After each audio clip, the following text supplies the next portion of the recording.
3206 Broadway Avenue. Come join the hometown team. Baumgars is hiring to fill team member roles in all positions, from manager trainees to seasonal staff. We offer competitive wages, flexible schedules, weekend shift differential, and an employee discount for all employees. Stop by your local store on Tuesday from 8 a.m. till 6 p.m. We'll be holding interviews and making employment offers on the spot. Baumgars, we hope to see you there. The start of a new school year is a good time to evaluate your children's healthcare needs, whether it is a doctor's checkup, replacing EpiPens for serious allergies, or renewing prescriptions for inhalers to treat activity-induced breathing problems. Hi, this is Michael from Yankton Rexall, and we pride ourselves in providing accurate prescriptions and appropriate medical information for your child's health. Good health contributes to good students. Celebrating 100 years, your hometown pharmacy since 1923, Yankton Rexall.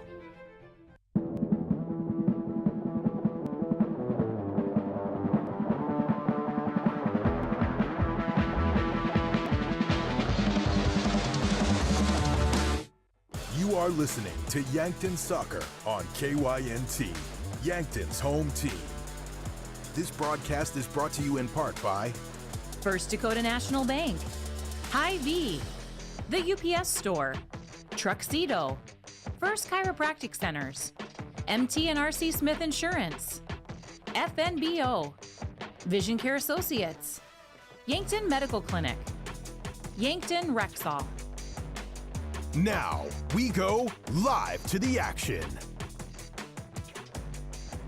Ladies and gentlemen, we are live from Crane-Youngworth Field in the River City of Yankton, South Dakota. It's Bucks and Gazelles soccer here on KYNT, KYNTV. I am Brayden Butler. Thank you for joining me this afternoon into evening with this double header, but thank you for joining me nonetheless. This is the Hy-Vee pregame show, Hy-Vee, where there's a helpful smile in every aisle. The Yankton Bucks and Gazelles are taking on the Brookings Bobcats today in a doubleheader.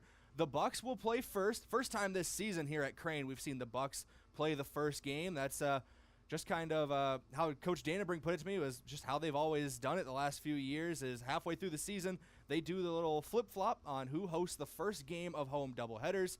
And with their game on Tuesday being the midway point of the year, we officially have that switch today. So we'll see the Bucks take the field first with the Gazelles in the nightcap. We're here live from the Fairfield Inn broadcast booth, Yankton's newest and nicest hotel, now open and located at 21st and Broadway. Let's get into your Yankton Action Rewind, brought to you by Larry's Heating and Cooling, your only locally owned Lennox dealer in Yankton and Vermilion. Starting with the Yankton Bucks, they are 4-2-1 on the year, following their 1-1 draw with Brandon Valley on Tuesday. They are 1-1-1 across 3 home matches, so one of those numbers is going to get bigger. I know the Bucks are hoping it's the one that leads that record in the win column, as they're trying to get back into that today after a loss to O'Gorman and a draw last on Tuesday with Brandon Valley that really stopped their 4-game winning streak. They had a lot of momentum, started out west with wins over Spearfish and Douglas, and they started right here with a win over Harrisburg and continued out west with wins over Spearfish and Douglas. Across the way from them are the Brookings Bobcats, who are 4-3 on the year, coming off of their 5-1 victory over Huron on Tuesday. They have a 2-1 road record. Let me try that again. They have a 2-1 road record through 3 away games this season. The Bobcats have won multiple times on the road, trying to make that 3-1 their road record here today. Look at the matchup history. The history I could find only goes back to 2 seasons ago when the Bucks won the state championship. But these two teams played to a 1-1 draw last season in 2022. And if you go back to 2021, Yankton went 2-0 against Brookings in that year, winning in the regular and postseason en route to their state title run. Going to take a quick break here on the Hy-Vee pregame show, where there's a helpful smile in every aisle out at Hy-Vee. Before we go to break, I'd like to thank a couple of our Sportscaster Club members, starting with America's Best Realty. If you're tired of renting or apartment living, ready to upgrade or own your own home, call America's Best Realty at 260-1600 and unlock the American dream. Elwood Family Dental Care, where they take care of the entire family and are always welcoming new patients. Kaiser Heating and Cooling. When it comes to heating and cooling, be the wiser and go with Kaiser. That's Kaiser Heating and Cooling of Yankton. And Explorers Credit Union.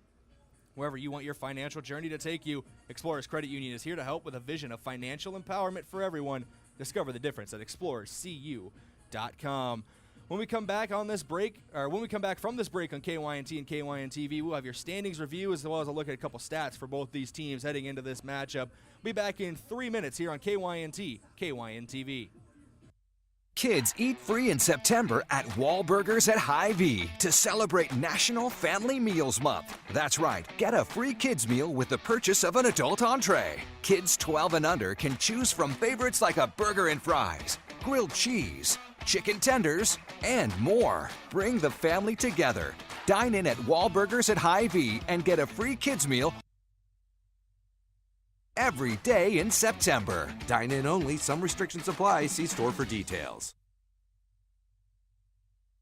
What's the best beverage to enjoy while rooting on your team? 1919 root beer, of course. 1919 is brewed in small batches with only the finest ingredients, real sugar and real vanilla. The unique recipe and these choice ingredients make 1919 the creamiest, full-bodied draft root beer available. Find it in 12 packs and single-serve cans at grocery, convenience stores, and restaurants. 1919 is alcohol-free and contains no caffeine, making it a beverage of choice at any time for anyone in the family. Every day you share personal information about yourself with others. You may write a check, charge fuel, rent a car, mail your tax returns, schedule a doctor's appointment, or post something on social media. Each transaction may share some sort of personal information, such as bank and credit card account numbers, social security number, name, address, or phone number. There are unscrupulous individuals, identity thieves, targeting these routine transactions, trying to gain your information to commit fraud. If you think somebody has stolen your identity, contact Consumer Protection at 1-800-300-1986. At Triple Time Rudy's, you get convenient access to quality fuel products. Plus, you'll also find quality South Dakota products like Dimmock cheese and premium meats from the Kaler and Renner lockers. With a local-friendly feel and unique product offering, Triple Time Rudy's is your local convenience store that supports schools and events and provides fuel discounts to Yankton's largest employers. For all of your daily fill-ups and convenience needs, pull into Triple Time Rudy's at 17th and Broadway. Tuxedo is proud to have been part of the Yankton community since its start in 2000. One of the things I love most is that they believe in promoting from within. I've been given many opportunities to advance. Tuxedo has an extensive variety of benefits available to their employees. The work environment at Tuxedo is extremely positive. We are looking for you to join our production team. Visit www.tuxedo.com/careers to apply. The other day, a gal came into the UPS store to drop off a package. On her way out, she noticed the print sample wall and asked if we could print invitations. The answer was, yes, we can. Hi, this is Doug at the UPS store in Yankton and Vermilion. For over 7 years now, the UPS store has been helping hundreds of customers with their printing needs. From basic copies to business cards and invitations to posters, we can print them. Stop out and ask about our current print specials and see how we can help with your printing needs. Welcome back in here on the Hy-Vee pregame show. Hy-Vee, where there's a helpful smile in every aisle. Counting down the minutes to Yankton Bucks kickoff here as they are getting ready to go against Brookings for a soccer matchup today. First game of our doubleheader as the Gazelles will be hosting the Bobcats in game number 2. I'd like to welcome you into the Fairfield Inn broadcast booth as we go to look at a couple stats for both these teams. Coming into this one, Yankton are averaging 2.6 goals per matchup, and that number jumps to 4.25 in their victories. They've scored in every match but 2, and coincidentally, those are the 2 times Yankton has lost this season. When they get on the board, they're at least getting a draw as they did last time out against Brandon Valley. Across from them with Brookings, they're averaging 2 goals per match so far this year, and they have also scored in all but 2 of their matches this season. Let's go to your team's schedule review, brought to you by Upper Midwest Garage Door, specializing in the sales, installation, and service of residential and commercial garage doors and openers throughout eastern South Dakota. Upper Midwest Garage Door is your local authorized Clopay dealer. Yankton are coming off of that draw against Brandon Valley just on Tuesday, 48 hours ago, not even by the time of kickoff, as they played in the second game that day, and they are the first one today. Looking ahead for the Yankton Bucks, they will hit the road next Tuesday as they travel to take on Huron before returning home on Thursday to host Mitchell. That's next Thursday, their matchup with the Colonels. That'll be right here on KYNT and KYNTV. Just giving you a look at the schedule ahead for the Bucks, and that's the same for the Gazelles, but we'll talk about that more during their matchup. Let's go to your standings review brought to you by Rhonda Westland State Farm. Let Rhonda review your current home, auto, or life insurance to see if she can help you save some money. That's Rhonda Westland State Farm. We'll start with the two teams who are matching up today. Yankton currently sit third in the Class AA standings at 43.5 seed points, while Brookings come in 13th at 40.143 seed points. Two teams with very similar records, separated by that much in the standings, shows how competitive AA is this year out on the soccer field. Going through the whole standings for the class right now, Sioux Falls Lincoln undefeated 5-0-1, sits atop the class at 44.583 seed points, followed by O'Gorman, also undefeated at 4-0-1. Those are the two undefeated teams left in Class AA.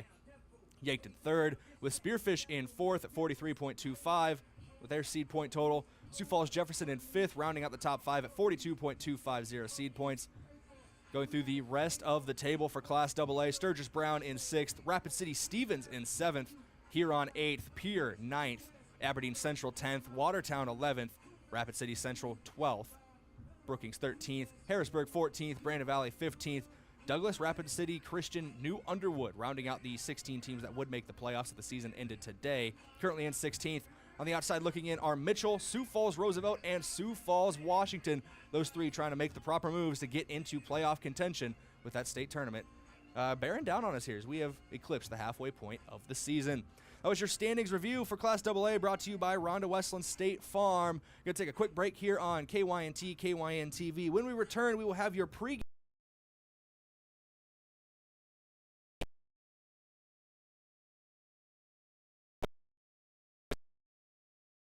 The Bobcats in their matchup today. Back in 2 minutes here on KYNT, KYNTV with your pregame coach interview. Is it the competition that keeps bringing you back? The long-standing rivalries? Or is it seeing friends again and cheering on your favorite team? At First Dakota, we're here for it all. We appreciate the fans, the players, the coaches and officials, the concessions crew. The shared community experience is part of what makes life here great, and we're here for it. See you at the game. First Dakota National Bank, member FDIC. Oh, Sheboygan, I just can't get you off my mind. It's tailgate season, so stock up the cooler and fire up the grill. Then load that grill with Sheboygan brats, natural casing wieners, and summer sausage. Make sure Sheboygans are a part of your tailgater. Produced with pride at American Food Groups in Yankton. The way it tastes is simply divine. I got Sheboygan on my mind. Sheboygan. Yankton Medical Clinic is pleased to announce the addition of geriatric specialist Dr. Jennifer Philhouse to their team. Dr. Philhouse will help patients as they age and need an expert who understands the aging process. She uses the John A. Hartford Foundation 4M's framework in her practice. What matters? Medication, mentation, and mobility. If you or a loved one have reached the age where you need expert care, schedule your appointment with her today. Dr. Jennifer Philhouse. Just one more way Yankton Medical Clinic provides so much care, so close to home. So, you need a new vehicle. What's the best vehicle for you? Where do you get financing? What's your trade worth? Answer all these questions and more at BillionAuto.com. You can compare 16 new car brands and thousands of used vehicles, all in the palm of your hand at BillionAuto.com. Plus, estimate the trade value of your vehicle in 2 easy steps. It's car buying made easy. Apply for credit pre-approval at BillionAuto.com. All applications accepted, not all approved.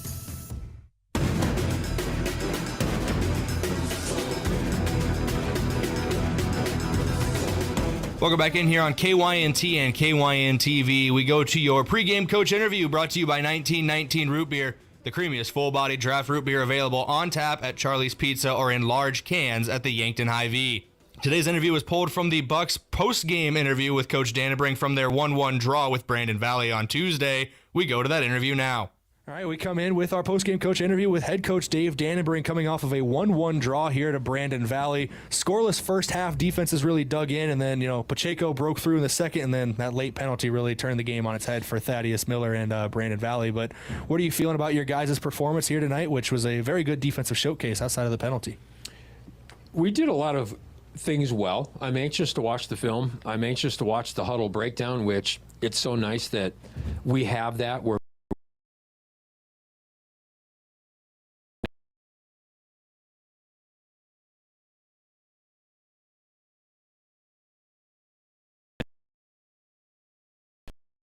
the ball and how many passes they had in the attacking third, which that's what we want to do. We want to cut down the offenses, the opponent's ability to pass the ball in their attacking third and our defending third. So I think we had some great plays there. I thought our communication was good. You know, we told them at halftime that the ref's going to start making some calls. And we knew from day one, or the minute that it started, that we've had this guy before, and he lets you play physical, which I'm okay with that, as long as we can stay in our game. And all of a sudden, I noticed that we started to just do some more pushing. We were playing good defense, and I always harp on him that you break down, you extend your arm out, and put your hand on him so you can get your hip in there. But I told him, when you start just shoving and pushing a little bit, that's either you're panicking or you're real tired. And I don't think we were real tired. You know, heck, it was cold out there, let alone hot out there. And so we tried to regroup at half. We said, he's going to make some calls. Just play heads-up defense. And it was just a little bit physical. And, you know, all of a sudden you get a penalty. I mean, that's going to happen. And, you know, no fault of Kevin's. He's trying to play defense. He's being a little bit physical, and the ref's going to have to make calls. And it just went their way there, and then they pound that in. We had plenty of opportunities. We moved the ball really well through the field. I'm a little disappointed in our direct play up top, that so many times we get the ball and say, oh, we're just going to boot it and go because we're panicky. We want a goal. We think that we can just play U12 soccer and just run it down there, and we can't do that. But we're good enough to pass the ball. We're good enough to control the ball.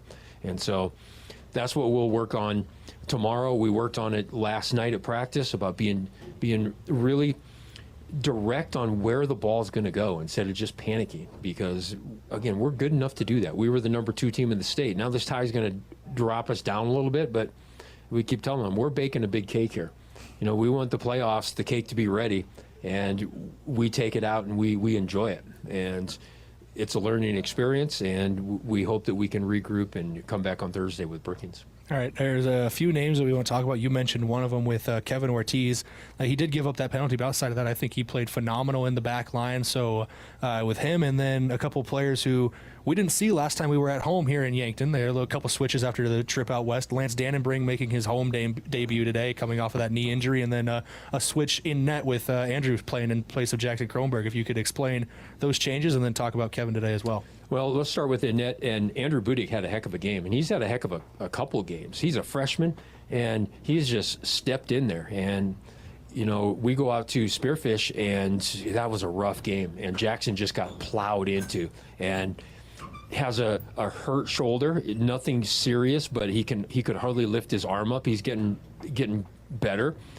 We think that maybe by next week he'll be 100%. We don't want to send him out there and have him dive on that and then just keep re-injuring it, because we have a good backup goalie in Andrew Budig. And so Jackson will be back. It's good to have Jackson on the sidelines. We were just talking tonight. He sees the game from a different angle, and he said, oh, I see the angles, and I see what I think I can do better. So he's going to come back. Lance is back.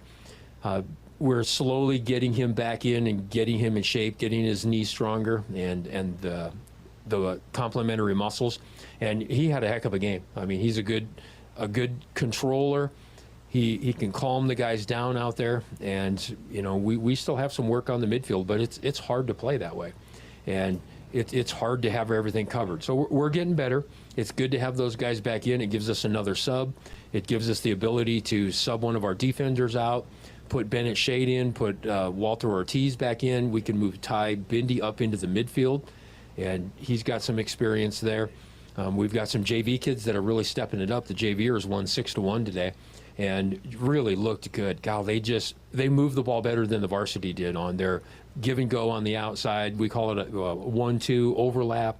Boy, they were really good. I was really impressed with those guys. And, you know, we've been pressing them now. You know, I got on their case last night and said, holy cow, we've been playing this since you were mini kickers. There comes a point you have to start putting this together. And I said, imagine if I played baseball for 12 years and then every time I got out there, I could never catch the ball. And they're like, yeah, we better do it. And they stepped up. And so I'm really proud of them for that.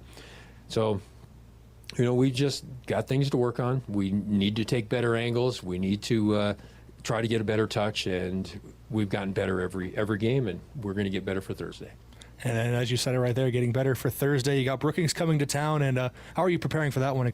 Well, we're getting ready just like this game, knowing AA is so competitive. And when you look at who's beating who, it's like all of a sudden Sturgis beats Rapid City Stevens last week, and it's like, wow, that's just crazy. And we know everybody on any given night can play well, and we know Brookings has that ability. I saw them this summer, and they were a good team. I mean, very impressive team. And so they've lost some games, and we're going to have to be ready and turn it on. I get asked that question a lot about, well, who gets to play first, 4 o'clock or 6 o'clock, the boys or the girls? And so every year we flip-flop. So this year it was the girls' turn to play the first half of our home games at 4 o'clock. And then the boys, we played at 6 o'clock. Now this will be the second half of our home games. And so now we switch and we play the early game, and then the girls play the late game. So it just goes back and forth every year. Well, Coach, thank you for taking the time to come and talk to me today. 1-1 draw. There's some things you said you need to work on, some things you really liked from your team, and good luck on Thursday, and we'll talk to you after that one as well. All right, thanks again for you guys doing this. We get compliments, people all over that we know that they can log on, the best streaming, the best play-by-play. A lot of compliments about your soccer knowledge, and it's just so good. We have it so good here in Yankton with this good stadium. We always give the other schools, we kind of dog on them a little bit that, we have a locker room right here on site. We have concessions. We have everything. A lot of times we go to these other places and, we have one little public bathroom that's not very clean, and we got to sit on the bus. And so Yankton has a lot of good things, especially you guys. All right, well, we appreciate that, and we appreciate you talking to us after every game. All right. We love doing it. Thank you. All right, thank you again to head coach Dave Dannenbrink for always making time to talk to us in the postgame. We'll talk to him again after this one, but the Hy-Vee pregame show rolls on after this. FNBO is the great big small bank, and for more than 165 years, we've been with you where you are. A bank that's ready for all your needs, both big and small. Here to help you earn more, save more, so you can do more every step of the way. It's what you can expect from the great big small bank, FNBO. Independent and family-owned for 6 generations, and ever so focused on you. Stop on by or visit us at fnbo.com, member FDIC. Hello, here's to welcoming moments, big and small, embracing the unexpected, savoring life. At Avera, our nationally recognized health system will be right here with you, ready for anything. We listen to your goals and help you achieve them with care and coverage. We'll move you forward through sickness and health, and every milestone in between. Avera, moving health forward. Learn more at avera.org/forward. Football season is here, so you know what that means. Checkers is open every day of the week. That's right. You can get Checkers delicious wings daily and catch all of the football action. Every Monday night, enjoy $6 cheeseburgers and fries. So grab your friends, bring your family, and head down to Checkers, open 11 to 11 daily. Checkers Sports Bar and Grill on Walnut, just north of 4th Street in Yankton. For work or play, JJ Benji's has got you covered. JJ Benji's can help your company or business with the right look for employees. Logoed clothing for casual Fridays, new employees, or daily wear. The latest styles and materials. Give your team the look you want. Speaking of team, if you watch the Bucks, Gazelles, or Lancers play, JJ Benji's is filled with a variety of gear in stock. For fans from infants to grandparents. JJ Benji's, 201 Pine Street, Yankton. For work or play, let JJ Benji's make you look good.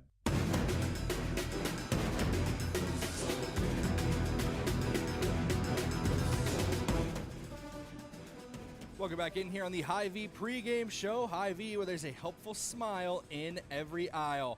Thank you once again to Coach Dave Dannenbrink for always talking to us in the postgame, and that pregame coach interview today was brought to you by 1919 Root Beer, the creamiest full-body draft root beer available. It's on tap at Charlie's Pizza or in large cans at the Yankton Hy-Vee.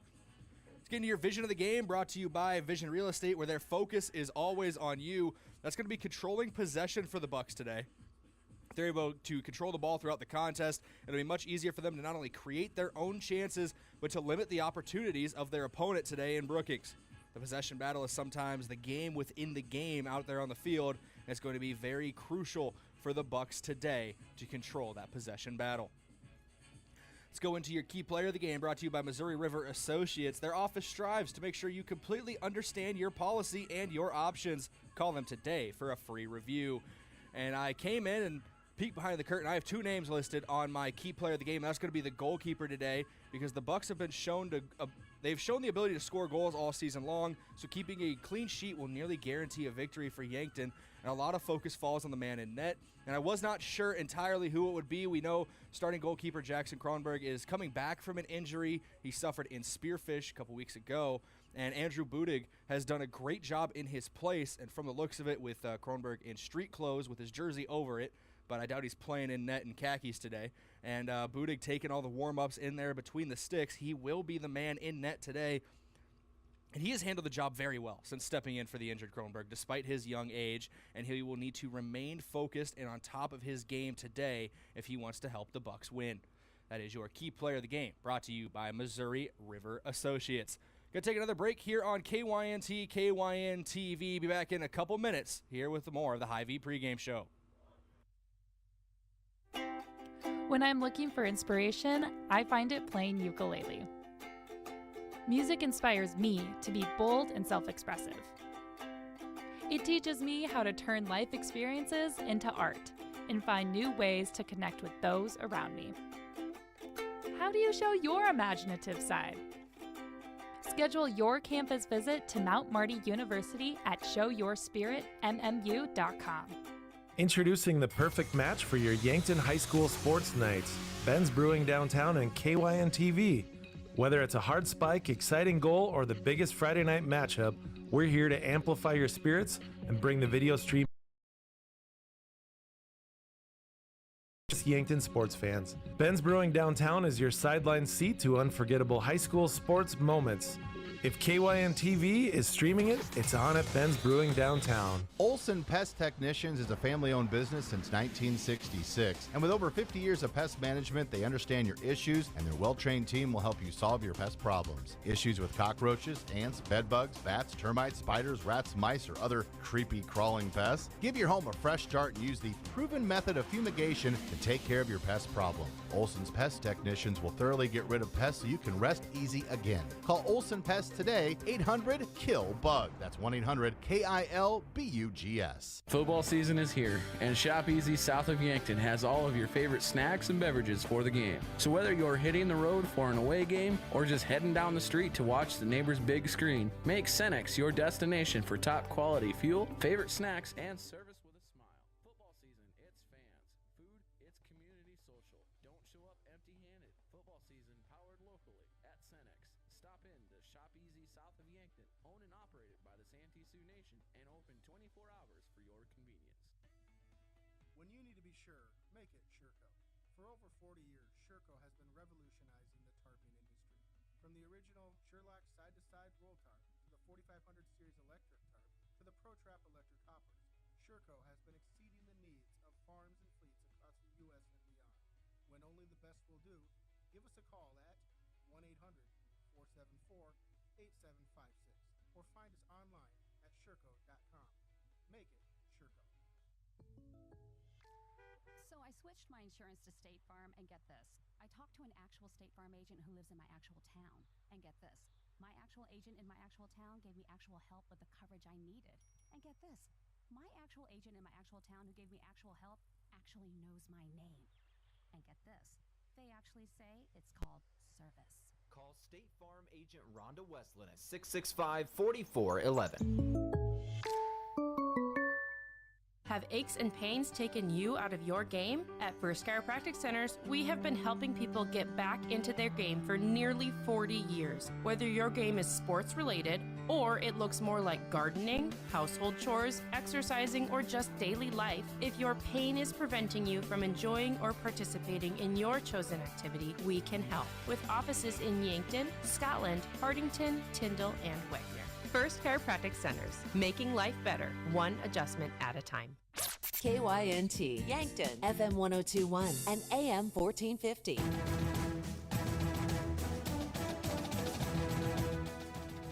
Welcome back in here. KYNT, KYNTV, as we wrap up the Hy-Vee pregame show here on the station. We bring you your starting lineups, brought to you by First Chiropractic Center, making life better, one adjustment at a time. We'll start with the visiting Brookings Bobcats. Starting for them will be number 2, Dominic Van Hofwagen. Number 5, Braden Schreiber. Good name on that kid. I'm Brayden Butler up here in the booth, for those of you who are not aware of that quite yet. Number 7, Junior Eberline will be starting for Brookings, as well as number 8, Ely Wangongdombi. Number 8, or excuse me, that was number 8, Ely. Number 9, Isaiah Vogt. Number 10, Ryan Eady. Number 16, Braylon Peters. Number 21, Forrest Jard, Number 27, Jasper Lee. And number 40, Adam Anderson. And we are having a weird situation here at Crane-Youngworth Field. There is sunshine on the bleachers in front of me, but it is raining. That's just fall weather for you here in the upper Midwest. Love to see it. We'll go to your Yankton Bucks and their starting lineup. I should also mention Tony Nguyen will be starting in goal for Brookings. My apologies there, forgot about him. Going over to the Yankton Bucks and their starting lineup, number 4, Ty Bendy, the senior, will be starting. Alongside him will be number 5, Lance Dannenbring. Number 10, Simon Schultz. Number 14, Cade Reifenrath. Number 15, Jack Pedersen. Number 17, Tony Gutron. Number 19, Nels Hansen.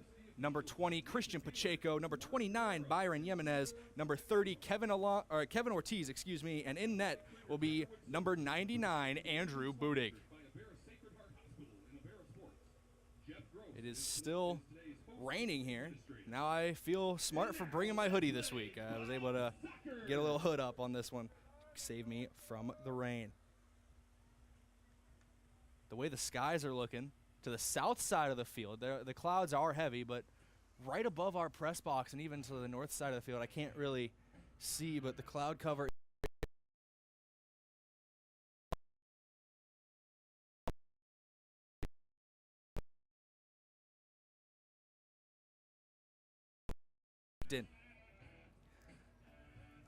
Take a look at your colors of the game, brought to you by Buell's Cleaners, offering dry cleaning, laundry, and business services like linens, rags, rugs, and uniforms. Buell's Cleaners, 444 3rd Street in Yankton. Yankton in their home reds with black shorts, white numbers, and trim. Brookings in their white jerseys with red numbers and trim, black shorts. Your fans of the game, brought to you by Triple Time Rudy's. No matter what you drive, feel up at Triple Time Rudy's, located at 1606 Broadway Avenue in Yankton. Decent crowd, braving the elements so far here in Yankton. Those are your fans of the game by Triple Time Rudy's. Field conditions brought to you by C&B Equipment. Navigate around your yard with John Deere lawnmowers from C&B Equipment in Yankton. Today's first kick temperature, right around 80 degrees. A little bit of wind as well, and raining as we get underway. Ball gets played all the way back to Nguyen in goal for Brookings. Now trying to work it down the left side of the Bobcats. Playing it into the midfield, taken away by Ty Bendy. Dannenbring on the ball now. He gives it back to Kevin Ortiz. Has to run onto it. Gets it up and over a defender. Looking, I believe, for Tony Gutron, but it goes out of play. A little bit of wind is out of the southeast at 7 miles per hour, and I believe the rain has already subsided.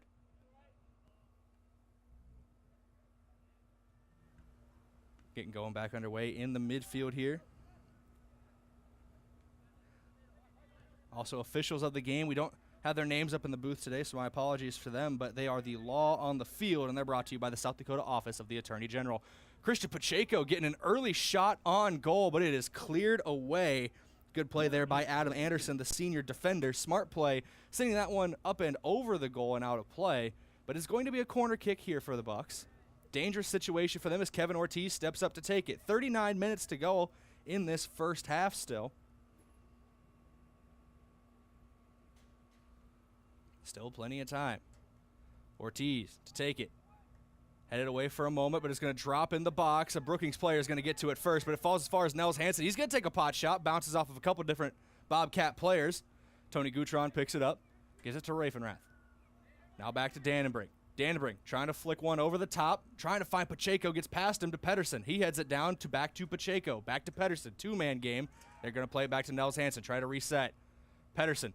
Back to Hansen, the give and go, but that one's going to be cleared out of play by Jasper Lee, the sophomore defender. It's going to be a throw in for the Bucks, and they're taking it in a hurry. Schultz on the ball, trying to play it inside to Dannenbring, but it's taken away by Eberline. Ball back in possession of the Bucks, though. Ortiz is on it, looking for an option, trying to find one, trying to look for Tony Gutron, but is knocked away. That was Rylan Ide. No, excuse me, that was Braylon Peters, the junior defender, who knocked it away. Yankton back on the ball, though. Schultz to Pacheco, trying to work that right wing, knocked out of play. Be once again off of Brookings, so it'll be another throw in for the Bucks. Pacheco to take it. He takes it in a hurry, but it's headed down by Jasper Lee. Bucks back on the ball, cross into the box, cleared away for the moment. Pacheco was on it, but it's taken back away by the Bobcats.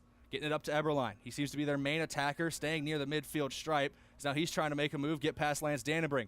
Pushing it down the left flank, but he's going to leave that one too far. It looks like Isaiah Vogt was the one he was trying to get it to. Throw in for the Bucks. And it's going to fall to Christian Pacheco, trying to use his speed to get in behind. Looked like he was trying to lay it off to Jack Pedersen. It was taken away by Brookings. Eberline with the ball. He's looking for a man through on goal, trying to find Wangandombi. Taken away for a moment by Raffenrath. Ball gets away from Ortiz. Wangandombi is there, but he can't get to the ball in time. Ortiz just clears it away, trying to allow the defense to reset. Didn't take the touch he wanted on his first attempt, so just clearing it out of play and allowing to reset, especially with a dangerous attacker right there in front of goal. If that ball gets away from Ortiz, we could be looking at a 1-0 matchup in favor of Brookings. But Yankton trying to push the tempo the other way. On the counterattack, Jack Pedersen takes a long touch to push it past the defender. Slide tackle made by Jasper Lee. Pedersen still trying to run onto it. He's going to pull up, though, as that's going to roll over the end line. It's going to be a corner kick.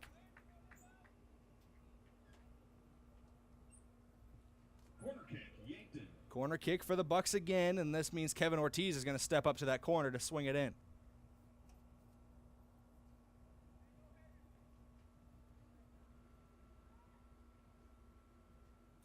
Ortiz trying to find someone he likes. He sends it into the box. It's on the head of Dannenbrink, headed towards goal, but it is wrapped up and saved by Tony Nguyen.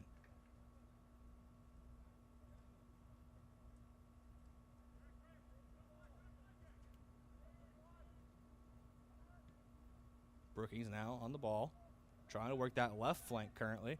Getting up to Eberline. He lays it back off. A little two-man game, one touch, trying to get it back to Eberline. Knocked away by Yankton, but Brookings maintains possession with Rylan Ide. Ide sends it back to Schreiber. Now back up to Ide, trying to work the midfield. Eberline on it. Lays it off to the right side. Excuse me, that's Schreiber on the right.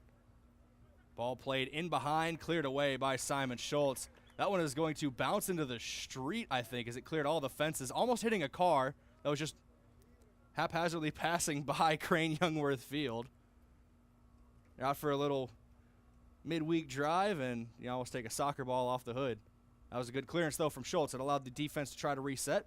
And off the throw-in, it gets to Kevin Ortiz. Headed away by Byron Jimenez. Jack Pedersen was almost on it. Jimenez and Dannenbrink closed down on the handler. Now it's Brayden Schreiber. Brookings back on the ball. Wangandobi back to Schreiber. Schreiber trying to cross it in. Knocked away by Bendy for a moment, and Bendy clears it away. Good play by Ty Bendy. That cross gets by him. There were a couple Bobcats back post. Dannenbrink on the ball now for Yankton. He's going to lay it off to Raffenrath. Raffenrath has a man up top. Trying to find Pacheco. Gets a touch on it. Gets away from him, though. He's trying to battle back for the ball. Ball splits a couple defenders. Pacheco trying to get to it, but he's body blocked by a Brookings defender. Good play by Braylon Peters to throw a body block. And then coming off of his line to secure that was Tony Nguyen.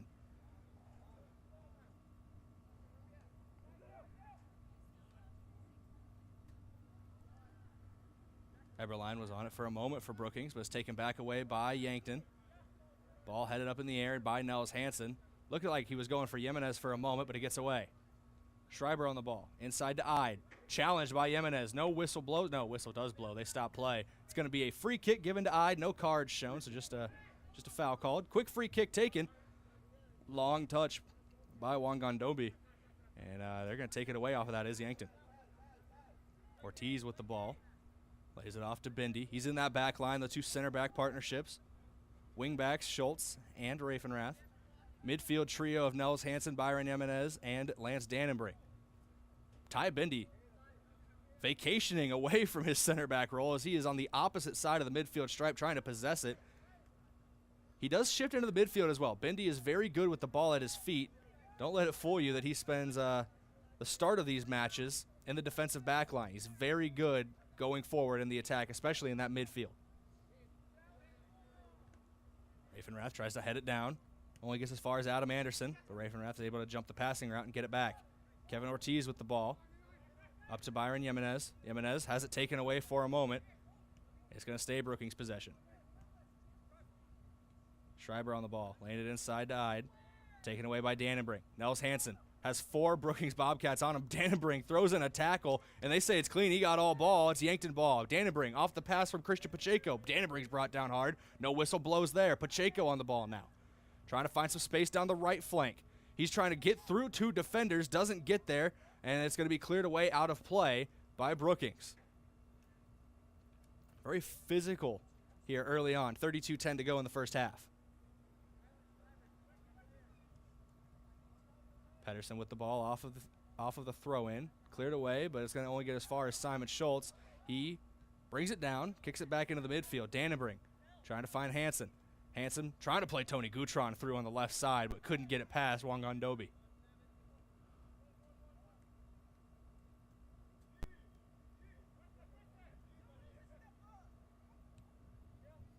Brookings with the ball. Big slide tackle from Lance Dannenbrink.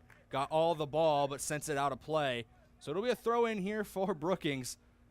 But it's good to see that from Lance Dannenbrink. Getting back from a knee injury, having the confidence to throw a slide tackle like that. Confidence in himself and his body.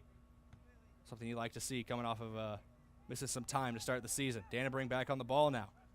Gets it in between 2 Brookings defenders. Plays it back to Kevin Ortiz. He sends it upfield to Ravenrath. Ravenrath back into the midfield. Looking for Dannenbrink, now to Nels Hansen. Hansen gets it out to the right wing. That's Pedersen. Pedersen tries to play it up to Christian Pacheco. He's got a guy on him, guarded closely by Jasper Lee. Pacheco beats him, looking for a cross. Gets it near the box, cleared away out of the back of the end zone here at Crane-Youngworth Field. It'll be over the end line for another corner kick for Yankton. Their 3rd corner kick in less than 10 minutes, as we still got 30-45 to go. Corner kick, Yankton. You get enough chances at these set pieces, you're eventually going to be able to find the back of the net. These are very dangerous for any defense. See, they do it here. Ortiz sends it in. Looking for Dannenbrink. He rose up, but I think he got too far underneath that one off the header as it was sent more straight up in the air over the end line. It'll be a goal kick now. They're quick on the goal kick, are Brookings. Trying to play it upfield. Tony Gutron gets there for a moment. Pacheco giving chase. Brookings got the ball back as Lee sends it downfield, looking for Eberline. Eberline trying to run onto it. He's in a battle with Bendy. He gets past Bendy, and there's a runner free down the left wing, but the flag goes up from the linesman. Waiting for the official whistle for it. The flag was up, so it was an offside. And there we finally get it, as a shot was taken on goal and out of play. Offside, the winger on the left-hand side, I believe it was Isaiah Vogt making the run off the left wing. Just mistimed his run, got in behind the Yankton defense before the pass was played, and have to call that one back. Under 30 minutes to go now officially in this first half as Dannenbrink's on the ball. He lays it off to Kevin Ortiz. Ortiz trying to get it back to Dannenbrink. He's got one man to beat as he was closed down quickly by Forrest Yard. And Brookings is on the ball after they take it away. Yard out to the left wing. Save made along the touchline. That one by Vogt. He plays it back to Van Hofwegen. Completely switching sides of the field now is Brookings. They've gone left to right. They're trying to work the right flank. Now back into the midfield with Ide. Ide.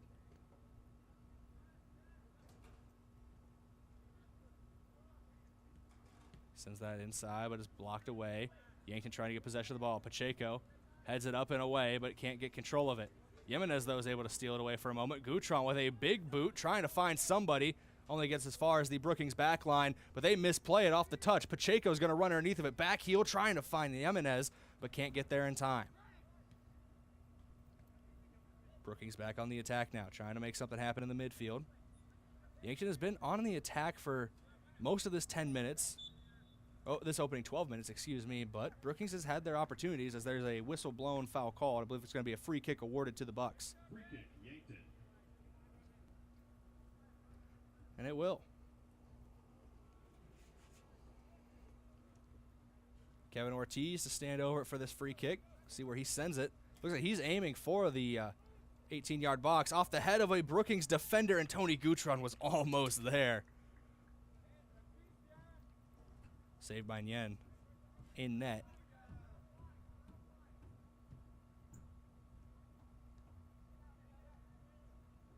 Brookings trying to work it around their back line, trying to find an opening. Adam Anderson, right wing back, plays it back inside, looking for Peters. Ball goes into the midfield for Brookings. Now they're trying to push the tempo. Wangandobi trying to run onto it. He's got Kay Reifenrath with him, and Reifenrath winning that foot race for a moment, but Wangandobi bigger and stronger, it seemed, as he was able to push Reifenrath off the ball. Shot taken over the net, out of play. That was wide left and high as well. It's a tough shot from Eberline. There'll be a goal kick for Yankton, as we thank some of our Sportscaster Club members, starting with Aztec. Aztec of Yankton was founded on innovation and a passion to help their customers. Right now they are offering a healthy sign-on bonus with great wages and benefits. Build your career with the group that's built to connect from rock to road. Click careers at aztecindustries.com. Ball back in play here as Dannenbring has it at his feet, trying to play it downfield to Gutron. Gutron beats his man on that left wing. He's got a lot of space to run into and a couple options in the midfield. Pacheco's in the box, but is taken away in that 18-yard box by Brookings. Good recovery by Braylon Peters, the junior defender, but as I was looking down at the roster sheet, Byron Yemenez puts one in the back of the net, and he throws a cartwheel to boot. Byron Yemenez puts the Yankton Bucks up 1-0 over the Brookings Bobcats. What a play there. Scramble in front of goal, and Yemenez was able to take a bite of the apple and put one in the net. First goal of the day for Yankton comes 13.5 minutes into the first half. 26:30 to go. Still plenty of time yet to be played. We're already set to go for another kickoff. Eberline's going to stand over it. So I've just come to the realization I forgot a pen.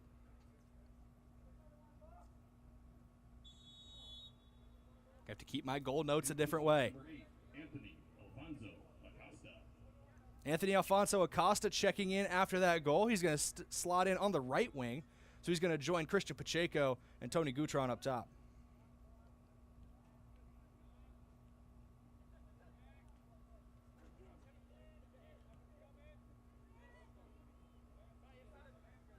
Playing down the right wing. Wangandobi is on it. He's able to get past the first man, Ortiz, but he has it taken away by Reifenrath.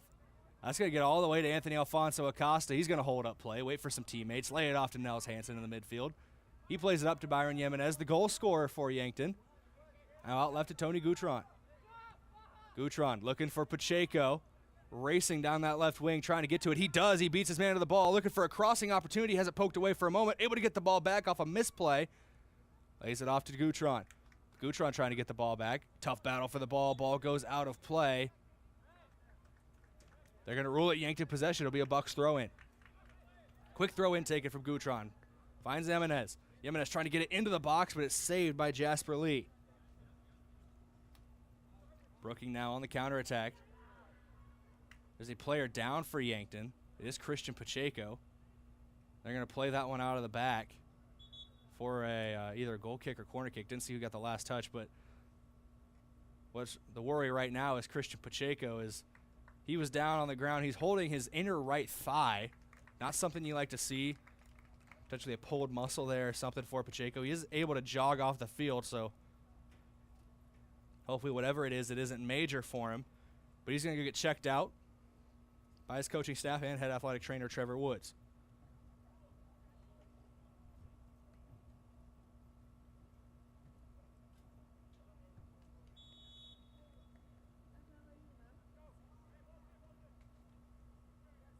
Going back to live action here for Yankton and Brookings. Brookings on the ball. And now Yankton trying to make something happen. Tony Gutron to Byron Yemenez. Lance Dannenbring had it for a moment. Now it's Anthony Alfonso Acosta. Alfonso Acosta plays it back to Simon Schultz. trying to find an opening. Alfonso Acosta to Dannenbring now. Dannenbring working it into the midfield, lays it off to Kevin Ortiz. Ortiz trying to find an option. He's just going to take a pot shot from a long way out. What a missile strike from Kevin Ortiz. 37 yards from net, and he puts it in the back top right corner. 24-23 to go in this first half, and Yankton leads 2-0 off of a long-range strike from the defensive man, Kevin Ortiz.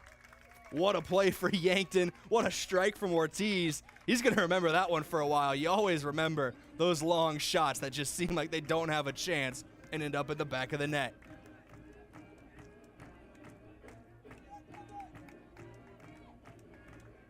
(24-23) to go in this first half, and now Yankton is up 2-0 off of that goal by Kevin Ortiz. Quick kickoff taken by Brookings. They're trying to get back onto this one. Want to get one of these goals back as they trail 2-0. Ball played over the top, but it's knocked away by Bindi. Headed down in the midfield by Wangandombi.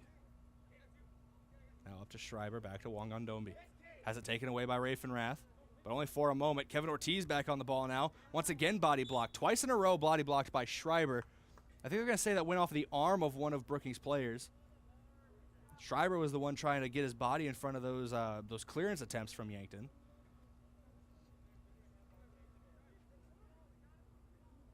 If it went off his arm, it's an unintentional handball, so it's going to be a free kick for Yankton. Kevin Ortiz to take it. Now, I don't believe he's going to go for it from 90 yards away from goal. Jimenez, and it falls to Tony Gutron. Gutron, cross into the box. He's looking back post. Anthony Alfonso Acosta was there for a moment. Yankton trying to regain possession off the clearance by the Bobcats. That was a tough play between Schultz and Girard. I think they're going to call a foul on Schultz as well, as he stepped in there trying to put a boot in for a tackle and just tripped up Girard as he was running after that ball.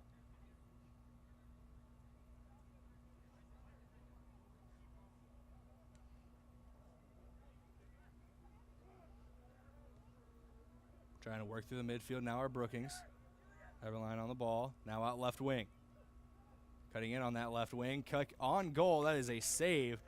Simple save, but effective from Andrew Budig. His first save of the match so far. Your saves throughout this game are brought to you by Sherco. We need to be sure to make it Sherco.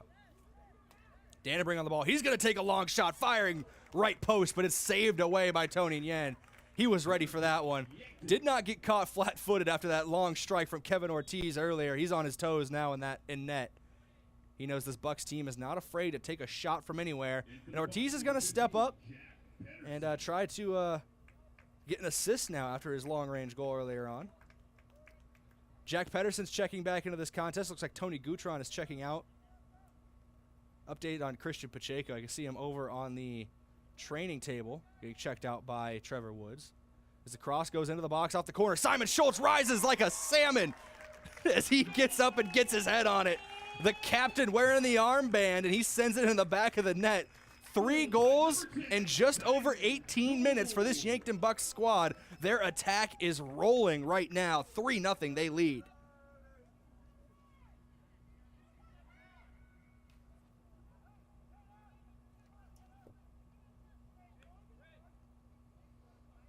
Brookings has to score quickly here if they want to try to get back into this first half.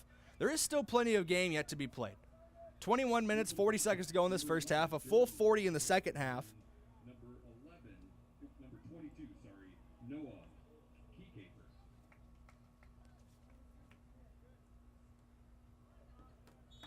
Noah Kiefer checking in.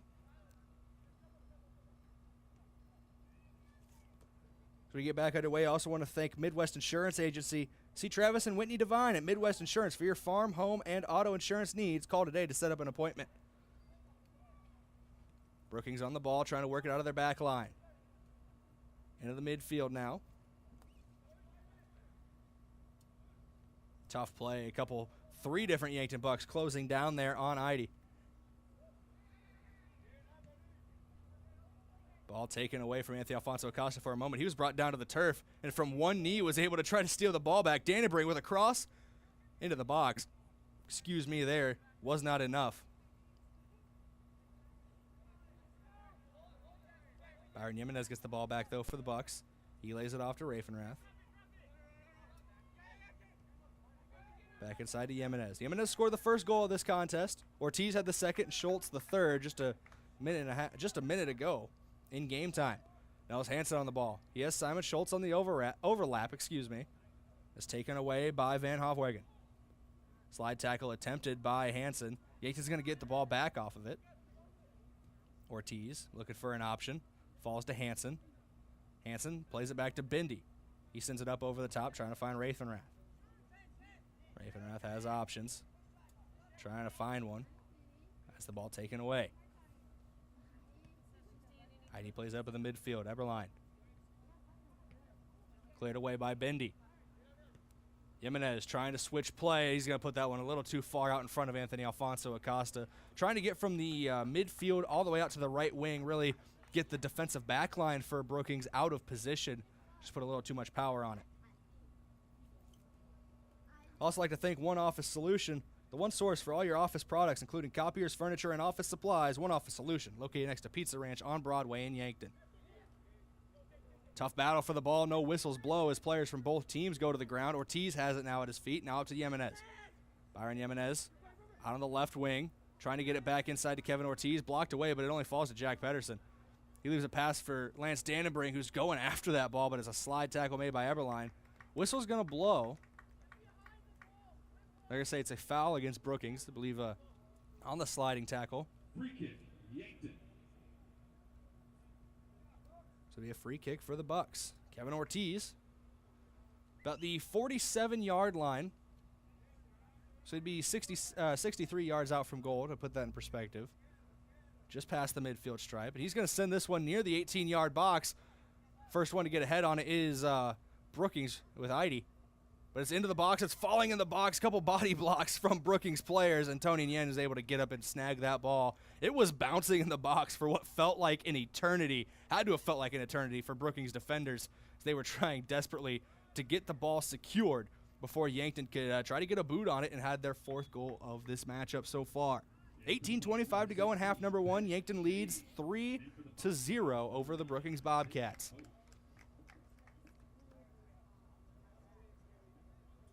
The Bucks come in top 5 in the polls, the media and coaches polls for Class AA.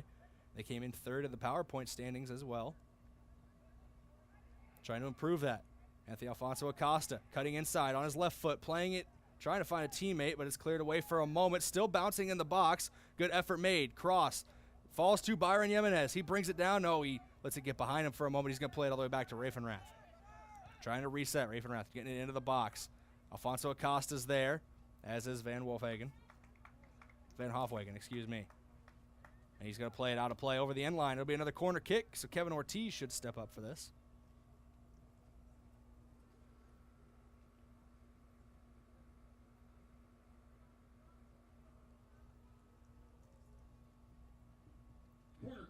Ortiz going to the corner again for Yankton. Last corner kick for the Bucks ended in a headed goal from Simon Schultz, one of the captains of this team. Looks like they're aiming for Schultz again. He rises up, and did he do it again? No, just leaves it wide left of the post. He almost had another one, Simon Schultz did. As it stands, it's going to be a goal kick. Kick taken by the Bobcats. They're playing around their back line, trying to work it from the back. Pass upfield brought down by Simon Schultz. Not where Brookings wanted it to go. He plays it down that right wing. Anthony Alfonso Acosta trying to run onto it. Tries to cross it off of a Brookings player, and it's going to go out of play over the end line. It'll be another corner kick, for the Bucks.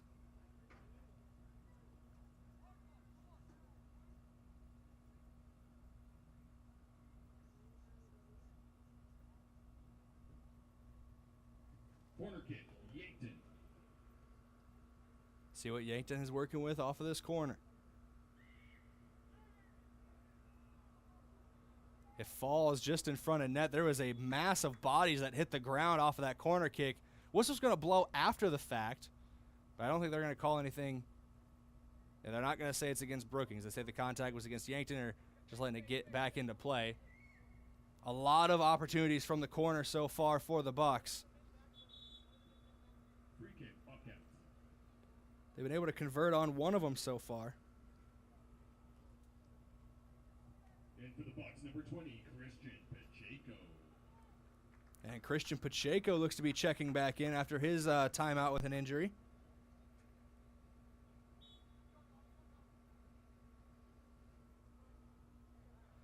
Looks like he's going to check in the midfield, so my apologies. I don't believe I said his name when he came in at first. Sean Scott is listed as number 24, the man who came in for Christian Pacheco. Scott, a junior for this Yankton team. He's playing up top. Pacheco more into the midfield role. That ball goes out of play. Quick throw in taken by Schultz. He's looking for Pacheco. Whatever ailment he had, looks to be trying his best to at least hide it as that pass gets in behind a Jack Pedersen. Huge contact between him and Adam Anderson. But Pedersen stays on his feet. Little spin move, gets around Anderson. Now cutting inside, gets past another defender. What a move from Pedersen, but he can't complete it. He was looking for a couple players in the box. Alfonso Bendy. It'll be a throw in here as the ball was pushed out of play by Brookings. Throw in goes to Pacheco. He brings it down. Plays it back to Kevin Ortiz. About 30 yards out from goal. Hasn't stopped him before, but it's a difficult angle. Pedersen now. Cross into the box off the head of Jasper Lee of Brookings. Falls to Byron Jimenez. Jimenez trying to get up over the top to Pedersen. Headed away. Back to Pedersen. Fancy move. Cross attempt from Jack. Gets knocked down. So it'll be a throw in here for the Bucks. Throw in gets away from Pacheco. Looking for some teammates. He lays it off to Eide.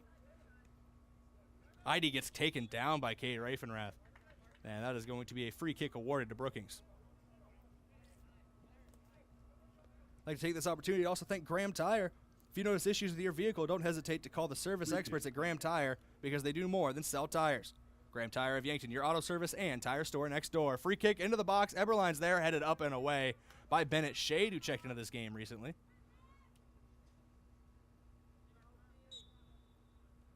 Worth mentioning as well, that's why Bendy's been playing more up the field, is with Shade checking in.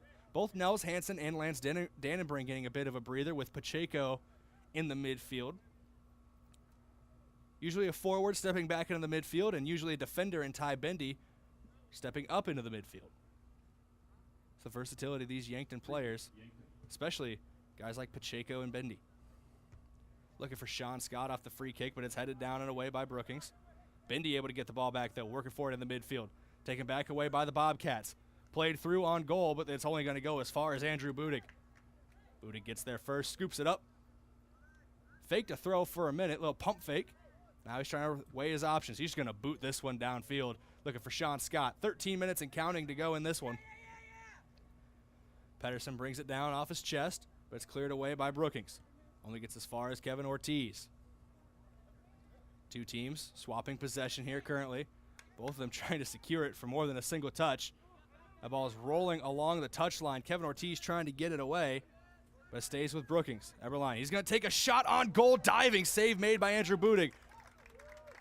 The danger's not over, but now it is. Salmon Schultz able to get up and run onto that and clear it away. Still in a dangerous territory as it was bouncing away for a moment, still in that 18-yard box. What a save by Andrew Budig. That's 2 for him now, I got on the day. Eberline lays it inside. Still a dangerous situation. That one cleared over the end line out of play. Kevin Ortiz at the last touch. It'll be a corner kick for Brookings. Their first of the matchup, if I am not mistaken, and it comes with just over 12 minutes to go. By the time they take it, we'll be under a dozen minutes left in this first half. Still plenty of time for Brookings to get back into this one, but they do trail 3-0 to the Bucks.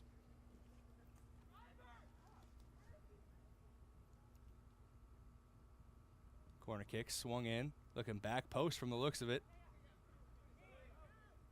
Brought in by Kate Raifenrath, and he just boots it out of play. Be a throw in here for the Bobcats.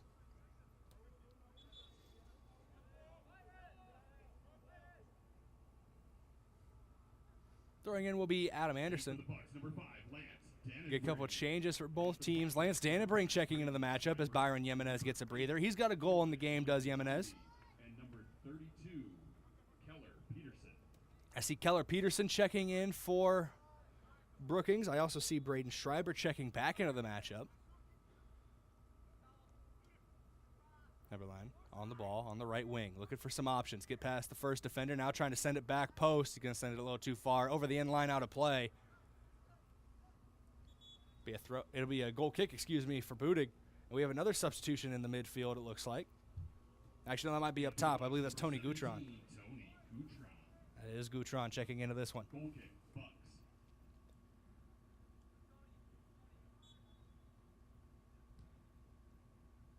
Budig sends this one downfield. Dannenbrink plays it up and over the top, trying to find the fresh legs of Gutron. Just checking back into this one. Ball cleared out of play by Brookings for the moment, but it'll be a throw in for Yankton once again. Schultz handles the honors. He sends it to Dannenbrink. Dannenbrink into the midfield with Bendy. Bendy trying to find some options. He's battling off two Bobcats players. He was looking for Sean Scott there, it looked like, but has the ball taken away. Lance Dannenbrink gets it right back. Dannenbrink playing through to Jack Pedersen, but the ball is going to roll and get scooped up by Tony Nguyen before anybody else can get there for Yankton. Yankton 3, Brookings 0. We're in the under the final 10 minutes of this first half of play. Brookings trailing Yankton 3-0. As they have possession of the ball. Want to get at least one back before the halftime break. This might be it here if the run is timed well. Still onside, but the ball is going to roll too far. Good play by Andrew Budig, leaving his line early, showing no hesitation and a lot of confidence in himself to get to that ball. If he allows that one to be played through on goal, Keller Peterson was running onto it. Peterson on the official roster is listed as a defender, but he stepped in as a forward, playing on the right side. Shows the versatility of the young player. Whistle blows. I think they're going to get Dannenbrink a little too much contact, so it's going to be a free kick for the Bobcats. Going to be taken from about 37 yards out from goal. I believe that's ID waiting to take it. Arm raised. He's going to start his walk forward. He's just going to send it into the box, try to find the head of a teammate, but it only finds Simon Schultz. Jack Pedersen trying to make a move down the left wing. He plays it upfield to Sean Scott. Scott lays it back off to Pedersen. Little 1-2. Back inside to Pacheco. Knocked away. ID now on the ball for Brookings. The Bucks were starting a little bit of an attack down that left wing.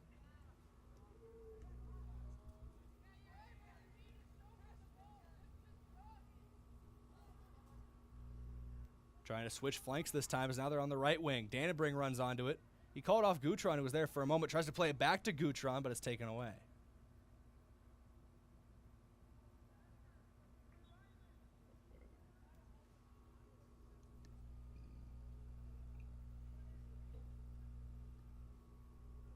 Taking their time are the Bucks here. Throw in from Schultz. High throw in. Goes to Ty Bendy. Eberline takes it away, and he's brought down near the midfield stripe.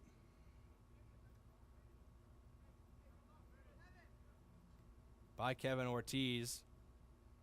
And Ortiz is going to be shown a yellow card from the head official.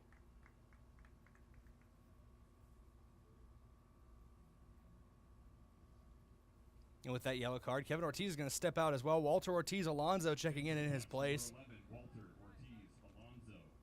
First time Ortiz Alonso has stepped in this contest. Yellow card on 30, Kevin Ortiz. Ortiz Alonso is a senior for this Yankton Bucks team, and he joins fellow seniors in the back line, Bennett Shade and Simon Schultz. Working down the left wing now are Brookings. Schultz is there as he gets a boot on it and puts it out of play, but it goes over the end line, so it'll be a corner kick for Brookings.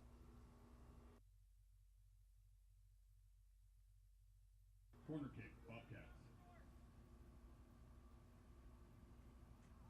This is my mid-game reminder to myself to get some binoculars or something. Hard to tell the number in that corner. Taking that corner kick for Brookings. It is punched away by Andrew Budig. He rose up in a group of Brookings and Yankton players to knock it away. Not many players back for the Bobcats, and Yankton trying to take advantage of it. It's a 3-on-1 break led by Christian Pacheco. He's got Gutron on his right, Sean Scott on his left. He plays it off to Scott. Scott tries to get it inside back post, but he just misses it wide right, and Gutron can't run onto it. Great opportunity for Yankton, and Sean Scott just missing that right post. It remains 3-0 Bucks advantage.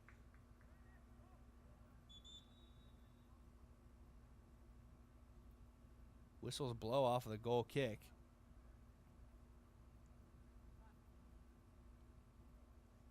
They say they never signaled for play to resume, so now we get the goal kick. Played up to Heidi.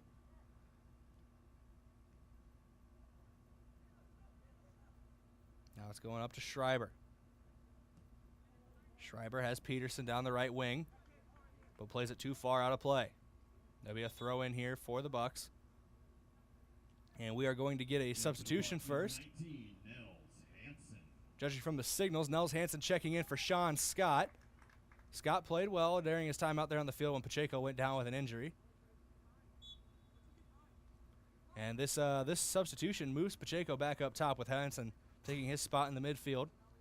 We have midfield three of Hansen, Dannenbring, and Bindi. An attacking trio of Tony Gutron, Jack Pedersen, and Christian Pacheco. A lot of contact made between Walter Ortiz, Alonzo, and Rylan Eide. Whistle's going to blow on it, so it's going to be a free kick, and Eide's going to stand over it.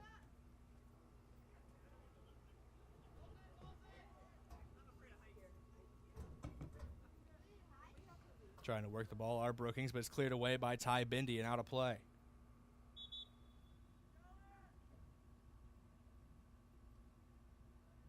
And for the Bobcats, number 9, Isaiah Vogt. Looks like we're going to get a substitution here.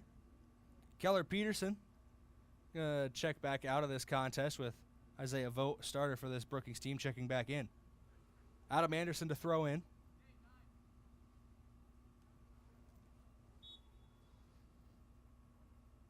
Anderson, easy toss to Rylan Eide, who's right there. He plays it all the way back to Braylon Peters. Peters tries getting into the midfield. Long touch taken away by Bindi. Bindi, he's trying to push the tempo. Right wing now to Tony Gutron. He's got some options in the middle, trying to find Pacheco, but it's cleared away for the moment by Braylon Peters. Trying to send it back downfield, knocked away by Gutron. And Gutron trying to get back on the ball again. Nels Hansen eventually gets it at his feet, plays it back to Simon Schultz. Inside, Lance Dannenbring now in the midfield, near the midfield stripe. Taken back away by Rylan Eide. Now playing it to Eberline. Looking for Wangandombi, but it's going to be booted out of play. Throw in here for the Bobcats as that was cleared away. Under 4 minutes to go in this first half of play. Bucks leading 3-0 over the Brookings Bobcats. Long shot taken. It's going to be scooped up by Budig, though. Third save of the game for Budig, a freshman. Stepping up. Future's bright in that goalkeeping position. If he keeps up these impressive performances, future may be sooner than you think for this Yankton Bucks defense. Cross into the box from Simon Schultz, but the first one that gets to it is Tony Nguyen.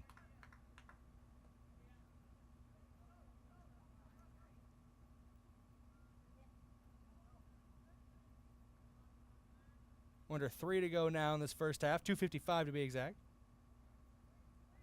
Playing around the back line right now are Brookings. They get it up. Trying to find some space down the left wing. Van Hofwagen.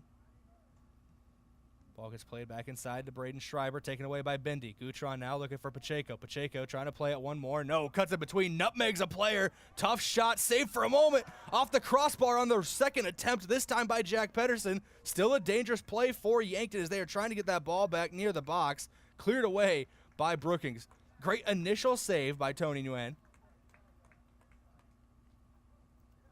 And then the second shot, the follow-up opportunity from Pedersen, bouncing ball to him on the one-time attempt off the crossbar.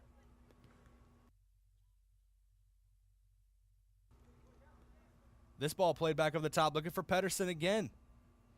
That was knocked away by Adam Anderson. And they're going to say No, they're going to say it touched off of Pedersen. And it's going to be a throw-in. Anderson to throw in.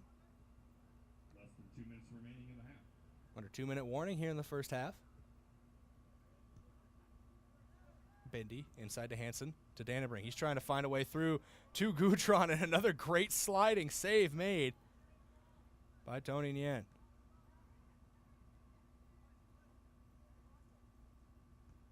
Bindi gets the ball back in the midfield for a moment. Whistle's going to blow, though. There was a lot of hand fighting between Lance Dannebring and Rylan Eide. I think that's what they're going to call, and they're going to say that Dannebring was the perpetrator. So it's going to be a free kick for Eide.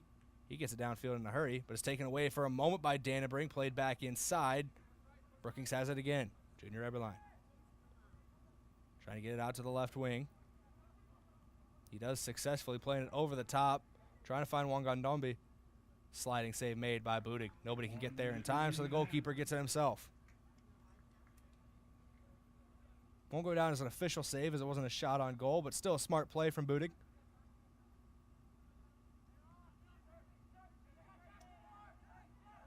Bindi looking for some space down the left wing. He had Jack Pedersen, but left it too far out in front of him, and it goes out of play.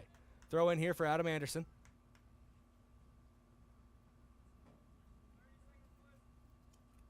We got 30 seconds to go in this first half. Final attacking opportunities for both these teams if they try to take them. Brookings playing the ball around their back line. It's a dangerous game as it's taken away by Dannebring. He finds Nels Hansen. Hansen lays it off to Bindi. On the edge of that 18-yard box, gets to Pedersen. Inside to Pacheco. He's in a phone booth. He's able to get it through on goal. Pedersen tries to get it. Another save made by Tony Nguyen. Plays back to Cade Raifenrath. Under 5 seconds to go, though, and the ball rolling away, and that's going to bring us to halftime here from Crane-Youngworth Field in Yankton. Brookings trails Yankton 3-0 as we enter the halftime break. When we return, we'll give you your Avera halftime huddle. But first, I'd like to thank a couple of our Sportscaster Club members, starting with the UPS store, offering packing and shipping, plus printing services, mailboxes, and direct mail services, helping small businesses reach their goals in Yankton across from Walmart. Yankton Thrive. There's a thriving business economy in the Yankton area. Your one source and resource for all businesses, from retail to manufacturing, is Yankton Thrive. For more, go to yanktonsd.com. Northtown Automotive, your local Chevrolet, Buick, and GMC dealer. Visit northtownusa.com. And FloorTech. Whether your home or floor is wet, call FloorTech at 665-4839. We'll have your Avera halftime huddle when we return here on KYNT, KYNTV. We'll be back in 3 minutes. The job forecast today calls for some hot employment opportunities at Larry's Heating and Cooling. This is Miles. Larry's is hiring for installers and service technicians. Larry's Heating and Cooling offers health insurance, profit sharing, and an employee purchase program. No experience? No problem. We'll train you and give you the tools needed to learn and become one of the best. Apply for our installer or service technician positions by stopping by our Yankton location at 2401 Broadway Avenue or online at larrysheatingandcooling.com. This sports season, keep your athlete hydrated with sparkling ice. Choose from a rainbow of colors and flavors, each sourced from nature with vitamins, antioxidants, and zero sugar. Sparkling ice. Tease your taste buds with tropical flavor. And rehydrate with Prime Hydration.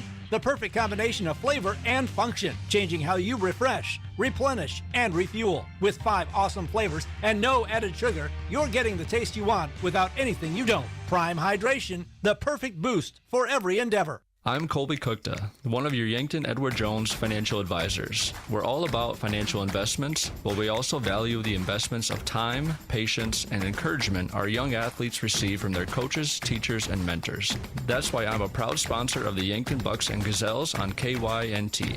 Call 605-665-4567 or visit edwardjones.com for all your investment needs. I'm Colby Cookta, financial advisor Edward Jones Yankton, member SIPC.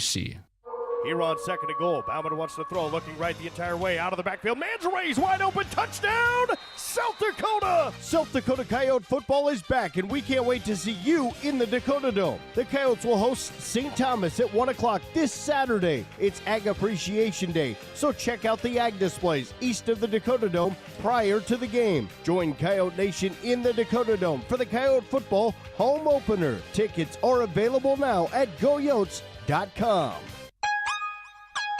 Hey Yankton, check out Hedro's Hot Job of the Week. This week, the hottest job on the market is our paint assistants. We have days, evenings, and nights available. This position includes day one benefits and monthly profit sharing that will knock your socks and boots off. Apply today at jobs.hedro.com. Search Yankton. Again, apply today at jobs.hedro.com. Search Yankton or call Evie today at 2344. Do you really think it's a good idea to buy insurance off the internet? After all, it is insurance. It's not a commodity like a toaster. It's a contract to protect what you value most: your home, your car, your business, your health, and even your life. You need a professional, in-person agent to make sure you have the right coverage to fit your family's needs. Schedule an appointment with us today. Missouri River Associates, 665-6885.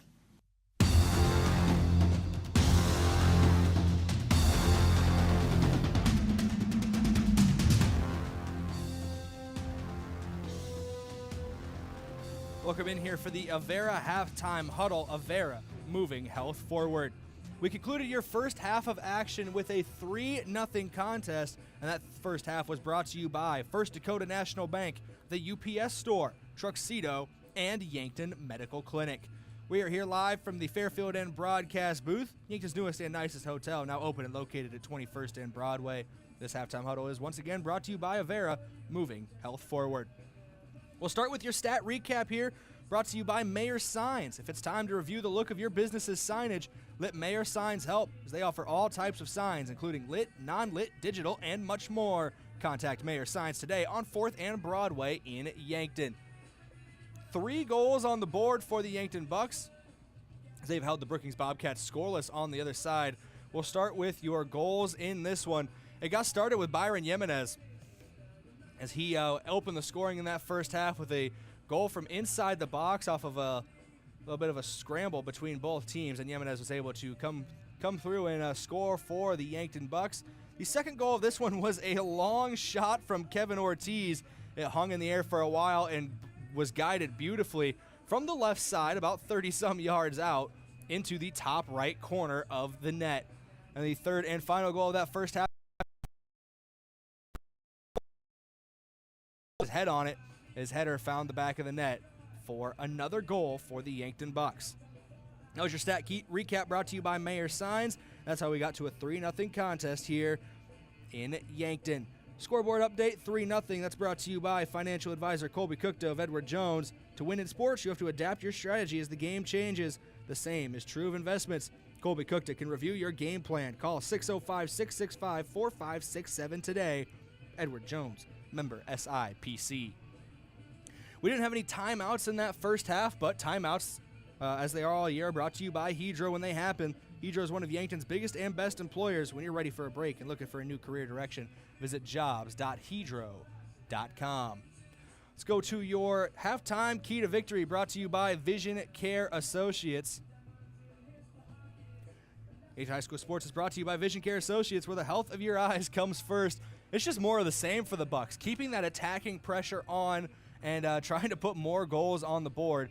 Now, you don't want to get too aggressive and leave yourself open at the back, but you still want to try to push that tempo and get some more insurance goals on the board if you can. Nobody's ever complained about a little bit of insurance out there on the soccer field when it comes to the goal-scoring category. 3-0, Yankton leads over Brookings. Byron Jimenez, Simon Schultz, Kevin Ortiz, your 3 goal scorers for the Bucks, and they have held Brookings scoreless. One more check of your saves on the day, brought to you by Sherco. We need to be sure and make it Sherco. Unofficially, I have 3 goals on the board for Andrew Budig. Sorry, there's been an announcement over the PA. We are in a lightning delay. There's been a lightning strike within 6 miles of Crane-Youngworth Field, and we'll see exactly what this lightning delay entails. We're going to send it to break here on KYNT, KYNTV. Be back in about a couple minutes as I try to get over to the PA booth and get an understanding of what exactly this break entails during this lightning delay. Back in a couple minutes here on KYNT, KYNTV. Attention homeowners, if you've been on the fence about selling, I'd love the opportunity to sit and visit with you. With low inventory, now would be a good time to call me, Deb Speck at Vision Real Estate. I'll provide you with a free market analysis and a no-pressure approach. Call me at 605-664-5555 to find out if now is the right time to make a move.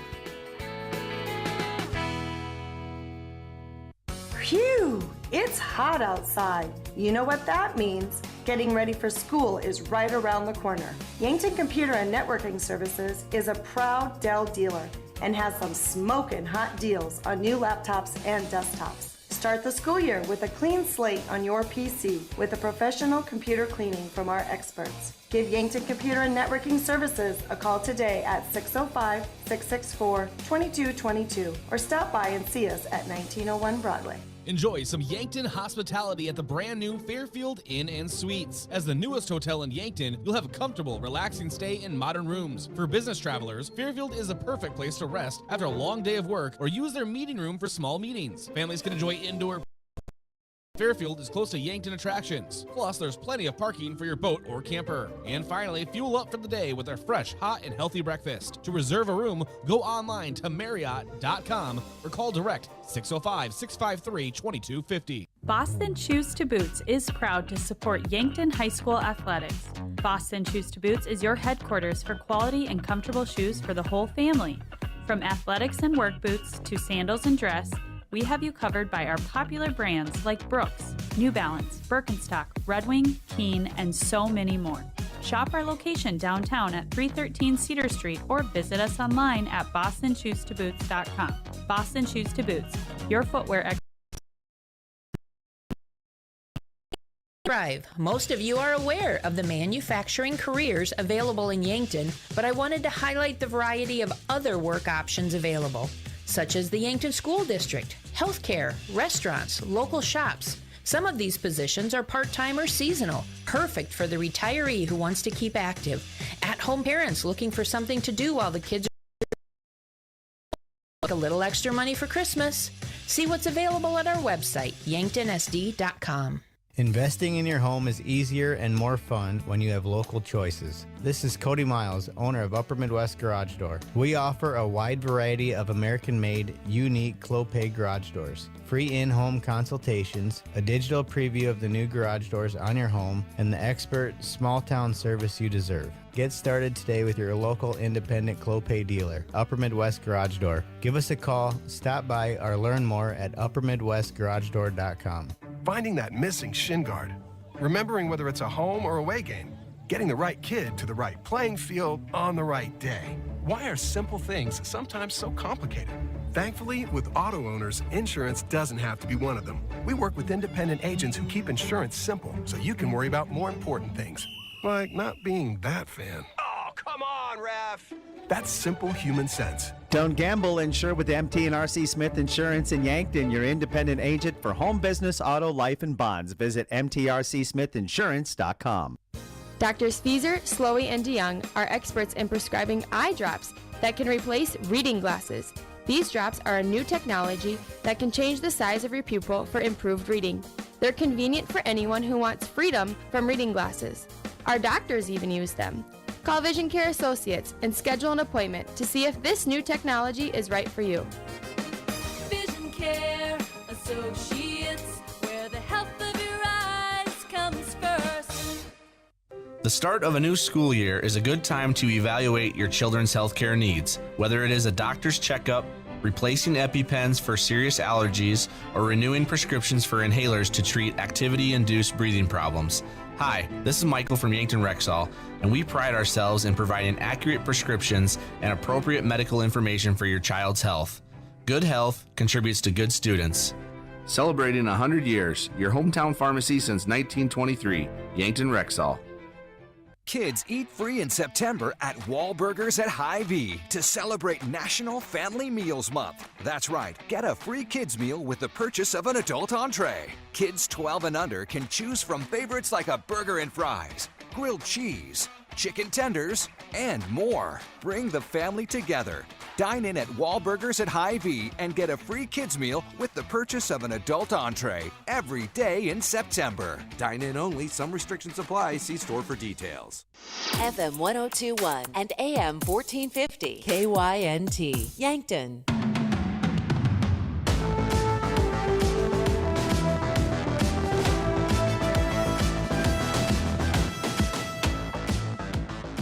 Welcome back in here, KYNT, KYNTV, ladies and gentlemen. Unfortunately, we are under a weather delay due to a lightning strike within 6 miles of Crane-Youngworth Field.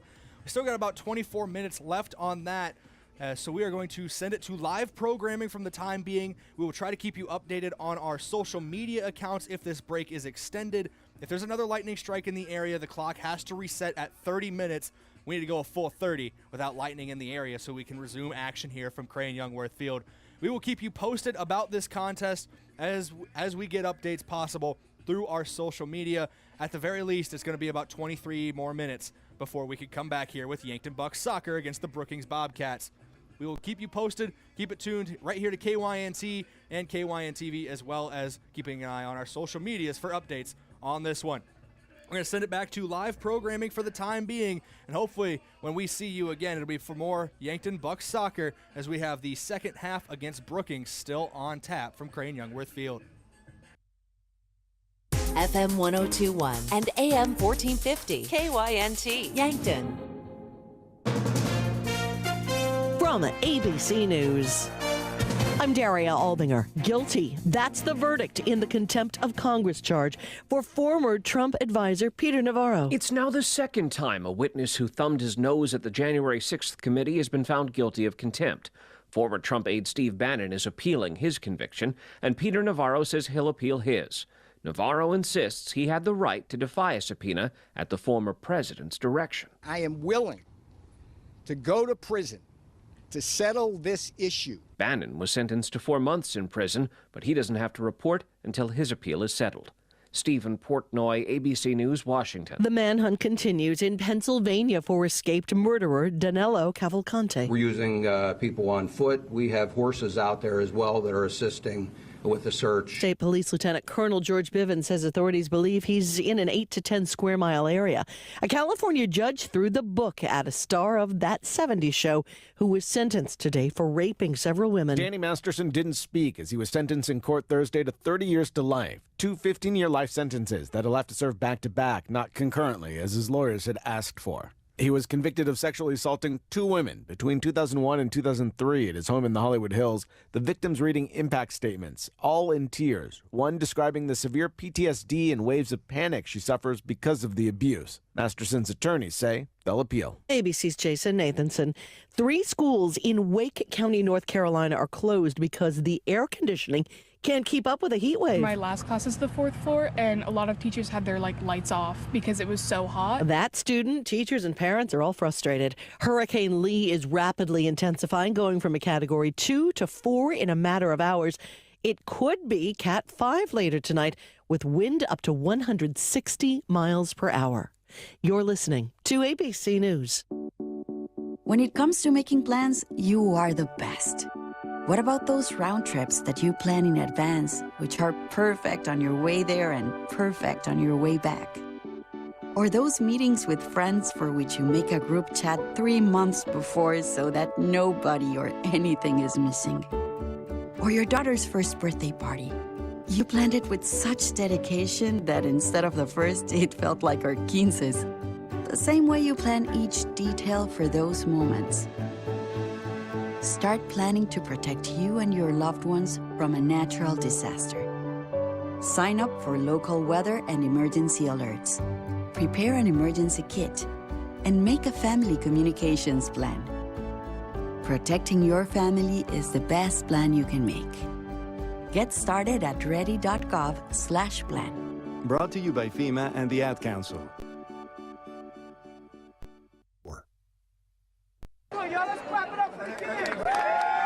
Cheers from students and teachers in the Bronx on this first day of school. I'm 5, and I feel happy. Education Chancellor David Banks is hoping that students like that 5-year-old will focus on one subject in particular this year. I want to make sure that all kids in New York City can read. That is our number one objective. By third grade, all students should be on grade level in reading. It's going to take us some time to get there, but we're on the right track. New York City is also welcoming over 2,500 new migrant students to public schools. Drugstores are seeing sales of COVID tests rise along with infections, but some of those tests from months ago may still be okay. Expiration dates on at-home COVID tests are determined by the manufacturer. In the beginning, it was not fully known how long they would be effective, so those dates were set conservatively. But now it's been found that many tests are still effective for a while after the printed expiration date.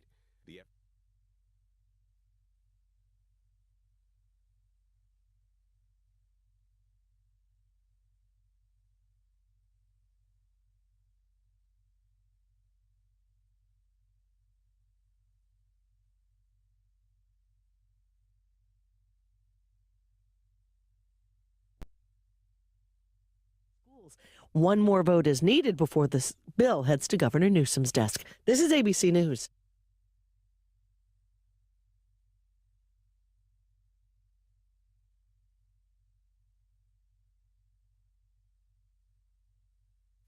FM.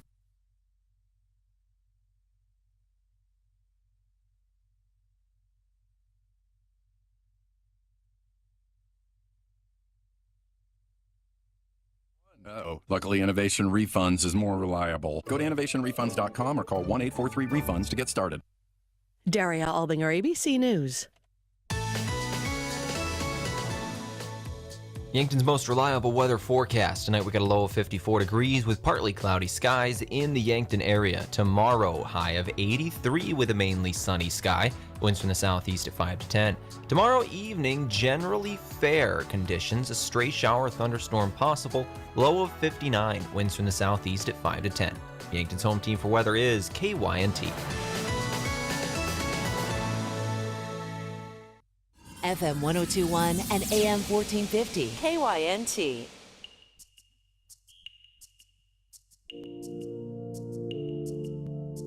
It felt like springtime on this February morning. In a courtyard, birds were singing your praise. I'm still recalling things you said to make me feel alright. I carried them with me today now as I lay me down to sleep. Yes, I pray that you will hold me dear. Though I'm far away, I'll whisper your name into the sky, and I will wake up happy. I wonder why I feel so high, though I am not above the sorrow. Heavy-hearted till you call my name, and it sounds like church bells or the whistle of a train on a summer evening. I'll run to meet you barefoot, barely breathing, as I lay me down to sleep. Yes, I pray that you will hold me dear. Though I'm far away, I'll whisper your name into the sky, and I will wake up happy. Oh, darling, as I lay me down to sleep, yes, I pray that you will hold me dear. Though I'm far away, I'll whisper your name into the sky, and I will wake up happy. It's not too near for me, like a flower I need the rain. Though it's not clear to me, every season has its change, and I will see you when the sun comes out again. As I lay me down to sleep, yes, I pray that you will hold me dear. Though I'm far away, I'll whisper your name into the sky, and I will wake up happy. As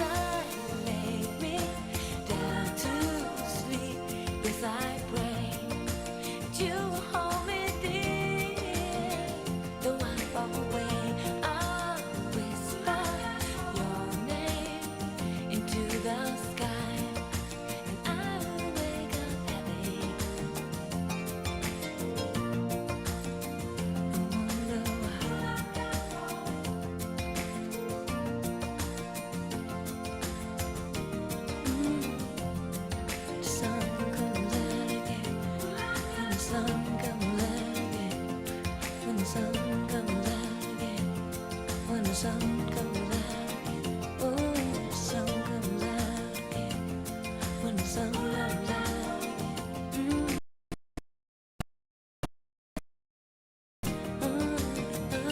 Wake up happy. So I pray now. Baby, home, yeah.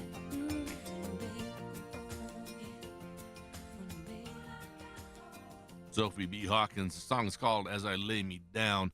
I got Hootie and the Blowfish coming up. James Blunt later on in the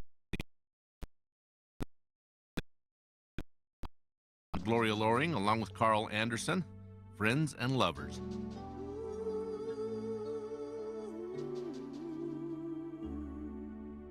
What would you think if I told you I've always wanted to hold you? I don't know what we're afraid of. Nothing would change if we made love. So I'll be your friend, and I'll be your lover, 'cause I know in our hearts we agree, we don't have to be one or the other.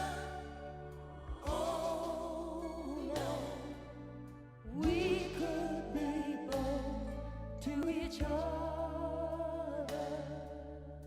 Yes, it's a chance that we're taking, and somebody's heart may be breaking. ooh, but we can't stop what's inside us. Our love for each other will guide us. So I'll be your friend,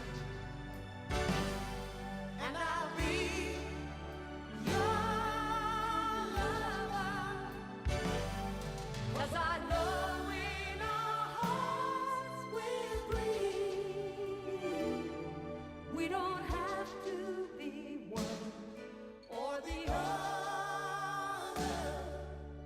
I've been through you, you've been through me.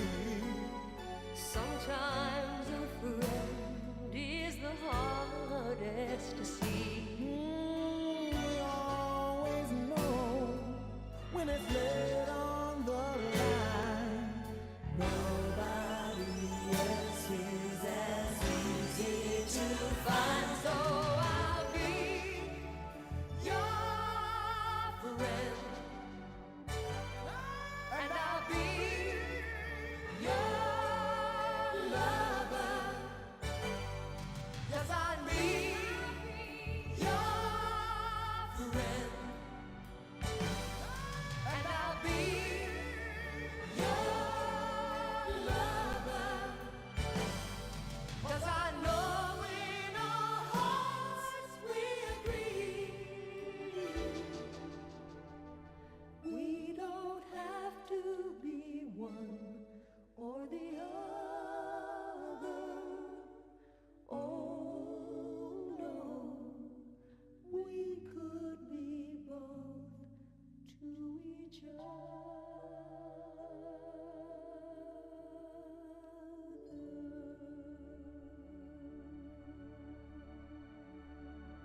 Yankton's home team for YHS Sports is KYNT, where the local teams play.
If it happens in Yankton, you'll hear about it on FM 1021 and AM 1450 KYNT.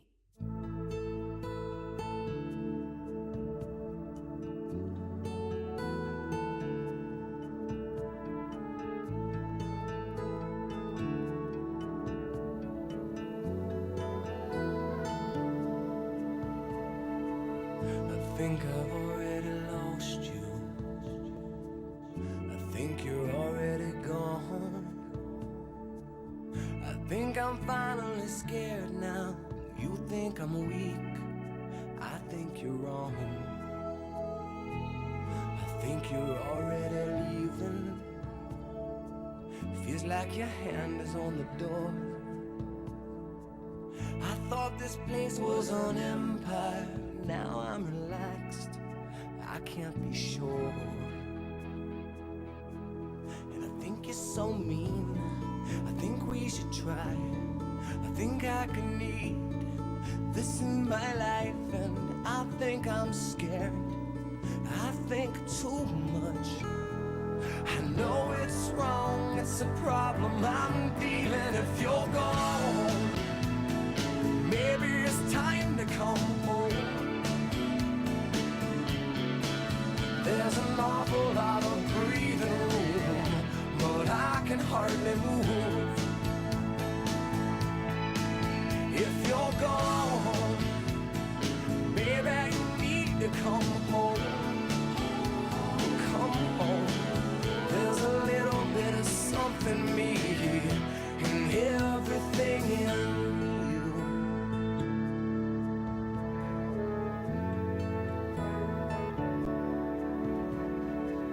I bet you're hard to get over.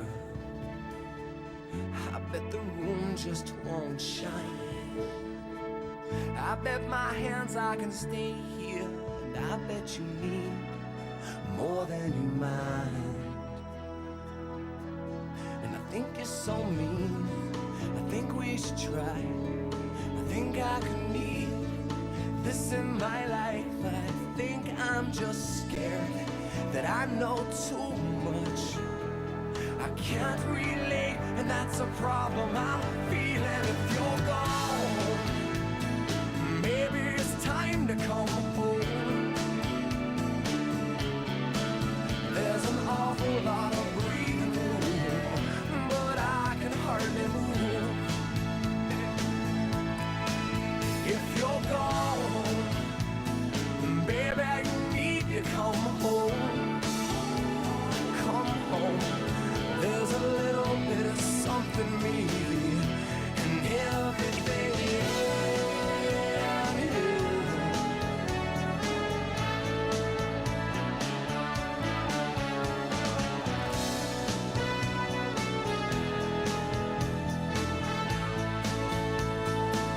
I think you're so mean, I think we should try.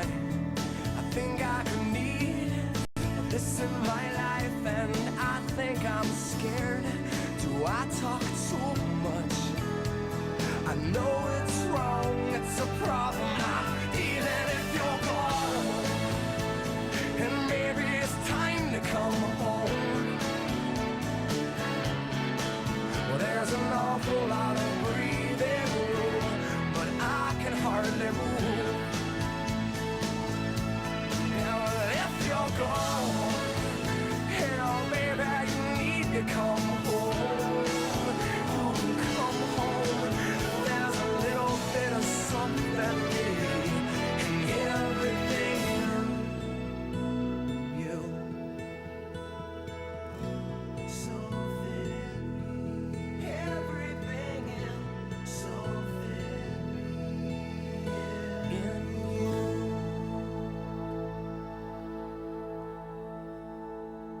Matchbox 20, if you're gone. All righty, this guy, 35-year-old Stephen Hauser, he's a Marine veteran, surfing with his family at Seabright Beach, New Jersey recently, and he said that, you know, the sea was kind of turbulent and rough because of the storms and stuff that had been going on, and he noticed a guy who was caught in a riptide and managed to move his surfboard over to where this guy could get a hold of it, then escort him safely into shore. If it hadn't been for this guy, the guy in the rip current probably would not have survived. So this Marine veteran doing just what Marines do. What's the best beverage to enjoy while rooting on your team? 1919 root beer, of course. 1919 is brewed in small batches with only the finest ingredients, real sugar and real vanilla. The unique recipe and these choice ingredients make 1919 the creamiest, full-bodied draft root beer available. Find it in 12 packs and single-serve cans at grocery, convenience stores, and restaurants. 1919 is alcohol-free and contains no caffeine, making it a beverage of choice at any time for anyone in the family. Every day, you share personal information about yourself with others. You may write a check, charge fuel, rent a car, mail your tax returns, schedule a doctor's appointment, or post something on social media. Each transaction may share some sort of personal information, such as bank and credit card account numbers, social security number, name, address, or phone number. There are unscrupulous individuals, identity thieves, targeting these routine transactions, trying to gain your information to commit fraud. If you think somebody has stolen your identity, contact Consumer Protection at 1-800-300-1986. At Triple Time Rudy's, you get convenient access to quality fuel products. Plus, you'll also find quality South Dakota products like Dimmock cheese and premium meats from the Kaler and Renner lockers. With a local-friendly feel and unique product offering, Triple Time Rudy's is your local convenience store that supports schools and events and provides fuel discounts to Yankton's largest employers. For all of your daily fill-ups and convenience needs, pull into Triple Time Rudy's at 17th and Broadway. Truxedo is proud to have been part of the Yankton community since its start in 2000. One of the things I love most is that they believe in promoting from within. I've been given many opportunities to advance. Truxedo has an extensive variety of benefits available to their employees. The work environment at Truxedo is extremely positive. We are looking for you to join our production team. Visit www.truxedo.com/careers to apply.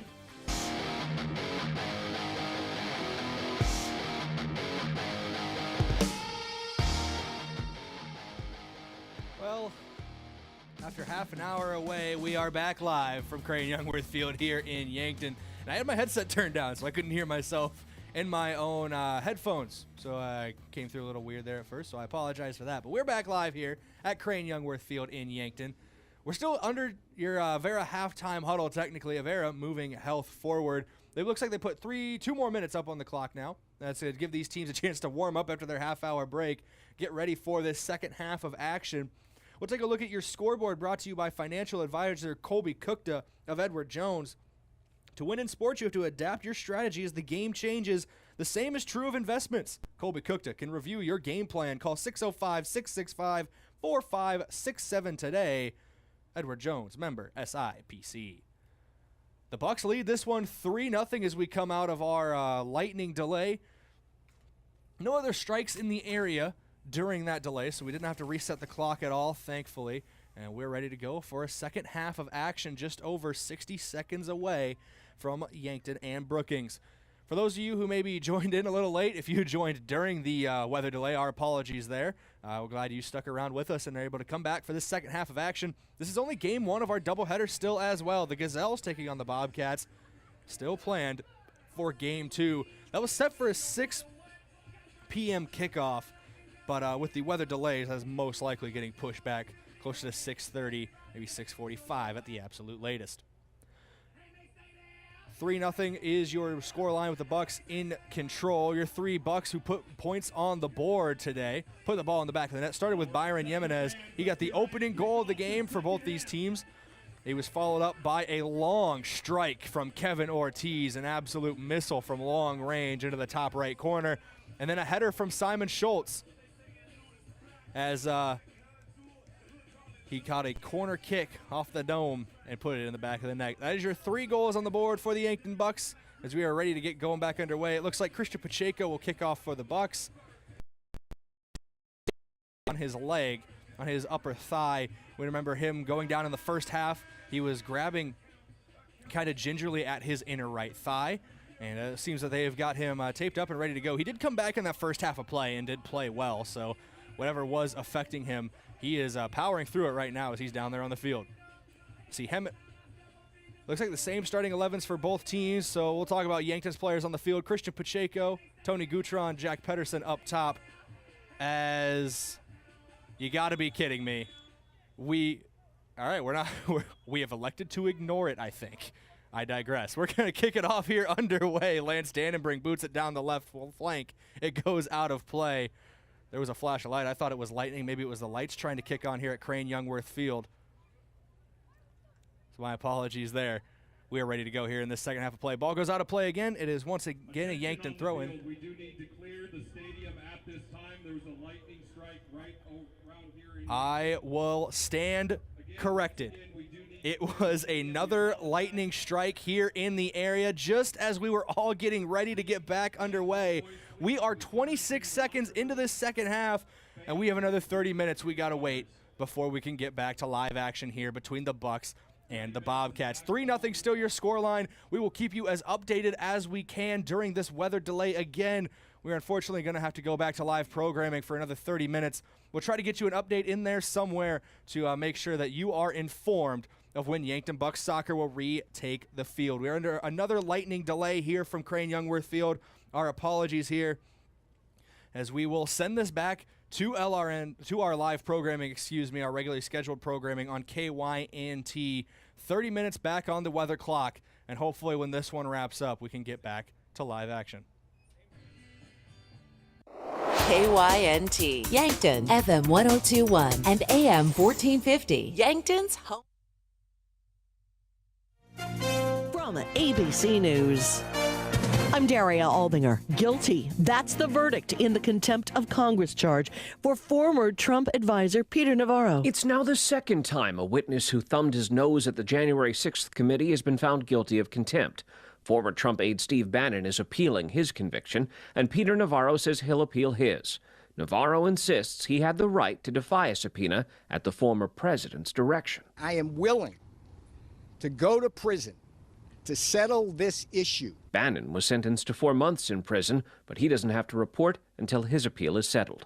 Stephen Portnoy, ABC News, Washington. The manhunt continues in Pennsylvania for escaped murderer Danilo Cavalcante. We're using people on foot. We have horses out there as well that are assisting with the search. State Police Lieutenant Colonel George Bivens says authorities believe he's in an 8 to 10 square mile area. A California judge threw the book at a star of That 70s Show who was sentenced today for raping several women. Danny Masterson didn't speak as he was sentenced in court Thursday to 30 years to life. 2 15-year life sentences that he'll have to serve back-to-back, not concurrently, as his lawyers had asked for. He was convicted of sexually assaulting 2 women between 2001 and 2003 at his home in the Hollywood Hills. The victims reading impact statements, all in tears, one describing the severe PTSD and waves of panic she suffers because of the abuse. Masterson's attorneys say they'll appeal. ABC's Jason Nathanson. 3 schools in Wake County, North Carolina are closed because the air conditioning can't keep up with a heat wave. My last class is the 4th floor, and a lot of teachers had their lights off because it was so hot. That student, teachers, and parents are all frustrated. Hurricane Lee is rapidly intensifying, going from a Category 2 to 4 in a matter of hours. It could be Cat 5 later tonight, with wind up to 160 miles per hour. You're listening to ABC News. When it comes to making plans, you are the best. What about those round trips that you plan in advance, which are perfect on your way there and perfect on your way back? Or those meetings with friends for which you make a group chat 3 months before so that nobody or anything is missing? Or your daughter's first birthday party. You planned it with such dedication that instead of the first, it felt like our 15's.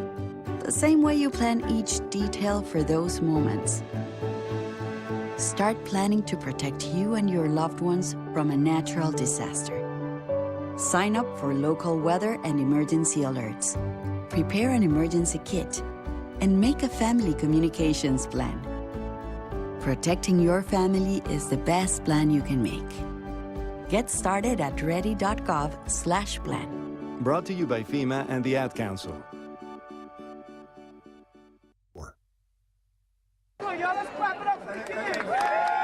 Cheers from students and teachers in the Bronx on this first day of school. I'm 5, and I feel happy. Education Chancellor David Banks is hoping that students like that 5-year-old will focus on one subject in particular this year. I want to make sure that all kids in New York City can read. That is our number one objective. By third grade, all students should be on grade level in reading. It's going to take us some time to get there, but we're on the right track. New York City is also welcoming over 2,500 new migrant students to public schools. Drugstores are seeing sales of COVID tests rise along with infections, but some of those tests from months ago may still be okay. Expiration dates on at-home COVID tests are determined by the manufacturer. In the beginning, it was not fully known how long they would be effective, so those dates were set conservatively. But now it's been found that many tests are still effective for a while after the printed expiration date. The FDA is now advising people to go to their webpage on at-home tests, where you can check your test's lot number printed on the package to match it with a possible extended expiration date. Dave Packer, ABC News. Lawmakers in California have approved raising a tax on guns and ammunition to 11%. Those funds will be used to pay for gun violence prevention programs and security improvements at public schools. One more vote is needed before this bill heads to Governor Newsom's desk. This is ABC News. Innovation Refunds does not provide tax or legal advice. We work with an independent network of tax professionals and will share information with them to evaluate and process your claims. Terms and conditions apply. Ty is a paid spokesman. I'm Ty Burrell, actor and small business owner. You can trust Innovation Refunds with your small business's ERC claim because of their SOC 2 Type 1 security compliance. Without this, how can you be sure a company can protect your information? It's not like here on the radio, where all you need to be secure is a censor button. My password to my bank account is Ty's cool password 1. Uh-oh. Luckily, Innovation Refunds is more reliable. Go to innovationrefunds.com or call 1-843-REFUNDS to get started. Daria Albinger, ABC News. Yankton's most reliable weather forecast. Tonight we got a low of 54 degrees with partly cloudy skies in the Yankton area. Tomorrow, high of 83 with a mainly sunny sky. Winds from the southeast at 5 to 10.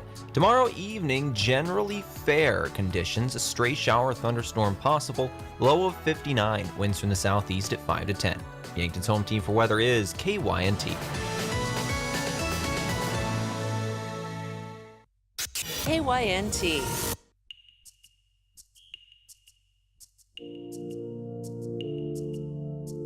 It felt like springtime on this February morning. In a courtyard, birds were singing your praise. I'm still recalling things you said to make me feel alright. I carried them with me today now as I lay me down to sleep. Yes, I pray that you will hold me dear. Though I'm far away, I'll whisper your name into the sky, and I will wake up happy. I wonder why I feel so high, though I am not above the sorrow. Heavy-hearted till you call my name, and it sounds like church bells or the whistle of a train on a summer evening. I'll run to meet you barefoot, barely breathing, as I lay me down to sleep. Yes, I pray that you will hold me dear. Though I'm far away, I'll whisper your name into the sky, and I will wake up happy. Oh, darling, as I lay me down to sleep, yes, I pray that you will hold me dear. Though I'm far away, I'll whisper your name into the sky, and I will wake up happy. It's not too near for me, like a flower I need the rain. No, it's not clear to me. Every season has its change, and I will see you when the sun comes out again. As I lay me down to sleep, yes, I pray that you will hold me dear. Though I'm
Ladies and gentlemen, welcome back in here on KYNT and KYNTV. For those of you hoping to listen and watch Yankton Bucks and Gazelles soccer this evening, we are currently in a lightning delay. We've been under this current delay for about 8 to 10 minutes right now. I try to keep track of my watch, and the reason I say I'm trying to keep track of the clock 3 more times. There have been 3 more lightning strikes in the area since we were last live here, sending this to our lightning delay.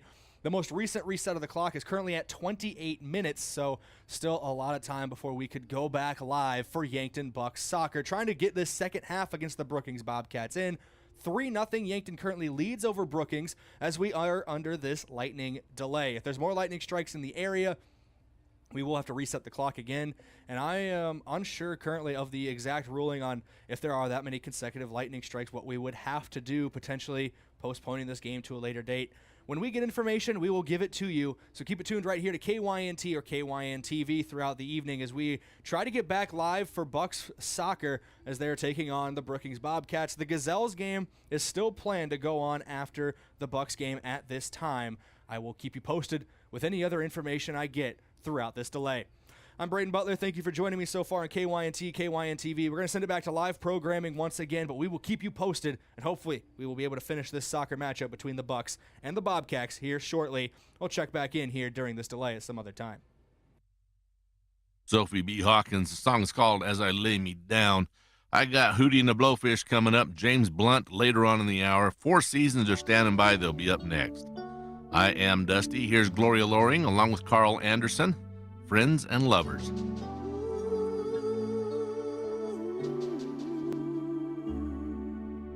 What would you think if I told you I've always wanted to hold you?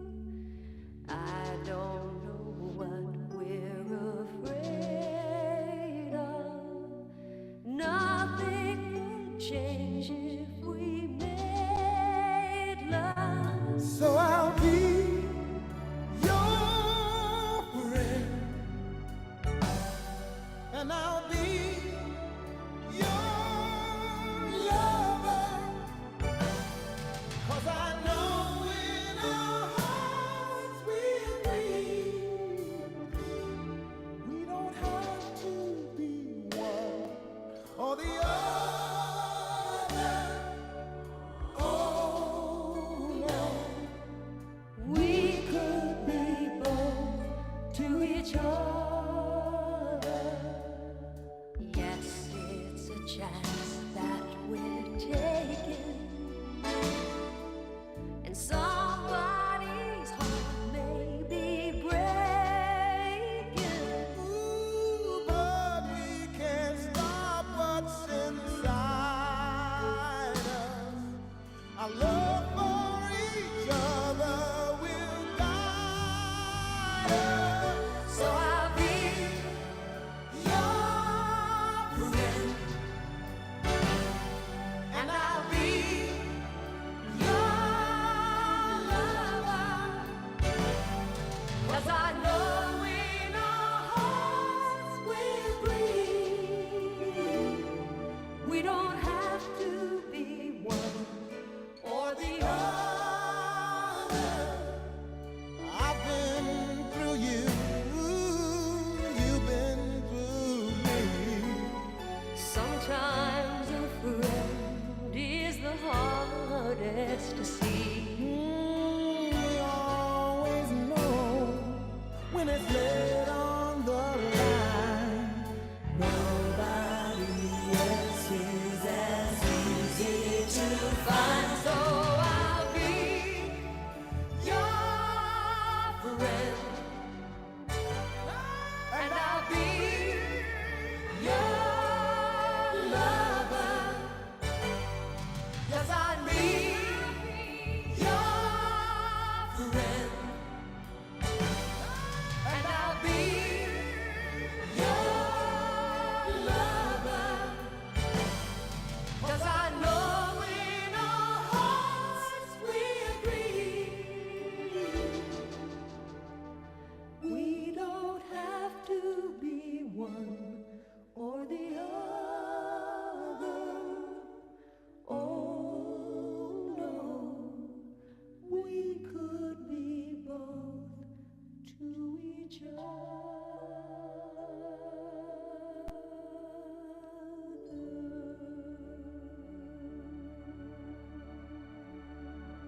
KYNT, FM 1021, and AM 1450, Yankton's home team.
Now, located right on Broadway, KYNT, FM 1021, and AM 1450, Yankton's home team.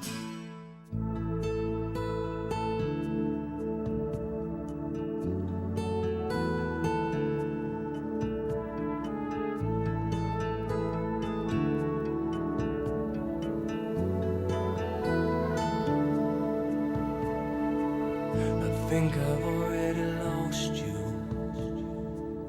I think you're already gone.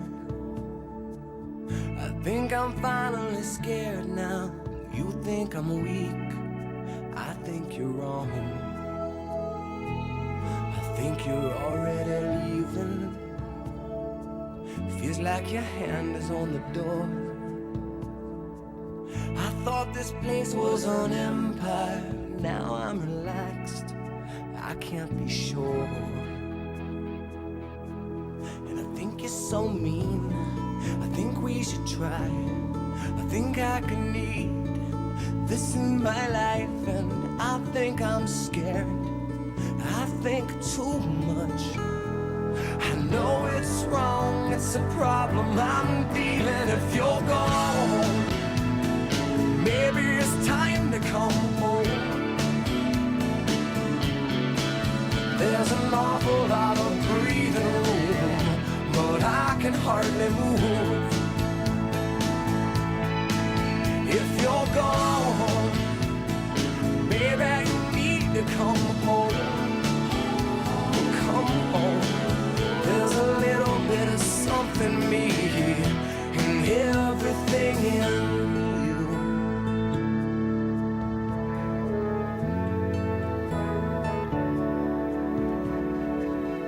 bet you're hard to get over.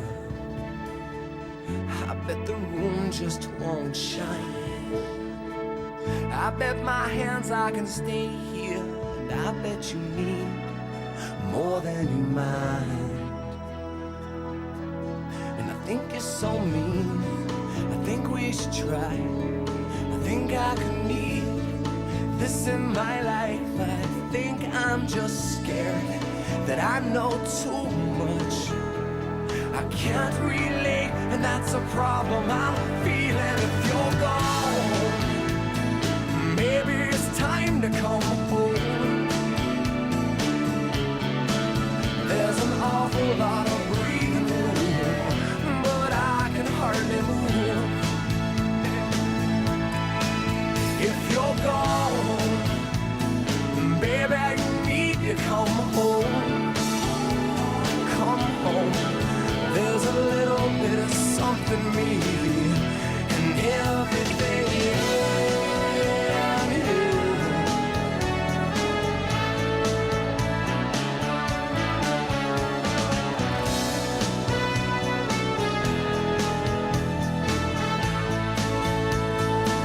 I think you're so mean.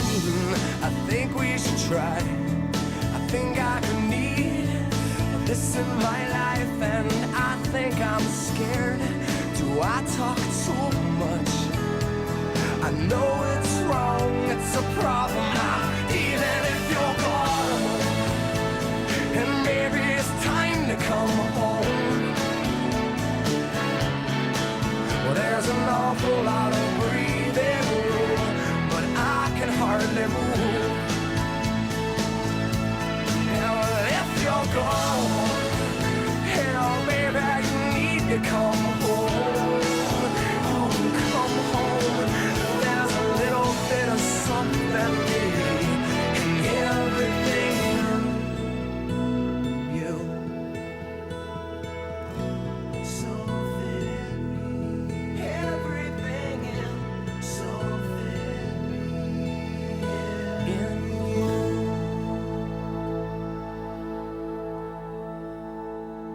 Matchbox 20, if you're gone. All righty, this guy, 35-year-old Stephen Hauser. He's a Marine veteran, surfing with his family at Seabright Beach, New Jersey recently. And he said that, you know, the sea was kind of turbulent and rough because of the storms and stuff that had been going on. And he noticed a guy who was caught in a riptide and managed to move his surfboard over to where this guy could get a hold of it, then escort him safely into shore. If it hadn't been for this guy, the guy in the rip current probably would not have survived. So this Marine veteran doing just what Marines do.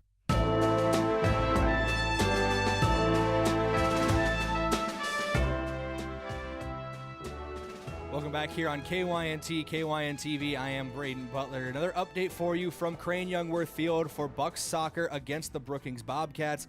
Almost immediately after the conclusion of our last update about 15 minutes ago, there was another lightning strike. So they had to reset the clock again, and we are now currently at 20 minutes and about 40 seconds away from potentially getting back underway from Brookings. We do have some JV updates for those who are interested in information about the JV soccer matchups between Yankton and Brookings. The JV girls game was called. They will not be continuing. They're completing that. And the Bucks game, the JV boys game, will not begin until the Bucks game concludes, if at all. And then their plan after that, because of a lack of lights out at their field they're playing the JV games at, is to play until dark or until the clock runs out, whichever would come first. The reason behind that being they don't there's a lot of JV players who are suited up for the Bucks team. The Bucks varsity team has emergency guys in case somebody goes down with an injury, just to get some playing time in there, and they would like those players to be able to be available for the JV game as well. So we'll keep you updated as much as we can. There's no cancellations yet of either of the varsity games. The plan is to finish the Bucks game and then have the Gazelles game start immediately after, and we'll keep you updated as much as we can, as we're now officially under 20 minutes to go in this lightning delay here at Crane-Youngworth Field in the Yankton. Keep it tuned to KYNT and keep watching on KYNTV. We'll provide more updates, and hopefully in 20 minutes we get to go back to soccer action here at Crane-Youngworth Field. I'm Brayden Butler. Thank you for sticking with us through this delay. We'll be back again with another update here shortly, and hopefully another kickoff from Crane-Youngworth Field. At Staples, you can count on every project being print perfect guaranteed. I need presentations and business reports printed, and they have to be perfect. I need beautifully bound booklets for my business. Your presentations and booklets will be in captivating color, beautifully bound, and will be done right every time. That's our Print Big promise. And right now at Staples, get $10 off your document printing on orders of $40 or more. Try Staples and see the difference. Ends 9/30. Exclusions and restrictions apply. See associate or visit staples.com/print for details. Nothing slows my little girl down, except a stuffy nose. Mommy. That's why I use Sinex Children's Saline from Vicks. Sinex instantly clears mucus in everyday stuffy little noses with a gentle, ultra-fine mist designed for kids. Just Sinex? Breathe. Her stuffy nose is gone for now. And so is she. Sinex Children's Saline. Sinex, breathe. Use as directed, keep out of reach of children. Hard work is the foundation of the job site. Boot Barn Work and Carhartt are committed to supporting the hard workers that keep our nation moving. Boot Barn Work proudly offers a broad selection of Carhartt workwear and boots, known for durability and quality since 1889. When the work is relentless, Carhartt is trusted to finish the job. With so much on the line, there's no room for cutting corners. Carhartt at Boot Barn Work. At Charmin, we heard you shouldn't talk about going to the bathroom in public, so we decided to sing about it. When you're rolling Charmin Ultra Soft on the potty, this is supposed to roll it back, everybody. Roll it back. Charmin's irresistibly soft and hella nice. The grip is always stocked. It's our party vice. Please, so my cheeks feel flat. So everybody wanna touch the sky. Charmin Ultra Soft is irresistibly soft and more absorbent, so you can use less. Enjoy the go with Charmin. Hydro is global, but we couldn't be happier to be very local. Join the team that loves Yankton. Check us out at jobs.hydro.com. Hey everybody, Jimmy Fortune here. I'm coming to the WJ Ranch on September the 8th. I'd love to see you there. Another music legend, Jimmy Fortune, will be performing at Schifferl's WJ Ranch on Friday, September 8th at 8 p.m. Tickets are $42 and can be purchased by calling 402-254-2102 or by searching WJ Ranch in Nebraska online. Jimmy Fortune, live at Schifferl's WJ Ranch Friday, September 8th at 8 p.m. As the temps cool, move your exercise and fitness training inside to the Summit Activity Center. The Summit offers the most affordable family fitness options in Yankton, and it's the only fitness facility that offers all this: weight room, fitness space, basketball courts, pickleball courts, swimming pool, water slide, walking track, and locker rooms. Looking for fitness classes? They have 15 to choose from. For membership information, stop at the Summit Activity Center or go online to cityofyankton.org. Reading, writing, and arithmetic, the 3 R's of education. In advertising, the 3 R's have a whole different meaning. Here's this week's sound advice for your business. Einstein said, "Genius is making the complicated look simple." Well, advertising isn't necessarily science, there are formulas. One important formula, the 3 R's to advertising: reach, repetition, and relevance. When followed, it will make your advertising more effective. R number 1 is reach. How many people see or hear your message? The second R, repetition. How often is your message heard or seen? The final R is relevance. How important or how powerful is a message? Does it stand out in the crowd or does it go unnoticed? Like all formulas, the ingredients must be mixed properly or it won't work as well as it should. Reach the right amount of people with enough repetition with a message that has relevance, and you'll own your way to a successful advertising campaign. Need help with your advertising formula? Give us a call here at Riverfront Broadcasting and Digital and join us next time for more sound advice for your business. Parker of Yankton has immediate openings for material handlers, machine operators, and setups for both day and night shifts. Along with a full benefits package beginning day one, Parker is offering a second shift pay differential of $235 plus a $1,000 retention bonus. Learn more at jobfair.works. KYNT, FM 1021 and AM 1450. Sometimes it's hard to make things clear. Know when to face the truth, and I know that the moment point is here.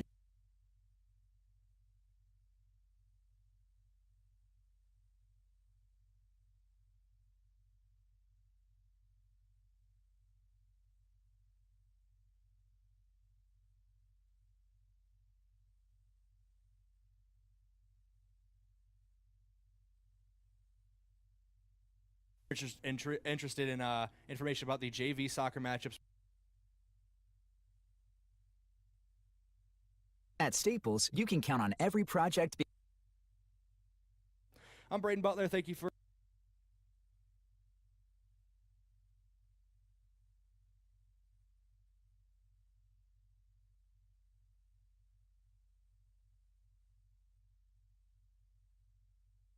Gazelle's games start immediately after. And we'll keep you updated as much as we can. So thank you for sticking with us through this delay. We'll be back again with another update here shortly. And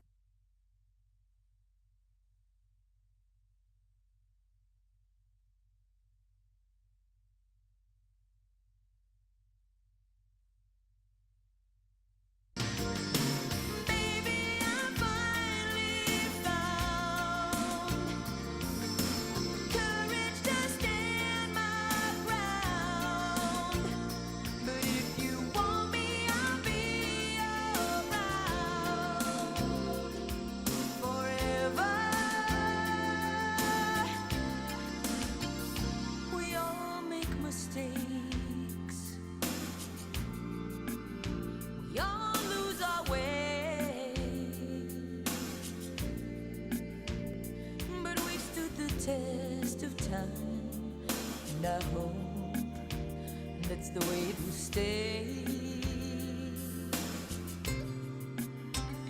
It's all up to you to tell me to go, 'cause it won't be me to walk away when you're all that I know.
FM 1021 and AM 1450. KYNT, Yankton. KYNT, FM 1021 and AM 1450.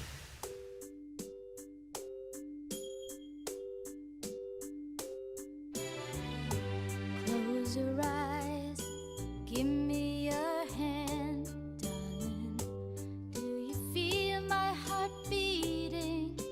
Do you understand? Do you feel the same? Am I only dreaming? Is this burning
George Harrison on the way, also Brian Adams. Here's Rachel Platten. Like a small boat on the ocean, sending big waves into motion. Like how a single word can make a heart open. I might only have one match, but I can make an explosion.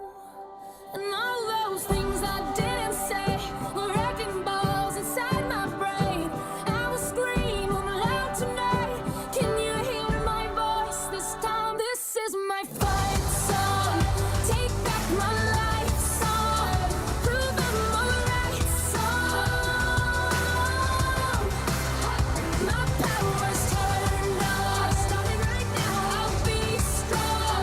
I'll play my fight song. And I don't really care if nobody else believes, 'cause I've still got a lot of fight left in me.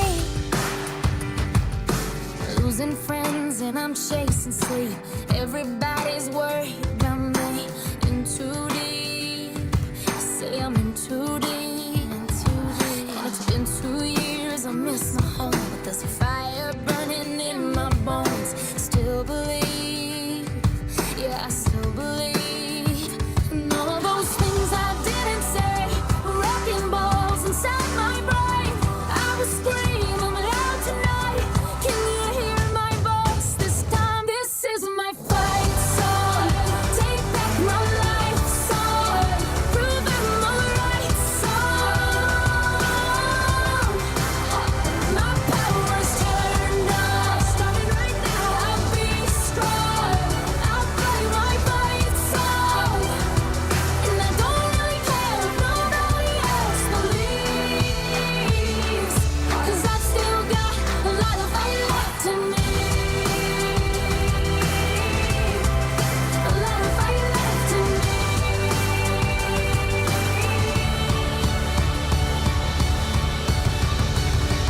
Like a small boat on the ocean, sending big waves into motion.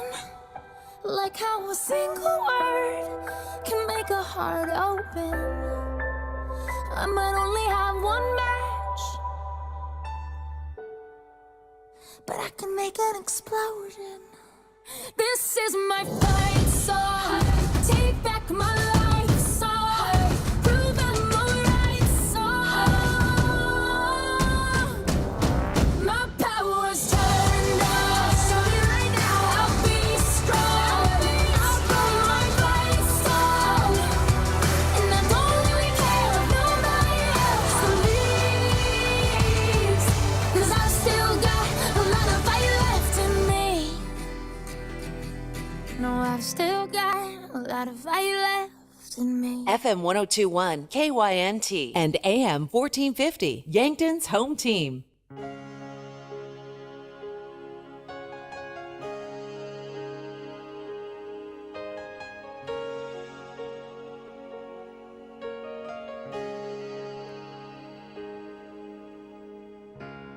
Look into my eyes, you will see what you mean to me. Such a heart, such a soul. And when you find me there, you'll search no more. Don't tell me it's not worth trying for. You can't tell me it's not worth dying for. You know it's true. Everything I do it for you.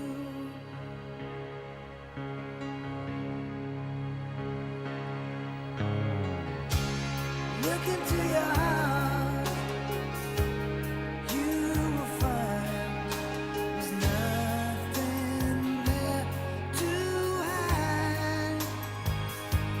Take me as I am, take my life. would give it all. I would sacrifice. Don't tell me it's not worth fighting for. I can't help it. There's nothing I want more.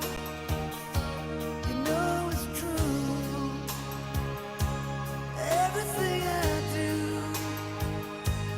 do it for you.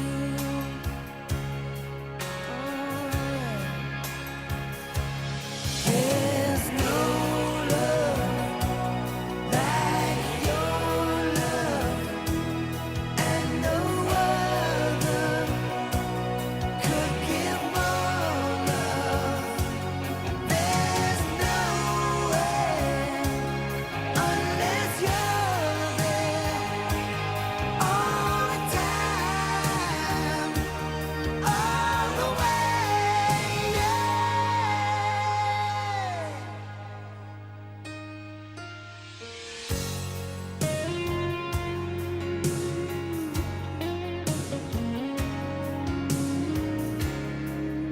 To your heart, baby.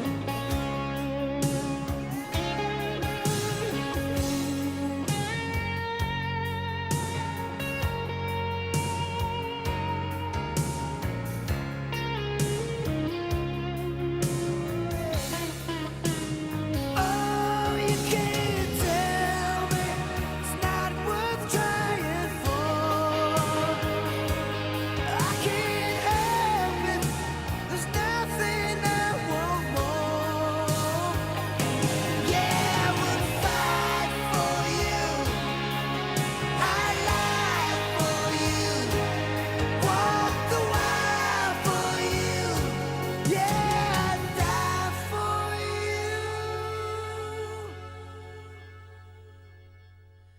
you. You know it's true. Everything I do, I do it for you.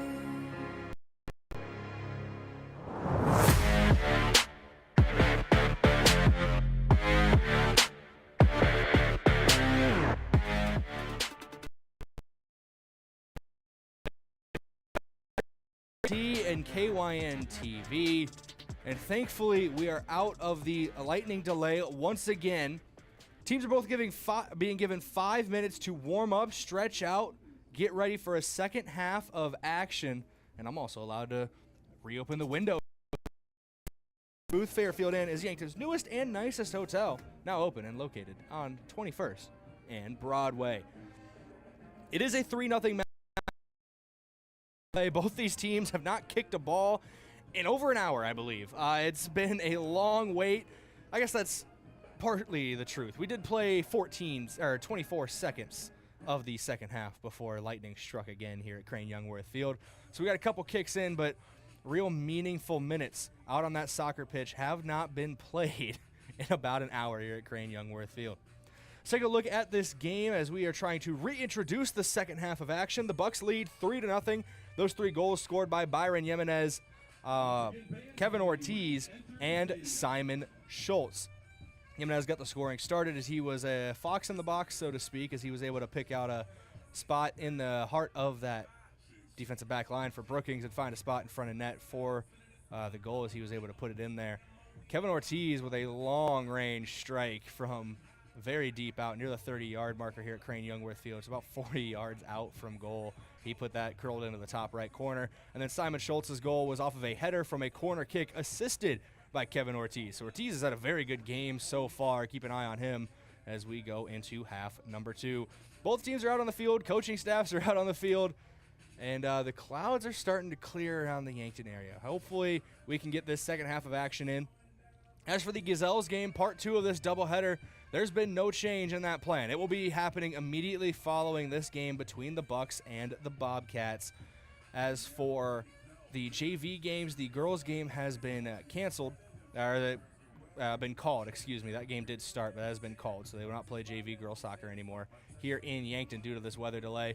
As for the boys game, they are scheduled to play still, but they will not start that matchup until the conclusion of the varsity game, because there are several JV players who are suited up for varsity to trying to play up and potentially be there in case their teammates need them here today. And they would have to go over and play in that game, so they have a full-strength squad. The plan there is whenever this game ends, they will be bussed over to the middle school to play that game, and then light permitting, daylight permitting, as the light situation is different than it is here at Crane-Youngworth Field. They will play that game as much as they can before night falls, and they have to close up shop. Once we get into your second half of action here, which is happening in just over 60 seconds, I hope, it will be brought to you by FNBO, First Chiropractic Centers, MT and RC Smith Insurance, and Vision Care Associates. Second half of action here between the Bobcats and the Bucks. It has been a long time coming in this weather delay. There has been a lot of questions asked, and now they have all been answered. We're ready to go for this second half here. When we first went to this break, into this delay, we were in the Avera halftime huddle. Avera is always moving health forward. Do want to thank a couple of our Sportscaster Club members here as we get ready for this restart, starting with Sherco, a proud supporter of Yankton Sports. We needed to be sure, make it Sherco. State Farm, Roy Wilcox. They've been helping customers get to a better state for over 100 years. No matter where you are in life, they help you make the right play calls for your insurance coverage. Roy Wilcox State Farm is a proud supporter of Yankton Athletics. Pizza Ranch, for legendary chicken and the best pizza. It's Yankton Pizza Ranch on Broadway. We're over the phone at 665-1222. Lastly, Stockman's Motorsports.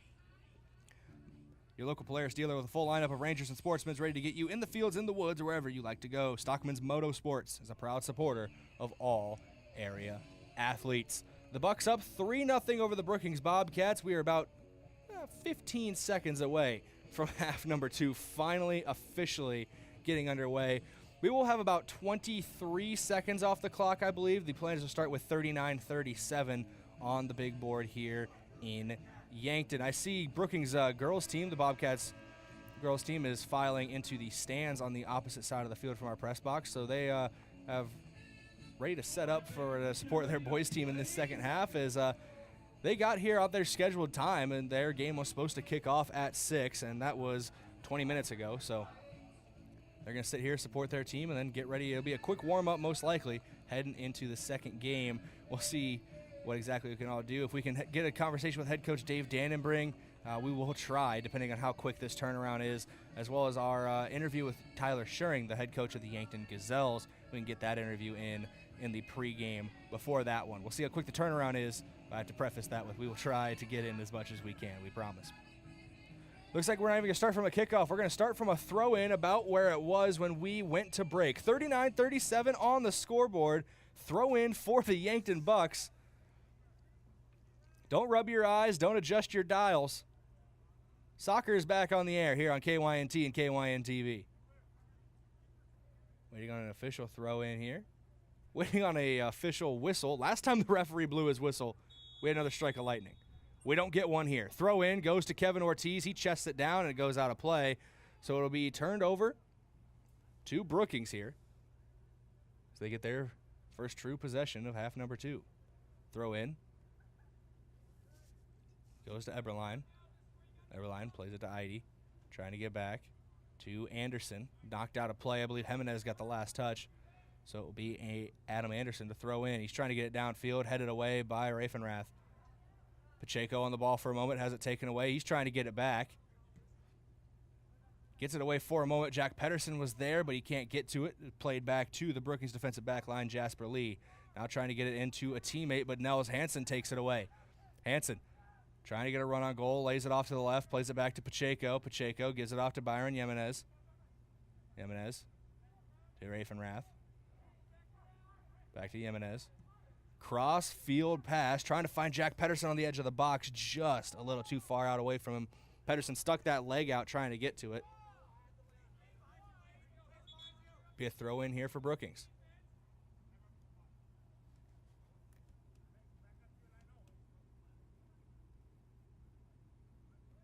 Looks like they're backing up Dominic Van Hofwagen.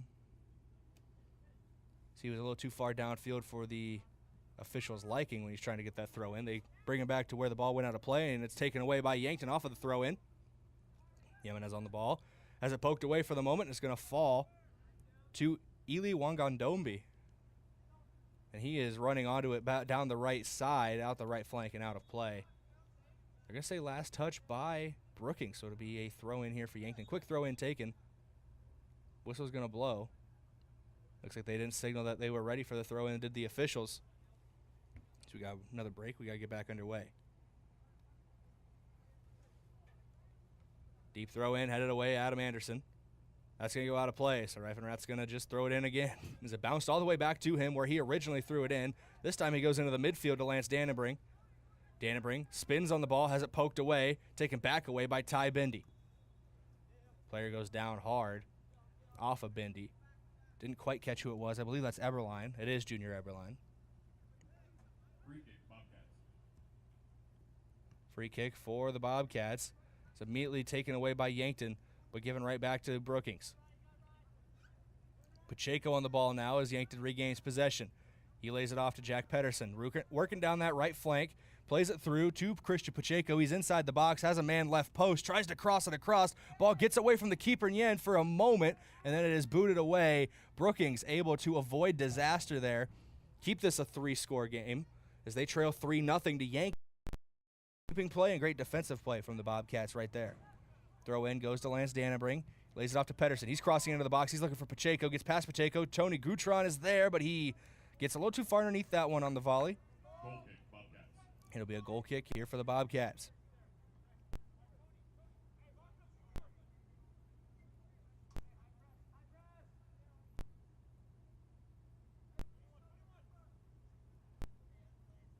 Brookings playing it out of their back line.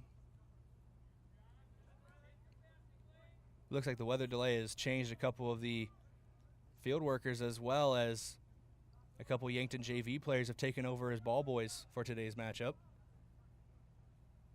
Ball goes all the way back to Budig. He boots it downfield to Nels Hansen. Ball gets away from Hansen for a moment. He's trying to win it back and does. Gets it to Pacheco.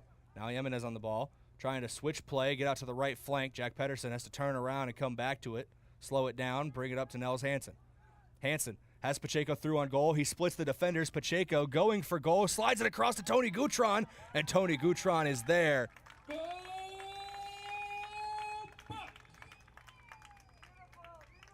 There were a couple signals for a moment from the officials, so I was worried they were going to call that off, so my apologies. But Tony Gutron getting a big goal there with 35-30 to go in this second half, increases the Yankton lead to 4-0 over Brookings. The freshman winger getting his name in the score sheet.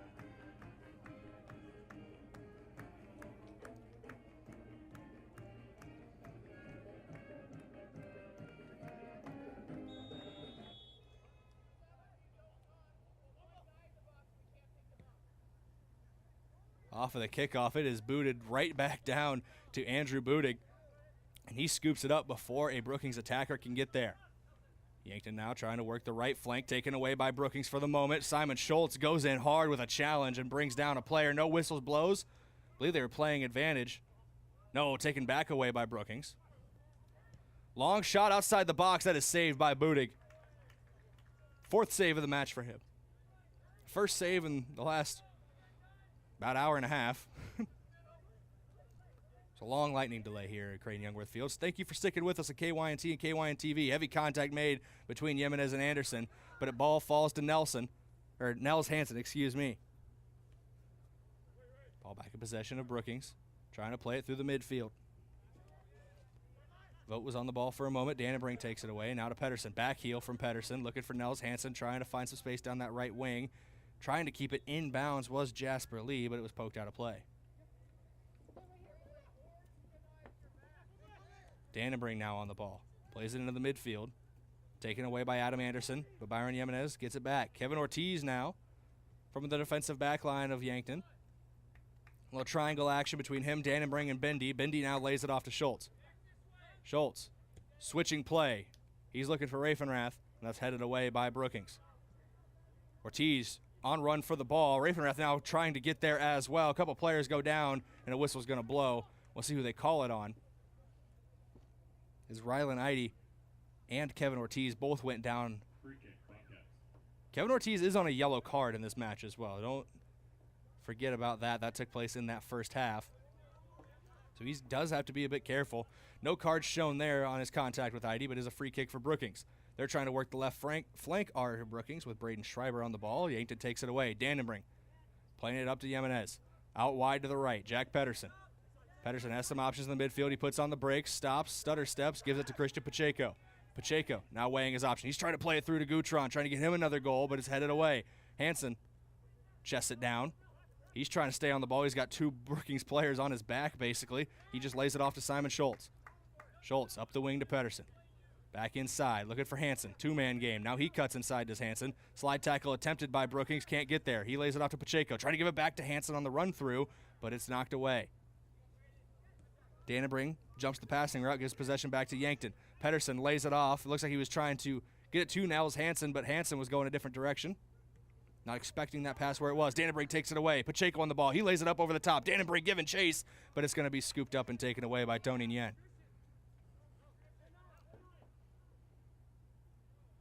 Nguyen rows it out. Now ID on the ball. It's a 4-0 contest here in the second half. Jimenez takes it away, gives it upfield to Dannenbrink. Dannenbrink weighing his options. He finds one. Jack Pedersen on the edge of the box. He takes one touch, then flicks it up and away, trying to find a teammate, but it's taken away. Adam Anderson. Junior Eberline on the ball now.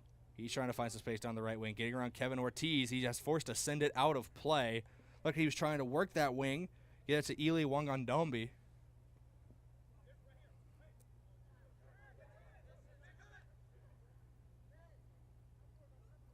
There's nothing doing there. Off the throw in, Yankton in possession. Byron Jimenez down the left wing, trying to get it to Gutron, but it goes out of play off of Anderson. It'll be another throw in for Jimenez and the Bucks. Quick turn and fire from Jimenez. He gets it to Dannenbrink. Dannenbrink plays it inside, chested down by Pacheco. He's on the edge of the 18-yard box. He was going to take a shot there, but is blocked away by Jasper Lee. Crucial block there for Lee, as Pacheco was confident, working to his right, off his right leg. Trying to curl that one in. Bindi with the ball, plays it off to Ravenrath. Switching play here is Yankton. Back to Ortiz on the inside, now over the top. Jimenez was going for it, headed down by Anderson. He gets it past him, though, does Jimenez. And it's back to Tony Gutron. Gutron on the edge of the box, trying to play it back, but it was knocked away. Last touch, Braylon Peters of Brookings, so it'll be a throw in for Yankton. Gutron throws it in, has it taken away for a moment. Ravenrath trying to get it back, plays it back to Kevin Ortiz. Ortiz inside to Dannenbrink. Dannenbrink takes a long touch, plays it back to Bindi, trying to reset. Bindi tries to cut the gap, can't get there, is blocked away. Passing lane was jumped by Schreiber, and now Schreiber playing it over the top, trying to find Eberline, but Bindi's there. Headed away for a moment, now chested down by Byron Jimenez. Jimenez trying to switch play. He's got Jack Pedersen on the right flank, but he's going to leave that one too far as it lands out of bounds.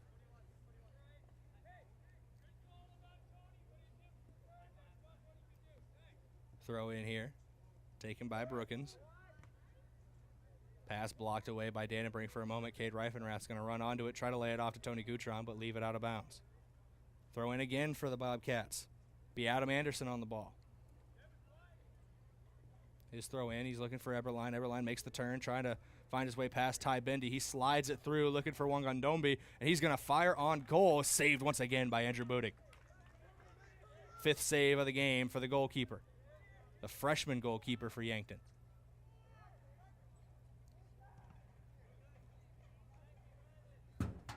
Yankton trying to get the ball back in the midfield. They're in a battle. Player goes down. I believe that's Idy, and it is.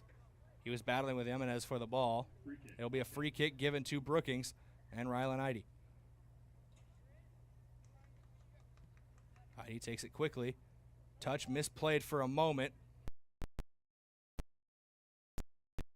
Out the back of the goal for a goal kick.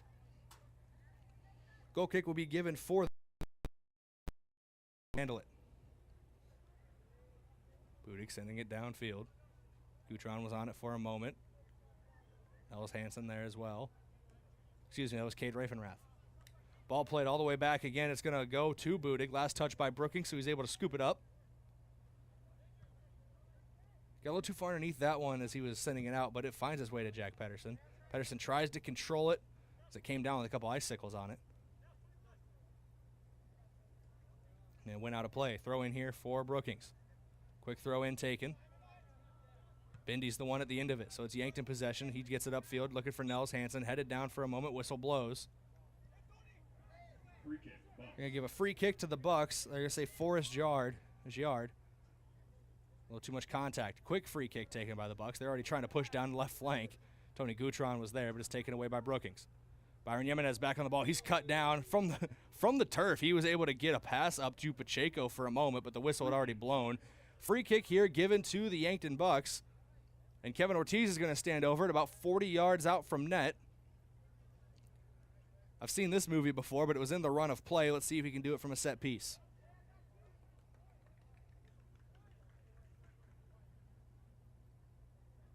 Ortiz weighing his options. Talking to Dannenbring as well. Gets the signal from the ref. He's going to send this into the box. Looking for Pacheco. Pacheco gets a head on it. Pops it up the upright. Heavy contact made between Pacheco and the goalkeeper, Nyen. They're going to call it clean and say it's going to be a goal kick for Nyen as that one went over the, hit off the right upright of the field goal post here at Crane-Youngworth Field. Trying to direct traffic is Rylan Eide. Almost has the ball taken away from Pacheco. Now the ball is booted downfield. Ty Bendy at the end of it. Went from one end to another, basically. Lance Dannenbring on the ball for the Bucks. Lays it off. He's looking for Jack Pedersen. No, the pass is cut off down the left side, and they're going to say the ball took a touch out of play. Dominic Van Hofwagen was on it. Big throw in from Schultz. Brought down by Nels Hansen, but it's taken away.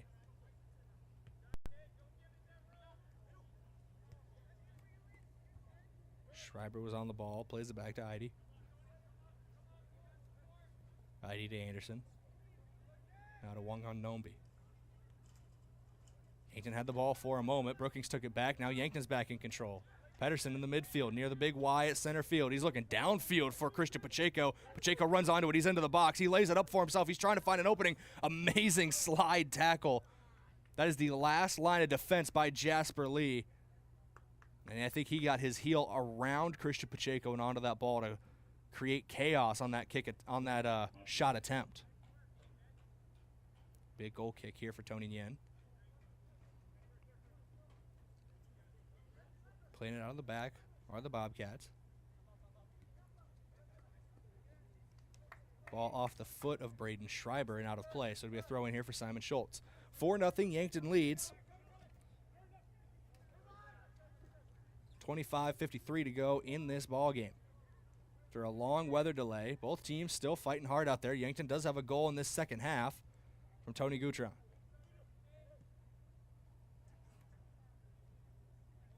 Ball played in deep on the Yankton side of things. Wangan Nombi is there, as well as Kevin Ortiz. Lance Dannenbring throws his hat in the ring, knocks it away, cleared away by Ortiz for the time being. Dannenbring trying to bring it down, and he's on a run down the left wing. He slides in, trying to get the ball away from Adam Anderson. And he is down on the ground right now as Lance Dannenbring. He's getting back to his feet.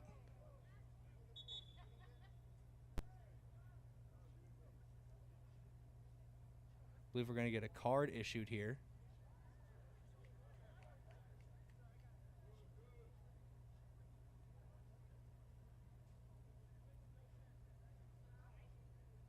Dannenbring comes up limping slightly as he's going to step off the field, and there's a player down for Brookings as well.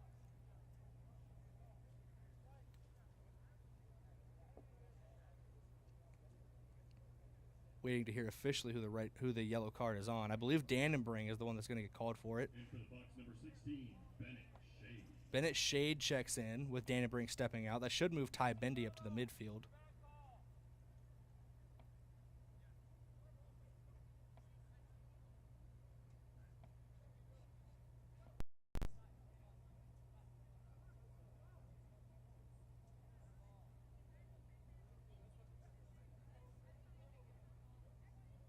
Still waiting to get back going here. There's a free kick awarded to Brookings. So the card did go against Dannenbring.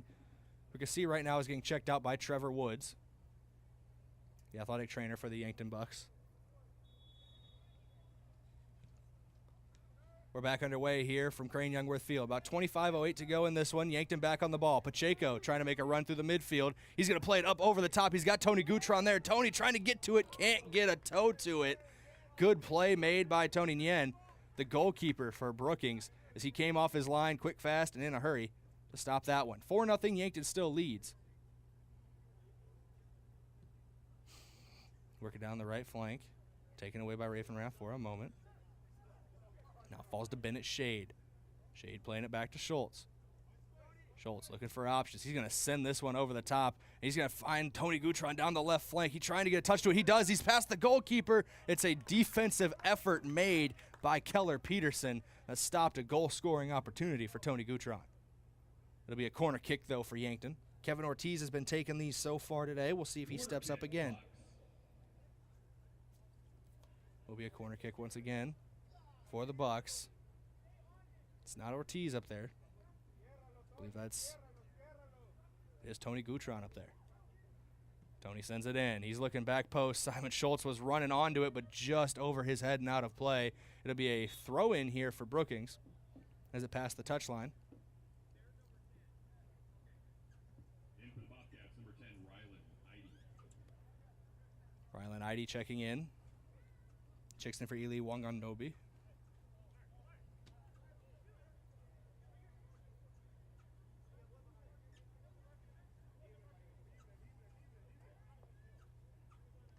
Waiting for a minute here for this throw in. There's the whistle blown. So now we can go back to play.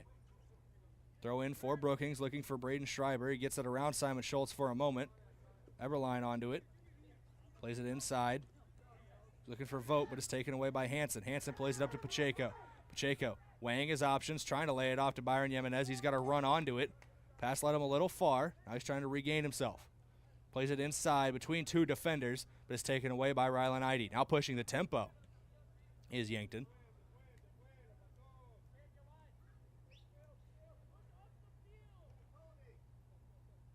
That one goes out of play for a throw-in. Yankton possession. Do stand corrected. Wangandombi is still in the game for Brookings. He was just switching positions on the field with the introduction of Rylan Eide. Throw in for Yankton falls to Pacheco. Christian Pacheco has Jack Pedersen running down the right wing. He sends him through, running towards goal. Pedersen in a foot race. He can win it, and he does. Trying to find an opening in the 18-yard box, but it's taken away by Tony Nguyen. Great goalkeeping once again from the shot stopper for Brookings. Pacheco back on the ball, though, for Yankton. He's almost taken down. Cuts inside on his left foot. He's cut down hard on the edge of the box by Rylan Eide. It was scooped up by Tony Nguyen. They're going to say no foul. All ball from Eide on that slide tackle. Well-timed tackle, even though it was a lot of contact. He timed it perfectly. 21:54 to go. 4-0 Yankton leads. Jimenez and Bendy trying to get the ball back from Eberline. Eventually it's Ravenrath that gets it back from him. He's pushing down the left wing. Sends it through to Tony Gutron. Leaves it too far out in front and out of play.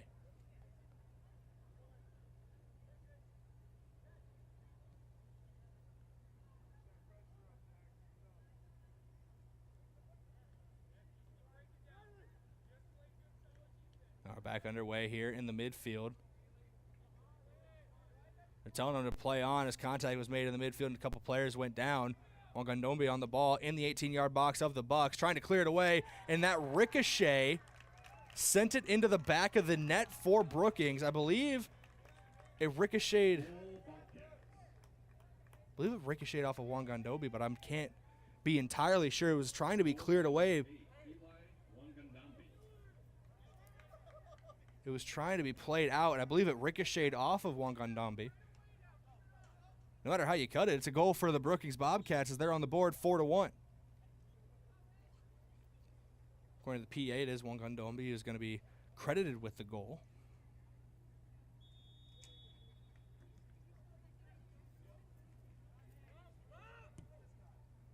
Trying to get that goal right back from the looks of it are Yankton as they're playing it through. Anthony Alfonso Acosta just checked in as he chests it down, looking for Nels Hansen. Hansen with the header, trying to get it back to Alfonso Acosta. He's running onto it near the touchline. Keeps it in play. Jimenez on the ball. He's it off to Ravenrath. Now inside to Bendy.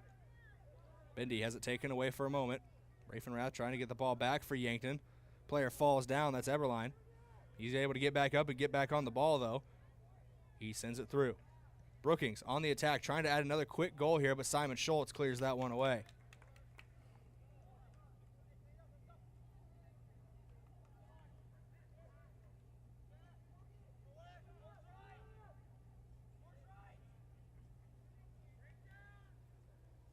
Ball in play once again. Another goal opportunity here for Wangandombi, and that's going to be another goal for him as he's got a brace on the day. Back-to-back goals in a hurry for Brookings. There was a player down for the Bobcats as we were getting back to play there. Just waiting to see if they were going to blow the whistle on it. Goal by number 8, Eli Wangandombi. As back-to-back goals for the Brookings Bobcats, and we are now in a 4-2 here. In for the box, number 11, Walter Ortiz-Alonso. Walter Ortiz-Alonso stepping in. Bobcats, number 22, Noah Kikaper.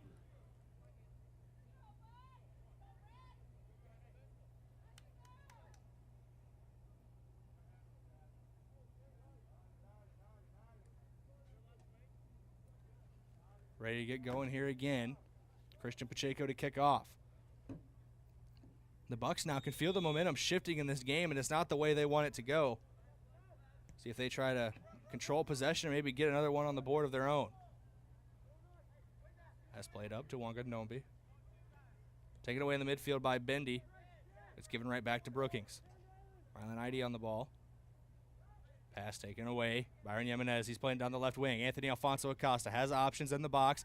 He's going to stutter step, ball roll, try to find some space down that left side, play it back to Jimenez. Jimenez might have been a shot on goal with the amount of power he put into it, but it was blocked by a Brookings defender.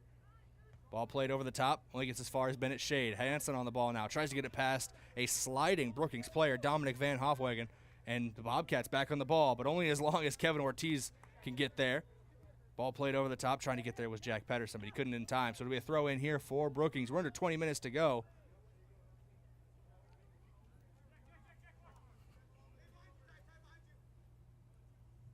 Second half has already matched the goal total from the first half, and we are still got 19 minutes to go in this one. 3 goals were scored in the first, all by the Bucks. 3 goals have been scored here in the second, 1 by the Bucks and 2 by Brookings, both of them from Eli Wangandombi. In for the box, number 5, Lance Dannenbrink. Whatever the issue was with Lance Dannenbrink, it looks like he is checking back into this one, so it wasn't too serious for him. Does have more tape on that right leg, but it seems to be lower, more on his upper shin than his knee. See what the effects of it are, but Nels Hansen gets a pass inside to Pacheco. He's trying to get to it. Nels Hansen sees a free play at the ball and just leaves it a little too high and out of play. It'll be a goal kick here for Tony Yen.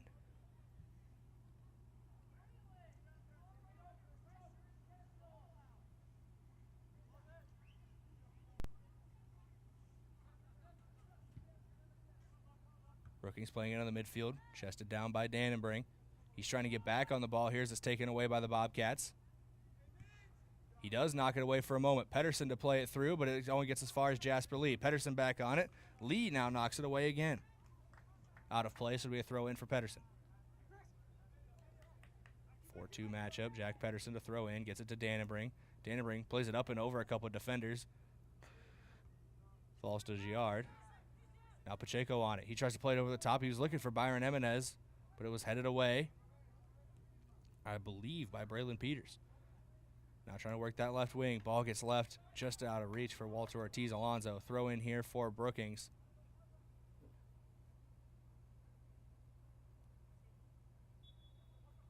Looks like they're making a substitution here. Junior Eberline checking back in.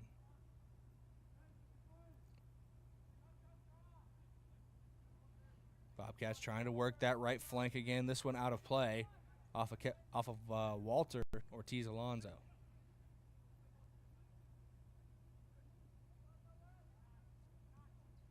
Working that right side is Brookings. Finding Wangandombi. He's got 2 goals already. He's looking for his hat trick, and he's trying to get Brookings back into this matchup. Kevin Ortiz takes it away. Ball getting right back to Brookings. Cleared away from Ty Bendy.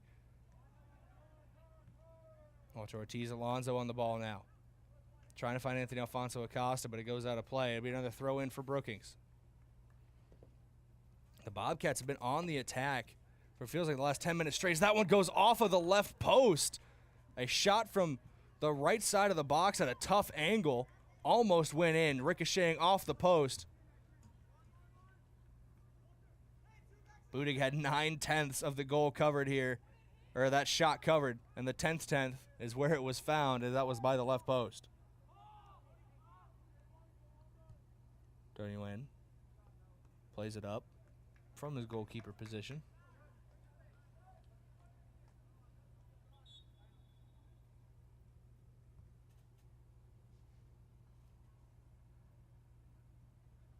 Throw in here. Taken away by Ty Bindi. Schreiber almost on the ball, but it's given up to Dannenbrink. Dannenbrink finds his way to Jimenez. Jimenez to Pacheco. Pacheco's got some options. He's looking for a run in behind. Gutron was in behind the defense, but at risk of being offside. He lays it back. Backheel, Jack Pedersen from top bar. Bar down. Let's go, Jack Pedersen, as he hits the crossbar and bounces it in off a power shot from outside the box. About 25 yards away from net is where he found a home. 5-2 now, Yankton leads off of a beautiful shot from Jack Pedersen.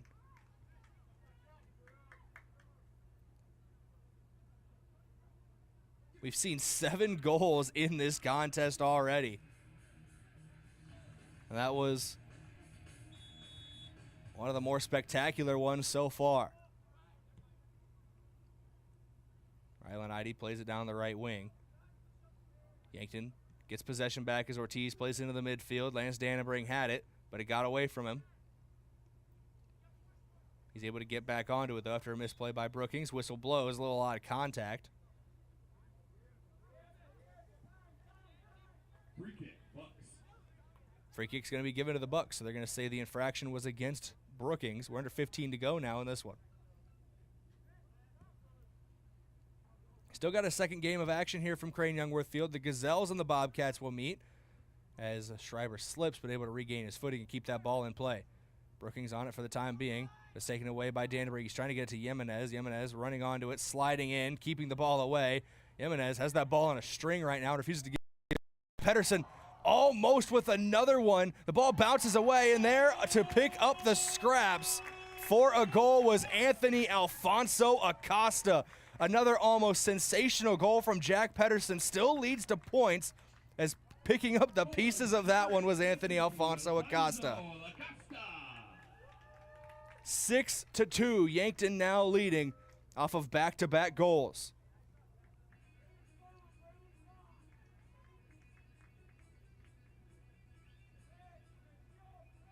.22 to go in this second half.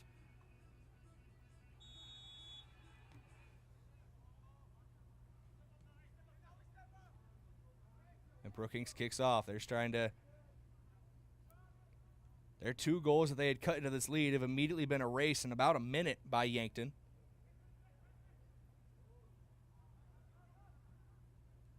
Anthony Alfonso Acosta came screaming in off of that crossbar shot from Jack Pedersen.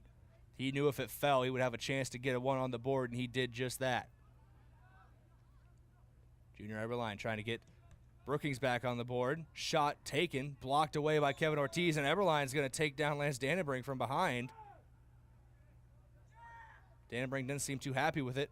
They're going quickly here are the Bucks, finding Jack Pedersen, laying back off inside to Nels Hansen, but it's taken away by Rylan Eide. Eide on the ball, trying to play it down the right wing to Wangandombi.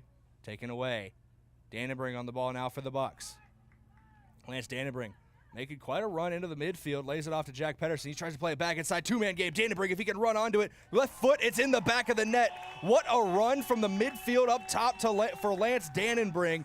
Puts the 7th goal of the match on the board for the Yankton Bucks. Lance Dannenbrink getting his first goal back at Crane-Youngworth Field after missing the first couple games of the season with a knee injury.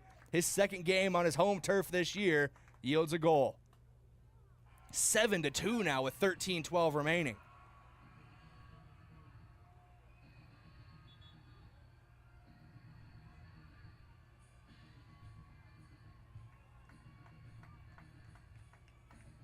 (13-12) here in half number 2. Yankton leading by 5. If the lead does go to 6, we would have continuous clock for the rest of the match, so something to keep an eye on there. But both these teams have shown how quickly they can score when they get their attack moving. So this one take a lot of effort.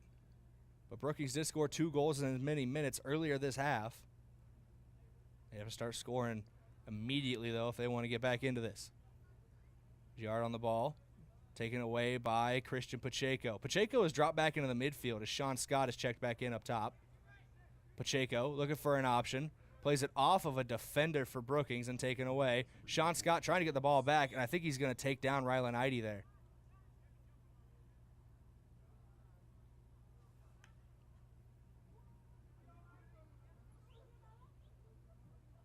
It's going to be a yellow card on Sean Scott as well. And Scott's going to come out of the game. Pacheco initially was moving up top.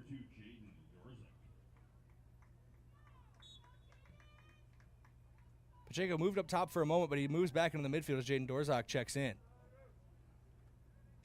Pacheco trying to get the ball back from Eberline, but it's taken back away by Brookings. Bindi now on the ball as an errant pass falls his way. He lays it off to Schultz. Schultz up the right wing to Pedersen. Pedersen plays it back to Schultz. Playing a little keep away right now are the Bucks. Brookings can't score if they don't have the ball, and they got to score a lot to get back into this one. Played into the midfield to Christian Pacheco. Pacheco was closed down hard by a couple defenders. Nels Hansen trying to get the ball back. Now Bindi throwing his hat in the ring. Taken away, but a whistle blows. We'll see who the infraction is against and who gets this free kick. Looks like the ruling is Yankton free kick. Infraction goes against Brookings. Free kick, Bucks. 7-2 your score line. 9 goals between these two teams in this one. 6 of them coming in this second half.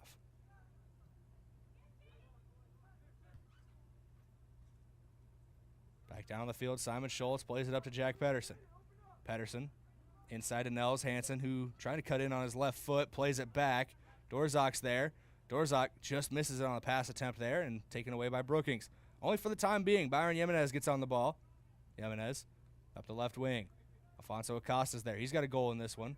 Walter Ortiz Alonso on the ball now. Moving from his defensive backline position, working down that left flank. Goes out to play off of a Brookings defender, so he's going to throw in.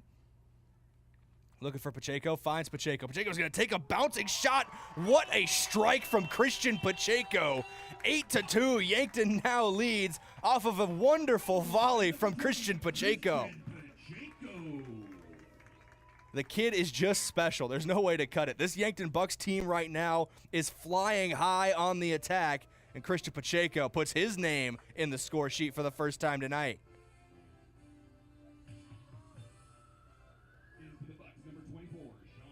Eight goals on the board for the Yankton Bucks, none of them by the same player. Byron Jimenez had the first, followed by Kevin Ortiz and Simon Schultz. That concluded the first half scoring. In the second half, Tony Gutron has scored. Jack Pedersen has scored, Anthony Alfonso Acosta, Lance Dannenbring, and now Christian Pacheco. With 11 minutes to go in this ball game. Should be continuous clock now with the 6-goal advantage for the Bucks. Nels Hansen playing it inside. Anthony Alfonso Acosta was looking to be the first Bucks player to put multiple goals on the board. Ball rolled out for Brookings. Rylan Idy on the ball. Now plays it inside to Giard. Gets past Jimenez for the moment. Back to Idy. Trying to play it over the top. It will get over the top. Down the left wing now. Ball knocked away for a moment. From the turf, rising to his feet is Jordan Maffey.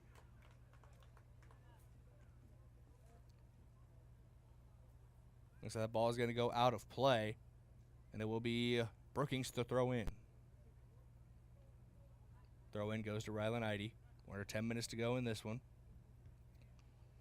Plays it inside, looking for Eberline. He takes a shot on goal that's going to roll into the waiting arms of Andrew Budig. And Eberline is down, and he is hurt.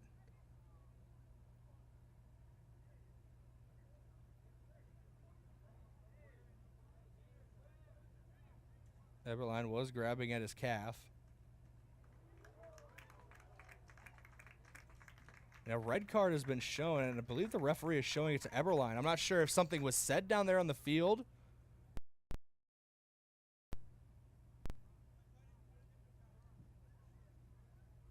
Not the best with colors, but I know it was a different shade than the referee's shirt.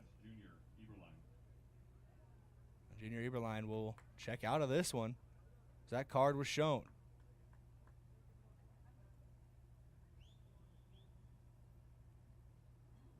A couple Bucks players talking to the head official, trying to figure out exactly where they have to kick from.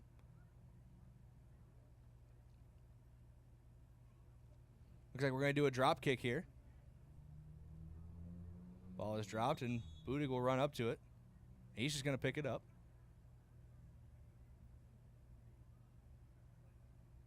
Off the drop ball. Now to Simon Schultz. Schultz on that right wing, looking for options. We're under 9:30 to go in this one. He's trying to switch the field of play. Anthony Alfonso Acosta in front of the Brookings bench, but he can't get to it in time out of play. I see 4 Yankton Bucks waiting to make their way onto the field. 3 Yankton Bucks, waiting to make their way onto the field. 4th getting a drink of water. I believe that's Christian Pacheco, who just checked out. Sean Scott and Jaden Dorzacher in the game. Scott just coming in for Pacheco after that last break. Byron Jimenez with the tackle, and a whistle is going to blow. I believe a free kick is going to be awarded to Yankton. Excuse me, it was awarded to Brookings. My apologies. Bobcats on the ball. Adam Anderson now. Plays it inside. There's Yard. Anderson now with it again. Trying to work that right wing right now are Brookings. 8 minutes and 30 seconds left to play. They trail by 6. And you start scoring in a hurry, but Yankton back on the ball. Sean Scott down the left wing, looking for Walter Ortiz Alonso, but it's left too far out in front of him and out of play. That number of Bucks has grown to 5 now that are checking into this one. Looks like we are going to see platoon. Number 16, Bennett Shade. Number 1, Zachary Briggs. Number 26, Amos Alonso. Zachary Briggs, Amos Alonso, Aiden Anderson, all checking in. Bennett Shade checking in as well.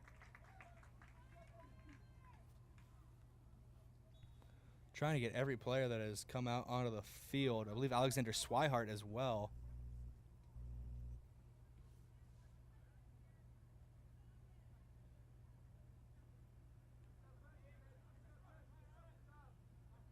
Back underway here. Dorzak trying to close down and get the ball away. Falls back to Zach Briggs. Zachary Briggs trying to get around him. Trying to get around his man. Has the ball taken away for a moment by Isaiah Vogt.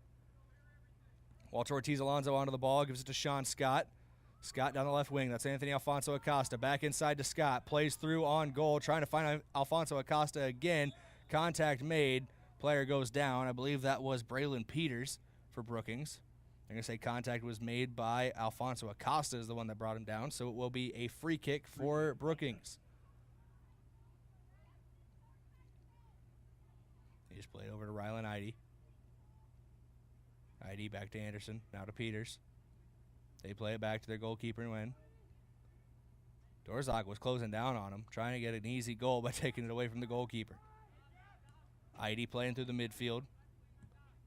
Ball played over the top. Trying to run onto it is Jordan Maffey, and he is going to but for a moment, but Bennett Shade gets there and knocks it out of play. It looks like they're actually going to say last touch by Maffey, so it'll be out of bounds. It'll be a goal kick for Budig. Goal kick, Bucks. Andrew Budig. No, excuse me. The goal kick was taken by Kevin Ortiz. All knocked out of play, so it'll be another throw in here.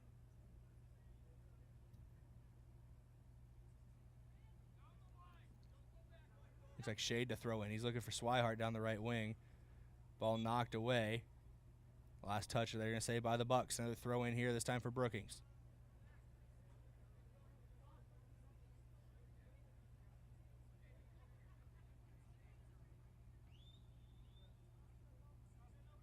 Off the throw in, Yankton chasing the ball, trying to get possession back. Brookings in control of it. Anderson over the top to Schreiber. Schreiber flicks it up and over one defender, trying to get over Aiden Anderson as well, but it's taken away by Yankton for a moment. Out of bounds off the Bucks. Throw in here. Falls to Rylan Idy. 5:22 to go in this one. Idy plays it off to Schreiber, back to Idy. He plays it all the way back to the defensive back line with Braylon Peters. Peters trying to get it up and over Anthony Alfonso Acosta, but he is able to bring it down. Now Sean Scott on the ball, trying to chest it down, work around Idy. Can't get control of the ball there. Scott was there as well as Zachary Briggs. Brookings able to get it back. Trying to work through the midfield once again. Ball booted down the left wing, trying to find some space and run onto it. That is cleared away out of play by Almost Alonso. 4:40 to go in this one. Do have the Gazelles game up next as they host the Brookings Bobcats. That's gloved and saved by Andrew Budig. Not an official save on the scorebooks, but unofficially he's got 6 saves by my count. And those saves are brought to you by Sherco. You need to be sure, make it Sherco. We want to take time to thank a couple of our Sportscaster Club members as we are winding down here in this one, starting with Yankton Computer and Network Services. For your complete personal and business computer solutions, rely on Yankton Computer and Network Services. Wishing the best this season. Yankton trying to run onto this one, and Anthony Alfonso Acosta has some space down that left wing, trying to cut back inside with defenders on his back. Long shot taken, and that is just wide to the right. Nguyen says he didn't touch it either, so it's going to be a goal kick here for Brookings. Also like to thank the Fox Stop. For all your daily convenience and fuel needs, make a stop at the Fox Stop and Buell's Cleaners. And other cleaning services, go to Buell's in downtown Yankton.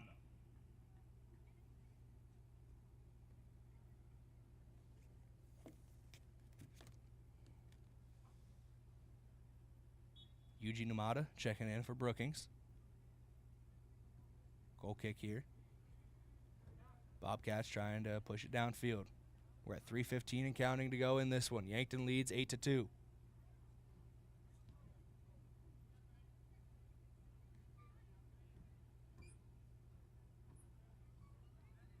Ball played back to Nguyen. Nguyen trying to get it up the field now. Finds his way all the way up to Numata. Numata lays it back to a teammate. Now trying to work the right wing is Brookings. They have a man through, trying to work down that right flank. Coming off his line, though, is Andrew Budig. And he's able to get to the edge of the box before the attacker can get to the ball. That was Noah Kiekeffer, senior forward. Slide tackle thrown in there by Van Hofwagen. He knocks it out of bounds. Throw in for Yankton, taken away. Brookings on the ball once again. It's Idy. He lays it off to Schreiber. Schreiber trying to find some space, has the ball taken away. Anthony Alfonso Acosta on it. He lays it over to Zachary Briggs. Briggs trying to race onto it, but it's taken away by Van Hofwagen. And Hofwagen inside. He finds Vogt. Vogt working through the midfield, trying to find Numata through on goal. Can't get there. Walter Ortiz Alonso boots it away. Scramble for the ball. A lot of teams taking single touches, but no player has controlled it yet. Anthony Alfonso Acosta trying to be the first to do it. He pushes it down the left wing, and he's trying to run onto it. He does. Trying to get past Adam Anderson. He plays it back. Lead to Aiden Anderson for Yankton. Trying to find a way across field. Gets it to Dorzak. Has it taken away. Adam Anderson lays it off right side once again. Trying to get around his man, his Vogt.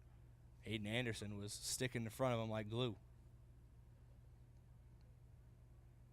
1:10 to go as of now here on KYNT and KYNTV. Clock continues to run as we got a free kick here. Yankton up 8-2. Free kick, Bobcat. Scoreline might change. In all likeliness, it will end in a victory for the Yankton Bucks. That one is cleared away out of play, I believe off of a Brookings player. So they're going to call a throw in here for Yankton. With the scoreline as it is, Yankton would move to 5-2-1 on the young season, while Brookings would fall to 4-4. Yankton currently third in the seed point standings. This win would help try to improve that number. He also came in ranked top 5 in the coaches and media polls for Class AA. That one is booted downfield, gets up and over the head of a Brookings defender. Alexander Swihart trying to run onto it, but it's out of play. Throw in here for Brookings once again. Jasper Lee to throw in. No, they're actually going to say it was out of bounds off of Brookings, so it was Swihart to throw. Tries to get to Sean Scott. Scott plays it outside. Got a man there, Zachary Briggs. Briggs looking for some options in the box. Tries to get it through to Scott, but it's taken away. Brookings now on the run, but with under 5 seconds to go. This is going to be it. The final horn sounds, and Yankton, after a long delay, takes a resounding 8-2 victory over the Brookings Bobcats. Goals galore for both teams at the end. 10 total goals in this one were scored. 8 different Bucks put their name into the score sheet, and we'll talk about all of them in our Yankton Rexall post-game wrap, which we're just going to go into right now. There's only a 10-minute change between these two games, so we're going to go right into that Yankton Rexall post-game wrap. Yankton Rexall, your hometown pharmacy since 1923, live from the Fairfield Inn broadcast booth. Yankton's newest and nicest hotel, now open and located at 21st and Broadway. We'll go to your out-of-town scoreboard real quick, brought to you by Upper Midwest Garage Door, specializing in the sales, installation, and service of residential and commercial garage doors and openers throughout eastern South Dakota. Upper Midwest Garage Door is your local authorized Clopay dealer. Outside of Yankton and Brookings doing battle here in Class AA, Pierre was hosting Harrisburg. Sioux Falls Jefferson hosted O'Gorman. Sioux Falls Roosevelt hosted Sioux Falls Washington. All those games started at 4 p.m. We'll see if we can get finals from those at some point. Mitchell is hosting Huron. Douglas Rapid City Christian New Underwood is hosting Sturgis Brown. Belfouche hosting Spearfish. And Rapid City Central hosting Rapid City Stevens, and a battle of the Rapid City schools. Let's go to your stat recap, brought to you by Mayor Signs. If it's time to review the look of your business's signage, let Mayor Signs help. They offer all types of signs, including lit, non-lit, digital, and much more. Contact Mayor Signs today on 4th and Broadway in Yankton. 8 goals scored for the Yankton Bucks by 8 different players. It got started with Byron Jimenez in the first half. He was followed up by Kevin Ortiz on a absolute missile strike from a long way out for his goal. Simon Schultz then added a header to end the first half scoring. Tony Gutron got the second half started in the score column before back-to-back goals from Brookings and Ely Wangandombi. 2 goals back-to-back within about a minute of each other, but then it was Yankton back on the attack again. Jack Pedersen around the 15-minute mark, Anthony Alfonso Acosta around the 14-minute mark, and then Lance Dannenbring around the 13-minute mark. So back-to-back-to-back goals, all about a minute separating them, and then 2 minutes later, at about the 11-minute mark, Christian Pacheco wrapped up the scoring for the Bucks. It's your stat recap brought to you by Mayor Signs. We'll go to your goalie save stat. You need to be sure and make it Sherco. Goalie saves are brought to you by Sherco. We're also going to give an H&R block of the game to our goalkeeper, Andrew Budig, who made several great saves in this one, keeping Brookings off the board for the most part. One ricochet goal that got past him, and then one wonderful strike from Ely Wangandombi that just made it in. But your goalie save stat for Budig today, he had 6 saves unofficially by my count. He played sensationally between the sticks today.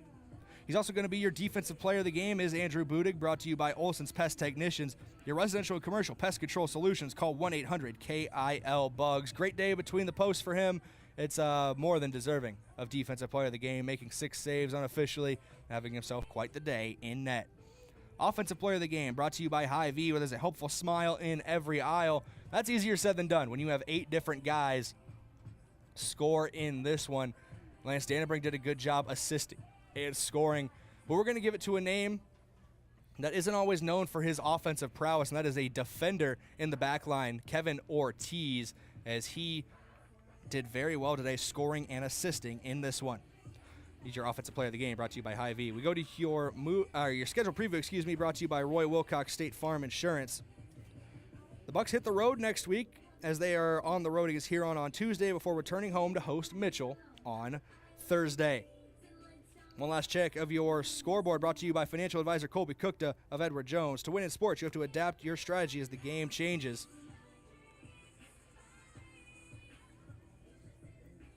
The same is true of investments. Colby Cookta can review your game plan. Call 605-665-4567 today. Edward Jones, member SPIC. We're going to take a quick 30-second break here on KYNT, KYNTV, and come back with your pregame coach interview with Tyler Schuring as we are rapidly approaching Yankton Gazelles kickoff. Back in 30 seconds.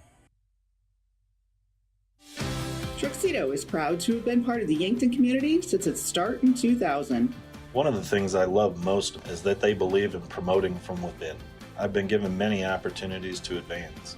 Tuxedo has an extensive variety of benefits available to their employees. The work environment at Tuxedo is extremely positive. We are looking for you to join our production team. Visit www.truxedo.com/careers to apply.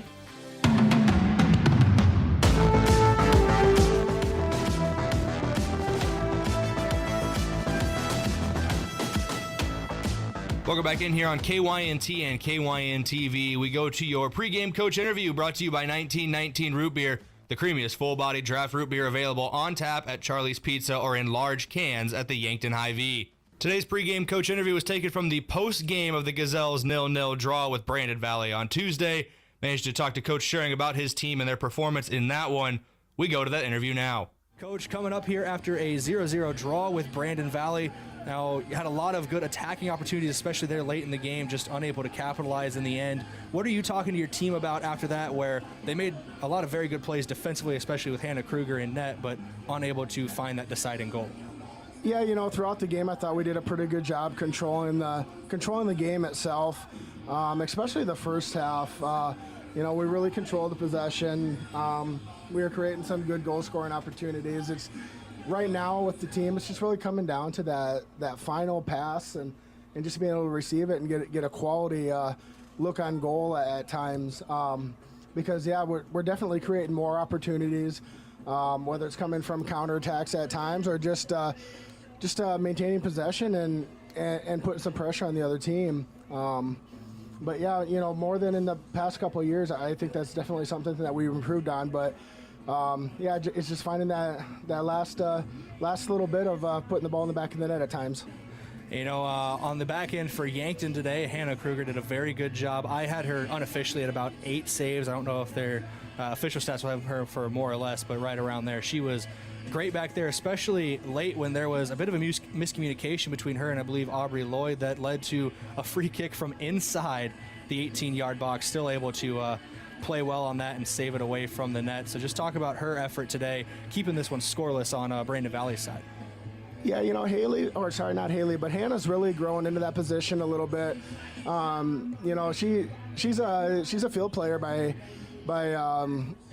you know, just by nature, and she was kind of thrown in that position, you know, just to kind of help fill a spot as the season went along. And you know, the goal is to give her some time and give Elena Mohan some time as well. But you know, there's been a couple games where we've just been really comfortable with Hannah, and we just kind of ridden her as the game has gone along. You know, she really controls the defense. Does a good job communicating back there. She's aggressive coming out and taking control of the ball. And one thing that she's really helped the team with is kind of building out of the back too. Sometimes she's got a little too much patience back there. Maybe she's a little bit too composed for me. But she does a really good job passing the ball out of the back. And I think some of that is just her field player background, being able to control the ball and pass it around back there, which has really helped out our possession as well. You know, looking ahead here, you're officially at the halfway point of the season. That's game number 7 of your regular season. What are you as a coach looking for in the second half of the year as you really start this state playoff push? You know, we've just got to continue to grow and play a complete 80 minutes. That's something that we've talked about the last week. You know, just looking back at the O'Gorman game, you know, we played a really solid game, just really couldn't finish that first half and struggled to finish the second half. I thought we fought really hard in this game, and you know, hopefully it's a building block for us, and that we can continue to put a solid 80 minutes together and really work on that game fitness, and then always continuing to look for those shutouts and playing some solid defense. But finding the back of the net is going to be key for us. You know, as hard as we work defensively, we got to put some away and you know, get credit for all the hard work that we're doing. Final question for you before I let you hit the road. You got Brookings coming to town here on Thursday. Just 2 days. Quick turnaround for you there. What are you looking for from Brookings? You know, I think Brookings is going to be very similar to what Brandon is. They played each other last week. Brookings did beat Brandon, you know, but kind of I believe Brandon, controlled the game for the most part. Brookings is a counterattack team, so that's something that we're going to have to be aware of defensively and just make sure that we're ready for their quick transitions defensively. And when we do have possession of the ball, just make sure we take care of it and don't give up any careless passes that are going to give us any trouble on the counterattack. All right, well, thank you for taking the time to talk to me, Coach, and we'll talk to you again Thursday after that game with Brookings. Good luck. Thank you, and thank you for broadcasting. Thank you once again to Yankton Gazelles head soccer coach Tyler Schering for always making time to talk to us here in the broadcast booth. We're going to take a quick break here in the Hy-Vee pregame show and be back shortly on KYNT, KYNTV. The UPS store to drop off a package. On her way out, she noticed the print sample wall and asked if we could print invitations. The answer was, yes, we can. Hi, this is Doug at the UPS store in Yankton and Vermilion. For over 7 years now, the UPS store has been helping hundreds of customers with their printing needs. From basic copies to business cards and invitations to posters, we can print them. Stop out and ask about our current print specials and see how we can help with your printing needs. FM 1021 and AM 1450, KYNT, Yankton.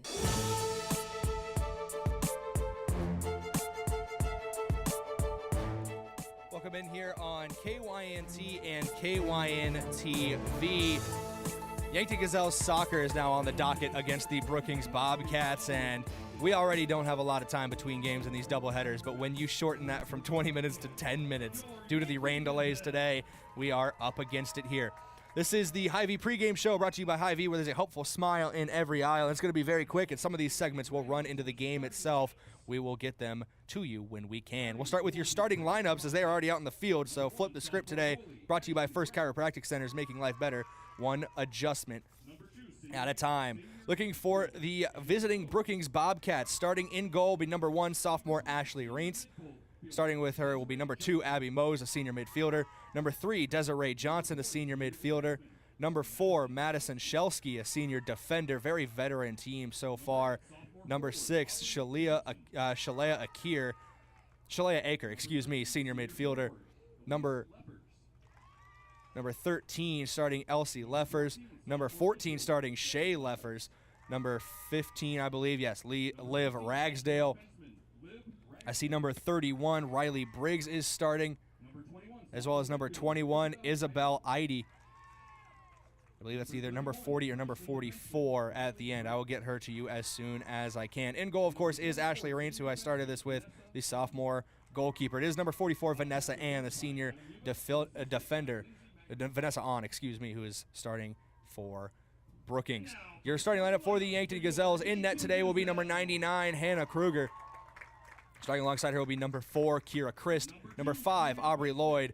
Number 2, Carly Chop. Number 3, Tessa Gillis. See number 6, Cian Tacky. Number 9, Eleanor Johnson. Number 13, Ava Haar. Number 14, Haley Luke. Number 23, Jocelyn Elwood. And number 27, Aviana Seiler. Let's get into your Yankton Action Rewind, brought to you by Larry's Heating and Cooling, your only locally owned Lennox dealer in Yankton and Vermilion. The Gazelles enter today 2-4-1 on the year following their 0-0 draw with Brandon Valley on Tuesday. Tuesday's game marked only the second time that Yankton had been held goalless this season, their first coming in their match with defending state champions Harrisburg back in the middle of August. As for their opponents today, Brookings are 2-5 on the year, but are gaining momentum with back-to-back victories over Brandon Valley and Huron. The Bobcats have outscored their opponents 11-0 during their 2-game run, including a 9-goal performance on Tuesday against Huron. Looking at your standings review in Class AA, your standings review brought to you by Rhonda Westland State Farm. Let Rhonda review your current home, auto, and life insurance to see if she can help you save some money. That's Rhonda Westland State Farm. Our two teams on the field today are 15th and 16th, respectively, in the Class AA standings, with Yankton in 16th at 38.214 seed points and Brookings in 15th at 38.714. Your top 5 in Class AA are Mitchell at the top, followed by Rapid City Stevens, Harrisburg, Rapid City Central, and Spearfish, rounding out the top 5. Team schedule review brought to you by Upper Midwest Garage Door, specializing in the sales, installation, and service of residential, commercial garage doors and openers throughout eastern South Dakota. Upper Midwest Garage Door is your local authorized Clo-Pay dealer. Horse played to a 0-0 draw on Tuesday, did Yankton against Brandon Valley. They will hit the road next Tuesday as they travel to face Huron before returning home to host Mitchell on Thursday. nearing first kick here from Yankton. It's currently mostly clear skies after a rainy start to the day. 73 degrees, wind around 7 miles per hour, 50% humidity. And your field conditions are brought to you by C&B Equipment. Navigate around your yard with John Deere lawnmowers from C&B Equipment in Yankton. KYNTV Watch Party location. Shout out to Ben's Brewing downtown. If it's on KYNTV, it's on at Ben's Brewing downtown. Ben's Brewing is a proud supporter of Yankton Bucks and Gazelles athletics. Visit bensbrewing.com/sports to see the upcoming games being shown at Ben's Brewing. We enter live action. Here's the ball rolls out of play. Will be a throw in here for Brookings. Brookings will be in their white jerseys with red numbers and letters and black shorts. Yankton in their red jerseys with white numbers and trim and black shorts. Those colors of the game brought to you by Buell's Cleaners, offering dry cleaning, laundry, and business services like linens, rags, rugs, and uniforms. Buell's Cleaners, 444 3rd Street in Yankton. Carly Chop on the ball. Had it for a moment, was taken back away by Brookings. Back heel, trying to work out the left, back into the middle now. Bobcats on the ball. That's Elise Leffers. Leffers has the ball taken away by Kira Christ, who plays it out of bounds for a throw-in. Your fans of the game brought to you by Triple Time Rudy's. No matter what you drive, fuel up at Triple Time Rudy's, located at 1606 Broadway Avenue in Yankton. Decent Yankton crowd on hand tonight, braving the early weather as rain and lightning had us delayed here for a long time in the Bucks game earlier on. A couple Brookings fans as well making the trip down I-29 and across here to Brookings. Kira Christ on the ball, working down the left wing. She's trying to find some space. Gets it back inside to Aviana Seiler. Seiler back outside to Christ. Christ trying to make some moves. Cross into the box. Has a teammate there, but it's taken away just in the nick of time. Brookings able to save a potential goal-scoring opportunity. A whistle blows as Eleanor Johnson was brought down to the ground. As the first whistle of the game by the officials here, and your officials are brought to you by South Dakota Office of the Attorney General. They are the law on the field. We are here in the Fairfield Inn broadcast booth for this one. Kick up and away off the free kick, and that one curls into the net. What a goal, what a shot for the Gazelles, and Jocelyn Elwood curls that one into the side netting.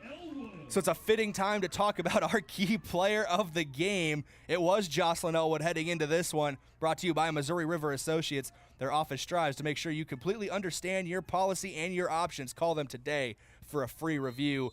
Elwood has been great on the wings so far this season, and she has shown a penchant for either setting up her teammates or trying to score in front of goal. And she breaks the deadlock here in this one. Only 2 minutes in, and she broke the deadlock. 1-0 Yankton leads. She's your key player of the game, brought to you by Missouri River Associates.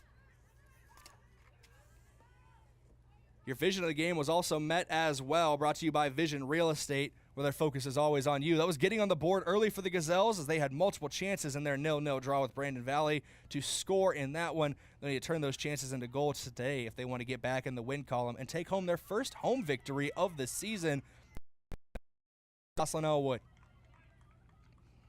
Now getting out to the field of play. That should officially conclude everything we need here for the Hy-Vee pregame show. Hy-Vee, where there's a hopeful smile in every aisle. Thank you for joining us here so far on KYNT, KYNTV. Vanessa on the ball, kicks it back to her goalkeeper, Reintz. Reintz boots it away into the midfield area. Trying to get under is Aubrey Knudsen.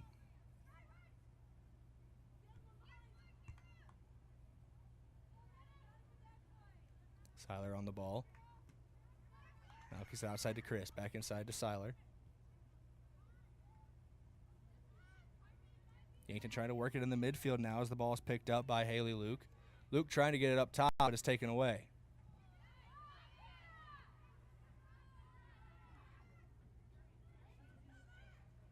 Luke had the ball again for a moment. It was taken back away by the Bobcats. Brookings trying to mount an attack as they trail 1-0 here early on.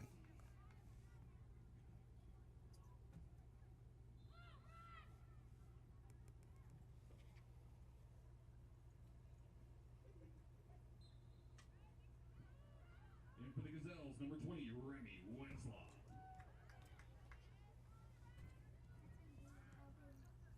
Remy Winslow into the game. She's checking in for her first action of the day. Just over 4 minutes into this one.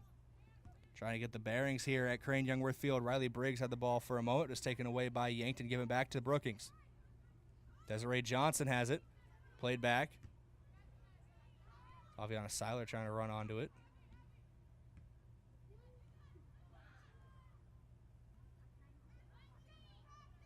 Brookings with the ball for a moment. Kira Christ giving chase. Desiree Johnson let it go through her legs, and Kira Christ was able to get possession for a moment. Taken back away by Brookings. Both teams trading possession in the midfield as Ragsdale was on it. Taken back away by Yankton. Elwood has it. Plays it off to Remy. Gets taken away.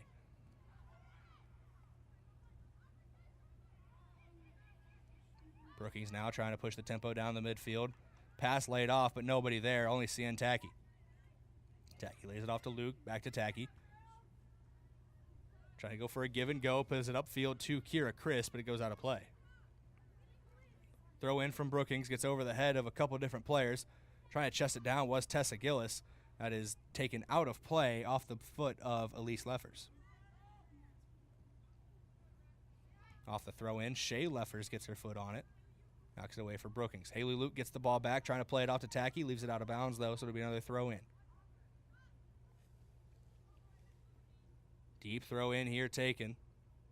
Knocked away by Yankton for the moment. Possession back with Brookings. Now check that back to the Gazelles. Kira Christ plays it inside to Remy. Remy trying to get it outside to Elwood. Jocelyn Elwood on the ball.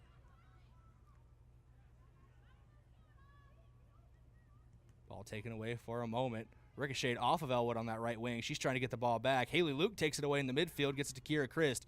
Christ trying to lay it off. Can't get there on the pass as the lane was jumped by Shay Leffers. Now it's Riley Briggs down the right wing. Ball taken away. Kira Christ on it. Trying to find some options.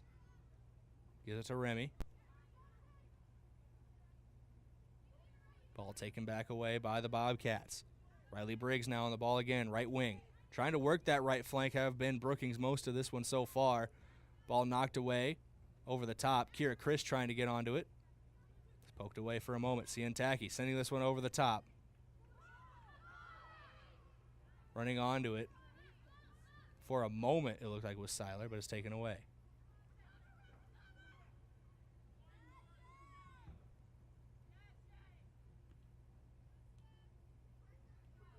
Carly Chop now with it as she takes it away for the Yankton defense.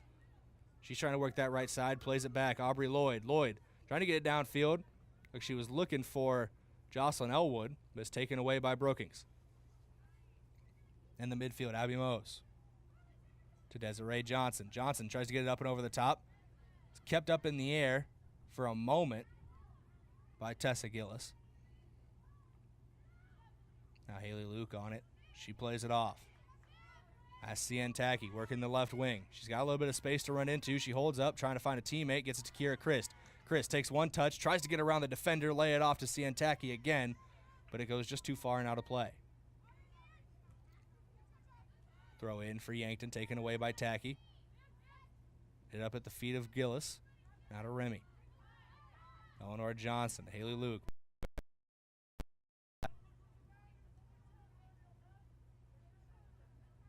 Carly Chop trying to chest it down as it was up in the air. Gets away from her a little bit, back in possession of the Bobcats. We are in your first half of play, and your first half is brought to you by First Dakota National Bank, the UPS Store, Truxedo, and Yankton Medical Clinic.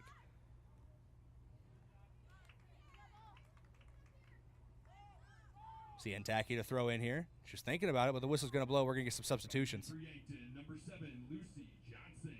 Number 18, Ayana Becker. And number 28, Emily Tramp. Emily Tramp, Lucy Johnson, and Ayana Becker checking into this one. Becker's going to slot in up top. It looks like Johnson's going to go to the left wing in place of Kira Christ. Emily Tramp is going to fall into the, also in the heart of the midfield. Looks more like a defensive midfielder. We'll see where exactly she shapes up. Lucy Johnson trying to win the ball back off of the throw-in. All played inside. Johnson brings it down, trying to find an opening. She's closed down on by a couple different Bobcat defenders, and Shay Leffers takes it away. Leffers lays it off to Mose, who tries to get out to the right wing but leaves it too far out of play. It'll be a throw in here for CN Tacky. Tacky tosses it into Lucy Johnson. Ball gets away from Johnson, taken away by Brookings. Able to run onto it, though, is Jocelyn Elwood for a moment, but taken back away by the Bobcats. Big boot cleared away by Aubrey Lloyd. It only goes as far as Shea Leffers. Desiree Johnson was on it for a moment. Now Aubrey Knudsen. Taken away by Yankton there. That was Tessa Gillis who got it. Mose on the ball. As Brookings is back in possession. Vanessa On. Gives it over to Shelsky. Shelsky back to On. They're going to play it back to their goalkeeper, Reentz. And Reentz gets it back up to Shelsky. Ayanna Becker throwing a tackle in there, trying to challenge for that one, but she did get it poked away from the Brookings player, Shelsky, but Bobcats maintain possession. We're under 30 minutes to go in this first half. Yankton leads 1-0 off of a Jocelyn Elwood free kick. Remy plays it inside to Becker. Becker was trying to find an opening, has it cut away from her for a moment. She plays it back, taken away. That's Aubrey Knudsen. She's trying to find some space down the left wing to Elise Leffers. Leffers is going to run onto it. She's waiting for some help to form in the box, but Carly Chop's going to get there before her help can. The ball is going to go out of play. I believe they're going to say for a corner kick, and it will be a corner for the Bobcats.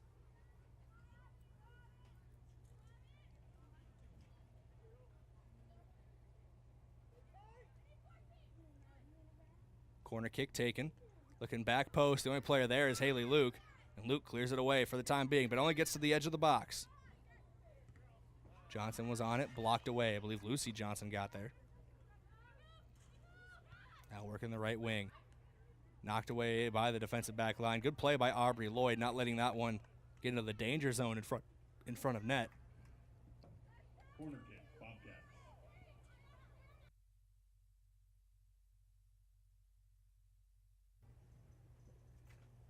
Corner kick here for the Bobcats again. It's Leffers who stands over it. She sends it in, looking back post off the chest of a player, and Hannah Kruger able to jump in and bring it down. Smart play by Kruger there to get the gloves on it and keep it away. That was arcing towards goal, even though it was off the chest of another player, so I'm going to count that as a save unofficially. Her first of the matchup. Ball played inside to Remy Winslow. She lays it off to Lucy Johnson. Johnson trying to find some space down the left flank. Now cutting back inside. Plays it back. Tessa Gillis is there. Back up to Lucy Johnson. Johnson back to Gillis. A little one-touch, two-touch. Gives it to Luke. Luke to Elwood. Elwood tried booting it over the top as Ayanna Becker was trying to start her run deep.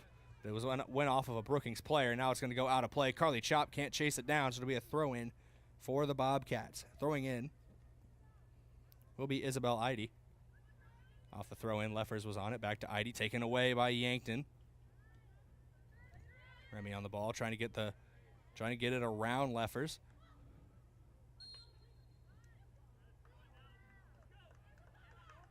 Whistle blew there as it went off of a Yankton player. They're going to say it went off of her arms. That was Aubrey Lloyd back there.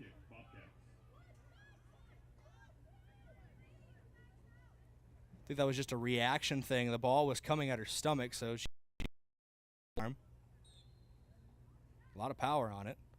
It's a free kick in a dangerous area. Free kick taken. It falls in front of Kruger. She saves the initial attempt, and she is able to glove it for the second attempt.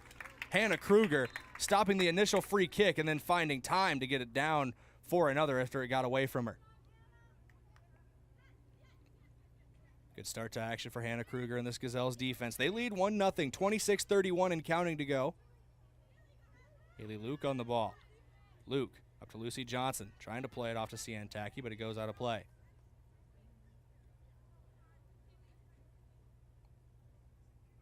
Throw in down the right wing. Knocked out of play. It'll be a throw in once again for Brookings. It'll be Riley Briggs to throw.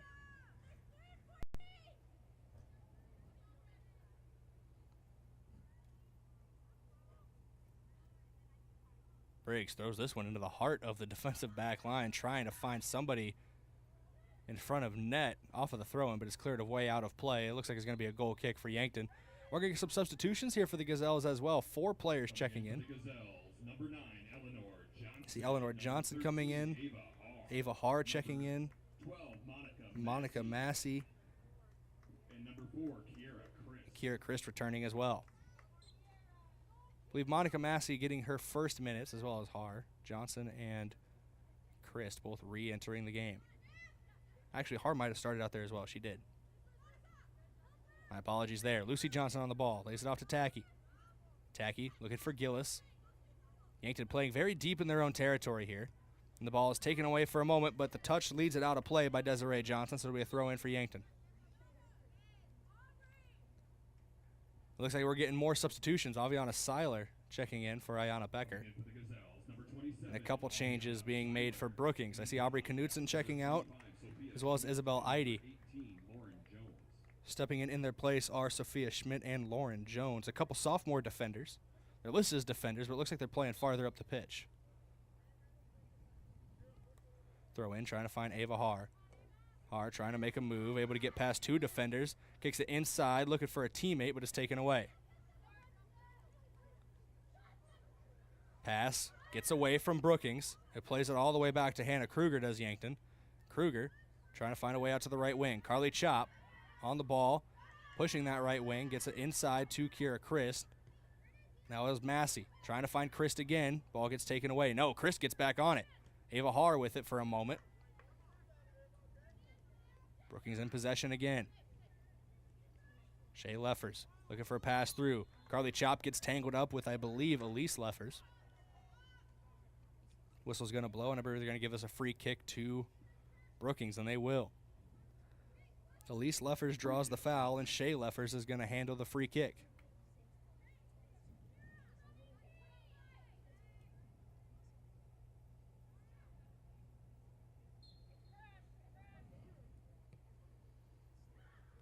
Off the free kick, it goes wide to the left. Hannah Kruger was going to save it, but decides just to let it go for a goal kick.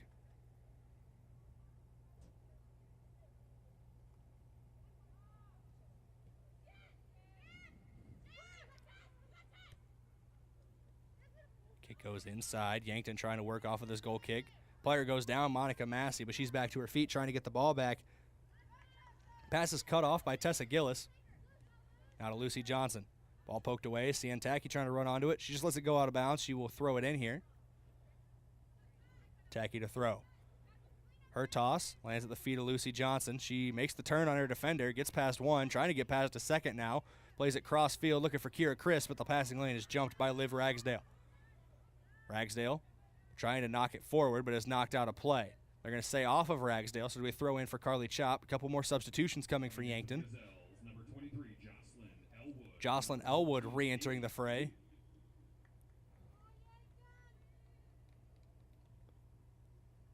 As well as Haley Luke, both of them starters. Coming back into this one, Monica Massey checking out. Did not see who Elwood came in for.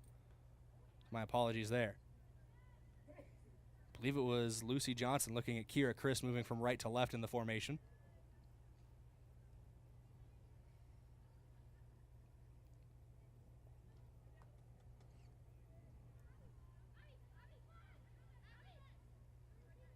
Trying to make it work are Brookings. They trail 1-0 to Yankton. Just under 22 minutes to go now in this first half. Trying to work that right wing. Aviana Seiler was running onto it, but it's taken away by Brookings again. Working the midfield. Possession taken by Chop. Chop trying to find her way back to the ball. Possession goes to Brookings, but for the time being, stolen away by Kira Christ. Christ lays it off to Ava Haar. Haar trying to weigh her options back inside. Too long of a touch, though, as it's taken away.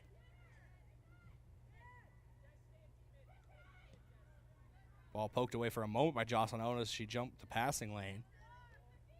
Ball played through by Eleanor Johnson. She was looking for Aviana Seiler. Jocelyn Elwood chasing after it. Ball down the left wing. Knocked out of play by Carly Chop. Smart play by her if that ball gets past her. Looked like Elise Leffers was going to run onto it.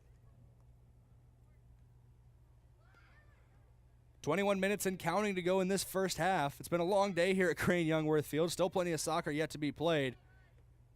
thankful for that after that long lightning delay in the first game of this doubleheader. Luke trying to lay it off to Kira Christ. I think she just left it too far. It's going to roll out of play. Throw in here, Brookings. Headed up and over by Kira Christ as she was trying to get in the passing lane there. Another throw in quickly taken by Briggs. This one, Tacky fighting for it with, Sophia Schmidt. Ball cleared away by Yankton for the moment, but Brookings back in possession. Trying to work that left wing. Lauren Jones on it. Poked away by Eleanor Johnson, out of play. It'll be another throw in for the Bobcats here. As the referee made contact with a Brookings player who's trying to go after the ball. Brookings maintains possession, so no harm, no foul.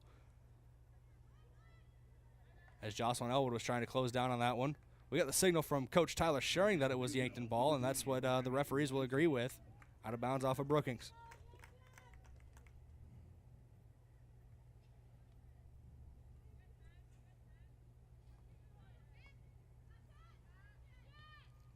Working off the left wing, trying to get it to Tacky, but it's taken away by Riley Briggs.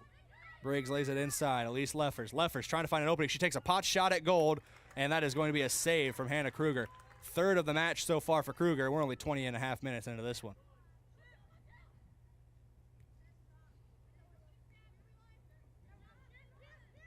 Remy on the ball, lays it off to Eleanor Johnson. Johnson has some options. She's looking for Jocelyn Elwood, I believe, down that right flank. Trying to get it to her. Body blocked away, though, by a Brookings Bobcat. Off the redirect, though, it fell to the feet of Aviana Seiler and goes out of play. It will be a throw-in here for Brookings. Throw-in taken.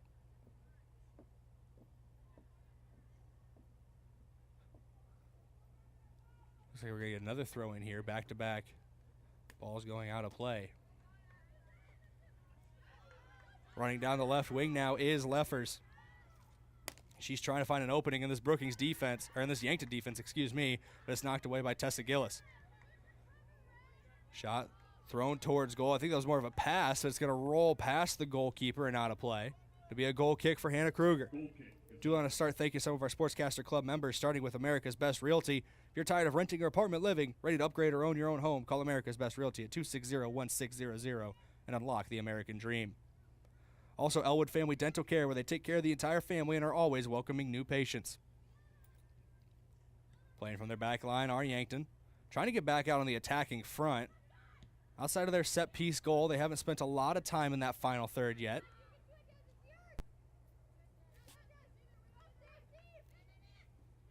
Tessa Gillis on the ball. Plays it inside to Haley Luke,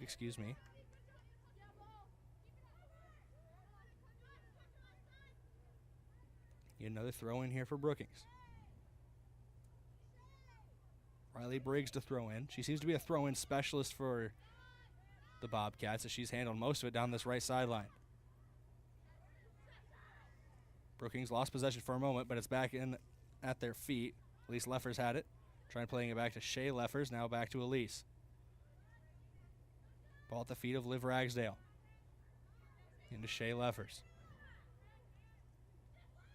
Playing it out right. Too far away for anybody to get, so it's going to go out of play. Throw in Yankton. Cian Tacky to throw in. Tacky to throw, looking for Kira Christ. Christ back to Tacky. Booted up in the air that went off of a Bobcats player. That's going to be another throw in for Tacky. She's going to go longer with this one, looking for Aviana Seiler. Headed away for a moment by Brookings. Trying to bring it down is Seiler. Whistle's going to blow. I think that hit off an arm of a player. I think they're going to say off a Yankton player. So it'll be a free kick for the Bobcats. Vanessa on.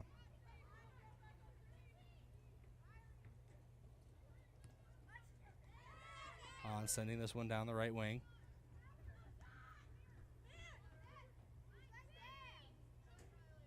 Trying to find something on goal, but it's blocked by a Brookings player off of a Brookings shot attempt. Just a little congestion in the lane. It's going to be another throw in here for Yankton. 16 minutes, 10 seconds to go in the first half. 1-0 Yankton lead. Lucy Johnson, Emily Tramp, and Ayana Becker all checking in. Johnson going out to the left wing. Ayana going up top. It looks like Tramp is going to drop into the defensive midfield.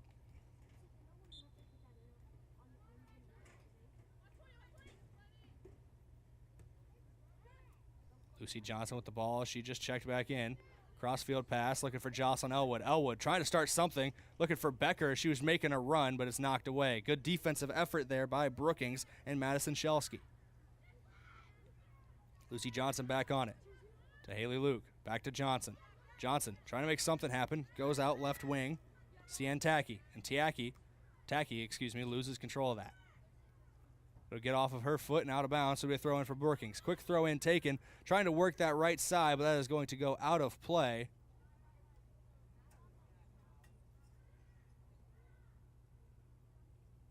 I think the line judge, because that was kicked out the back line, out the end line, on goal.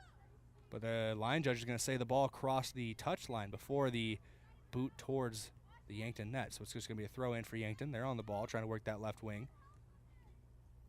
Haley Luke trying to battle through a couple of defenders. Tessa Gillis there as well. Sienna Tacky. And that is out of play off of Tacky. Sienna Tacky, Tessa Gillis, Carly Chop, Aubrey Lloyd, your defensive back line right now for the Gazelles. Looks like they're running 5 in the midfield, maybe a 4-2-3-1 formation. It looks like Gillis is having to check out here. Some sort of equipment thing or...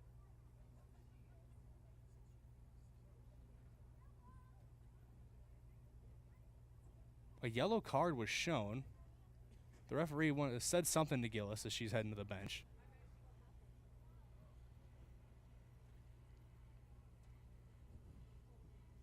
In for the Gazelles, number 13, Ava Haar. Ava Haar is going to check in off of that.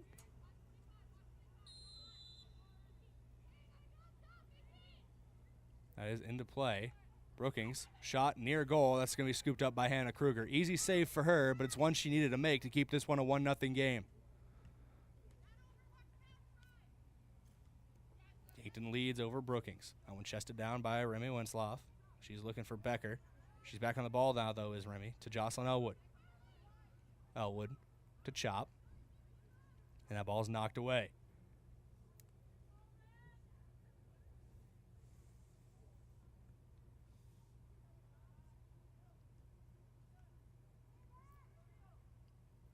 Remy Winsloff on the ball again, trying to find some space for Yankton. Carly Chop, it falls back to her. She boots it up and over. It's going to fall in the field of play just in front of Ayanna Becker. She's battling for the ball. Remy's there as well. Now it's back to, I believe it's Jocelyn Elwood. It is. That ball is going to get away from Yankton, though, and go out of play for another throw-in, this one for Brookings. 13:37 and counting. Coming in for the Bobcats, number 21, Isabel Eide, and number 8, Aubrey Knudsen. Aubrey Knudsen and Isabel Eide both checking back into this one. Both starters in this contest. Throw in taken by Brookings. That one goes out of play off of Brookings, so we throw in for Cien Tacky.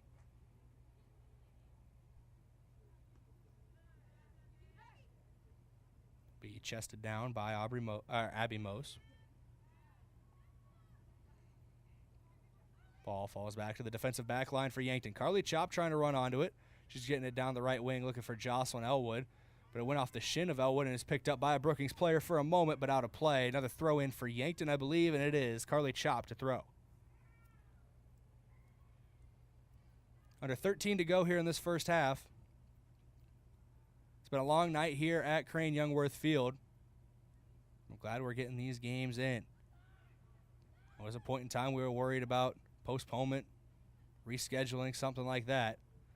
And Ayanna Becker trying to run onto this one on the right wing. She's going to keep it in the field of play. She's got some options in the box as well. Teammates coming to help as she steps in.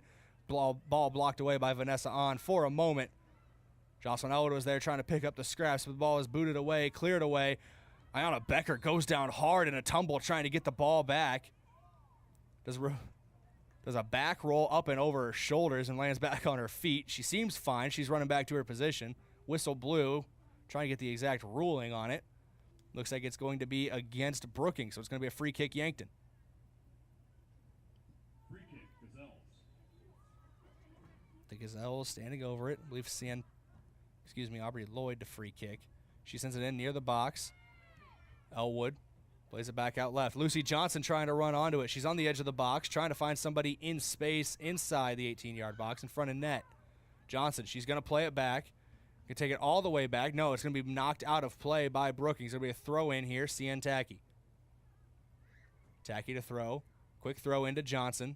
Johnson trying to play it across to the midfield. Jocelyn Elwood is there, but so are a couple Brookings defenders. And the Bobcats take possession for the time being. Haley Luke trying to take it back for Yankton, and she does. Jocelyn Elwood had it for a moment as well. Ball is going to roll out of the field of play. Be another throw in for Yankton. Tacky to throw. Starts her run up. Thinks about it. Thinks twice. Tries to get into Lucy Johnson. And that is going to go off of Lucy Johnson and out of play. Quick throw in taken by Brookings. Big throw in from Riley Briggs. It's going to be headed down and back into the defensive backline of Yankton. Ava Haar to play it. She plays it back to Hannah Kruger. She's going to get closed down quickly by a Brookings attacker. Smart play by her, laying it off to Aubrey Lloyd. CN Tacky now on the ball. Tacky working the left wing back inside to Luke. Luke gets it through to Remy Winslow. Remy trying to fight for the ball back as it was taken away by Shea Leffers. And Leffers gets it downfield, but Ava Haar giving chase, and she's going to get there first. Haar working up the left wing. That might go out of play, and it does. It'll be a throw in here for Brookings.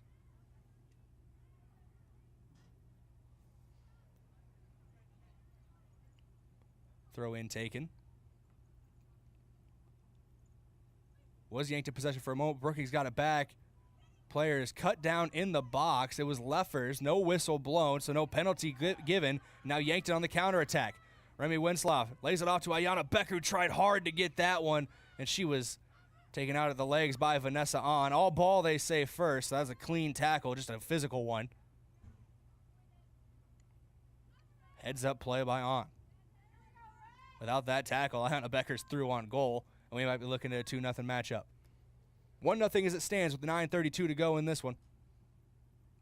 Haley Luke on the ball. Trying to get it downfield, blocked away.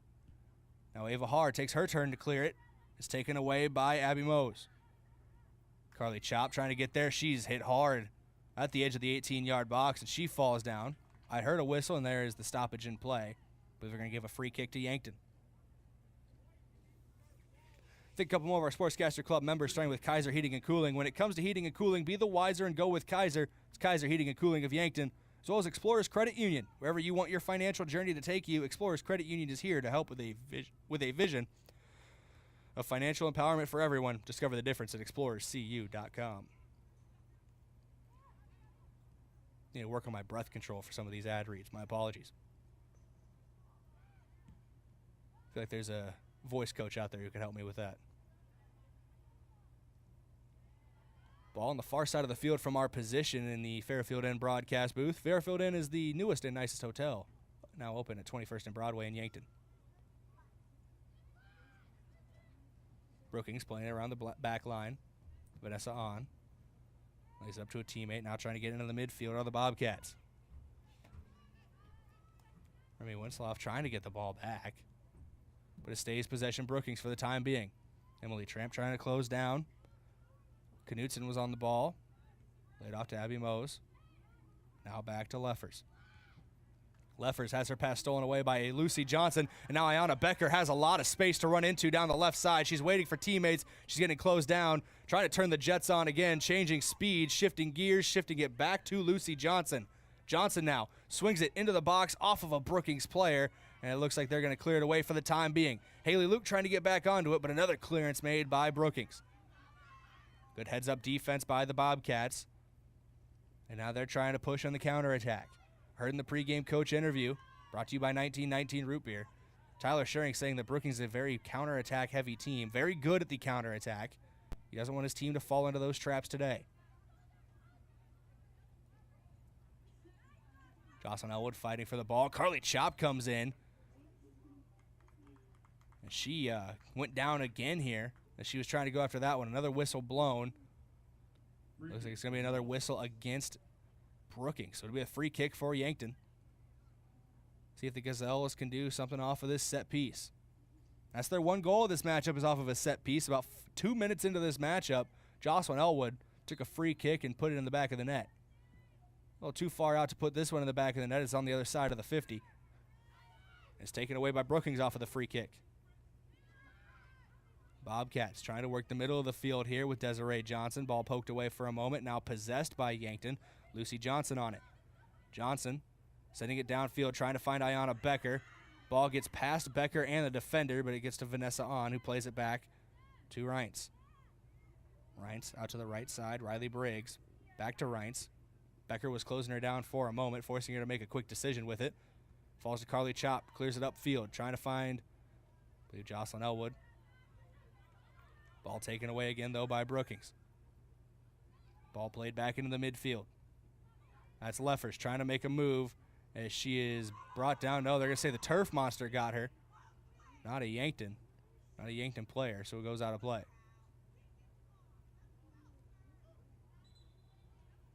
It looks like a mass substitution is coming for the Gazelles. I see 6 red jerseys waiting to check in. Kira Christ coming in, Aviana Seiler as well. Monica Massey, I believe Eleanor Johnson, Tessa Gillis as well. Believe I got everybody. Seiler, Gillis, Massey, Eleanor Johnson, Kira Christ. There was one player I'm missing. There were 6 originally. I believe it's Chloe Blum who's now out on the field. Ayanna Becker with the ball, flicks it up and over, trying to get around the defender. Trying to beat Madison Shelsky to a spot, but good body blocking. Means Brookings keeps possession of the ball for the time being. Now working it out to the right side. Riley Briggs. Briggs has Kira Christ closing down on her, and it's out of play off of the shin of Christ.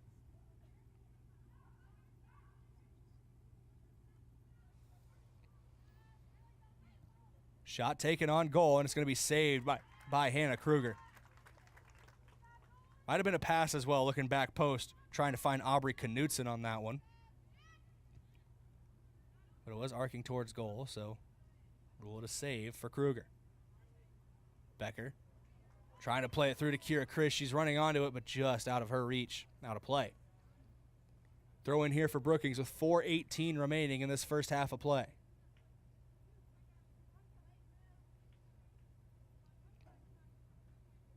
Just over 4 minutes left to go in the first. We got a 10-minute halftime break and then a 40-minute second half. Plenty of soccer yet to be played here for Crane-Youngworth Field. Ball booted downfield, down the left wing for Yankton, out of play. Be a throw in here for Riley Briggs. Jocelyn Elwood holds the lone goal of this matchup 2 minutes into this contest off of a free kick. Tacky getting it up over the top. Ayanna Becker trying to bring it down. She's fighting for it hard. She gets the ball out of play, but I believe she also brought down Vanessa On with a little too much contact for the referee's liking. It's going to be a free kick for Brookings.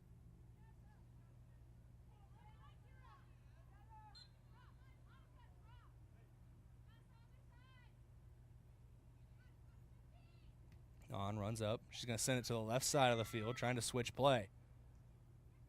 That was Shelsky on the ball. Plays it into the midfield to Leffers. She gets it up top to Knutson. Knutson looking for some options. Has Desiree Johnson on her right. She gets it there. Pass back inside from Johnson, taken away by Yankton. Trying to get it up to Ayanna Becker. Just missed it as she was trying to bring it down there. And it's going to get played all the way back to Reintz for Brookings. Reintz out to the left to Shelsky. Aviana Seiler giving chase. Ball booted back inside to Becker. Becker trying to find some openings. Plays it back. Looking for Monica Massey. Ball gets tipped away, but it falls to Kira Christ. Christ to Becker. Becker off the back heel and just stopped in its tracks to the ball. It looked like she was trying to play it off the back heel, but ended up stopping it in its tracks. She wasn't able to run onto it anymore. Ball gets through on goal, and Hannah Kruger is going to scoop that one up. Another simple save made for her, but if it gets by her, it's a point. So that's 4 saves now for Kruger.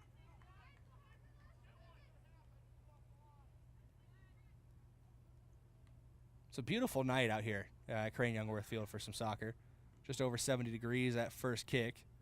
We can get an update on the atmosphere and the weather at half. We're under 2 minutes to go here in the first. Yankton leading 1-0. Jocelyn Elwood's free kick goal is the difference maker right now. On. Back over to Shelsky. Shelsky Played back into the midfield to Leffers. That's Shea Leffers that was trying to get to it. Ball booted away by Brookings. That's going to be Elise Leffers. She was brought down by Carly Chop. Is kicked away out of bounds, out of play. They're going to say it was off of Leffers as well. Goal kick. So it'll be a goal kick.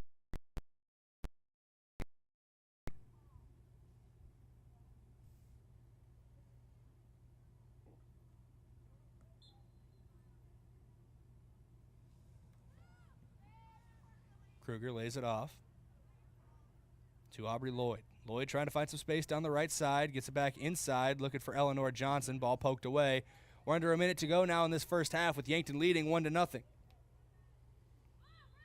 Yankton trying to maintain their advantage, maybe even add to it heading into the halftime break. Number 8, Eliza Doby, and number 1, Abby Saylor. Abby Saylor and Eliza Doby both checking in.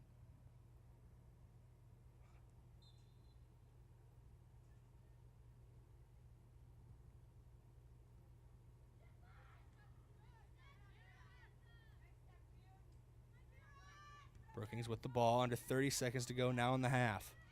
They're trying to tie this one up before we go into the break.